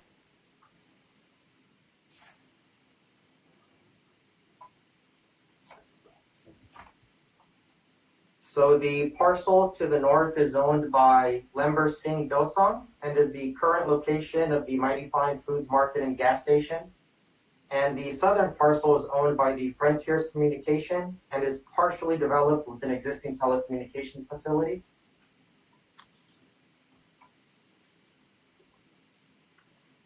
So both parcels are in the mixed-use general plan land use designation. And the northern parcel is in the mixed-use zone district, and the southern parcel is in the public facility zone district. So the applicants are requesting to rezone a 2.2 acre northern parcel from mixed use to community commercial, and to rezone the undeveloped northeastern 1.67 acre portion of the 2.92 acre southern parcel from public facilities to community commercial. So this zone amendment application was submitted together with a property line adjustment application to add 1.67 acre portion of the southern parcel to the northern parcel. So the line to be deleted is the dashed yellow line, and the new property line to be created is the solid red line. And the area between the yellow and the red lines is the 1.67 acre portion that's proposed to be rezoned from public facilities to C2. So this slide shows the current zone districts which follow the existing property lines. And this slide shows the proposed rezone of the 1.67 acre portion of the southern parcel, which would become a part of the northern parcel, where Mighty Fine Foods Market and Gas Station is located. The applicants have indicated that this area may be utilized for future expansion and storage of the existing commercial use. However, no new development is proposed at this time, so any expansion of the existing gas station would require an amendment to the existing use permit and the appropriate level of environmental review at that time. So a California Environmental Quality Act exemption is being recommended for this project. The Planning Commission reviewed this application on November 12th of 2020, and by a 5-0 vote, the Commission recommended that the Board of Supervisors approve the zone amendment. And as specified in both the Planning Commission resolution and the draft ordinance, it is recommended that the approval of the zone amendment be operative upon the recording of the property line adjustment. And this is for the purpose of avoiding the creation of a parcel with more than one zone district. And staff is available if you have any questions. I just want to comment, yesterday I drove by this parcel, because it's right on Deschutes, it's in my district, and it's a real, looks like a real logical kind of a adjustment, and I think it's going to work really well for the owner, so. And I just want to say, great presentation by staff. Thank you. Do we have any other discussion? And would someone like to make a motion? I'll move the recommendation. Yeah, we have. So we've got a public hearing. I'm sorry. I've got to open the public hearing. I'll get this eventually. And Kristen, let me know, is there anyone? We'll give it about a minute or so, see if anybody calls in on this.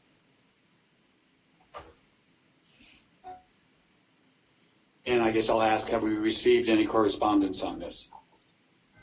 We have had no public comment at this time. And Chair, we have received no written correspondence on this item. Okay. Let's just give it another 45 seconds and then we'll close the public hearing.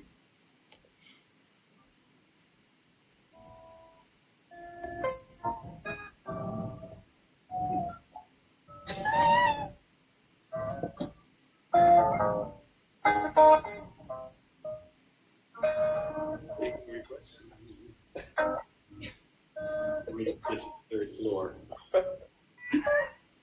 Okay, with that, I'm going to close the public hearing, and I believe Supervisor Jones made a motion to approve. I'm looking for a second. I'll second. I'll second it. I have a second from Supervisor Baugh. I will ask Kristen to do a roll call vote, please.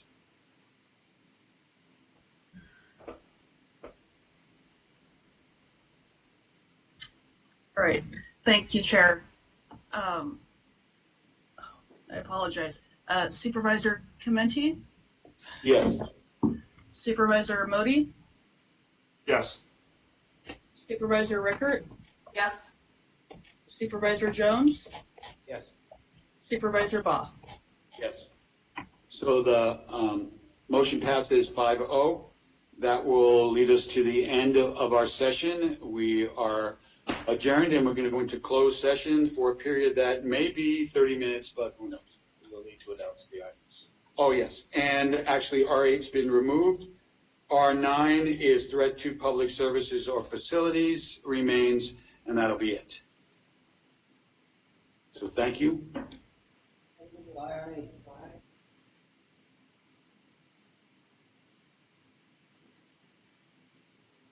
This conference is no longer being recorded.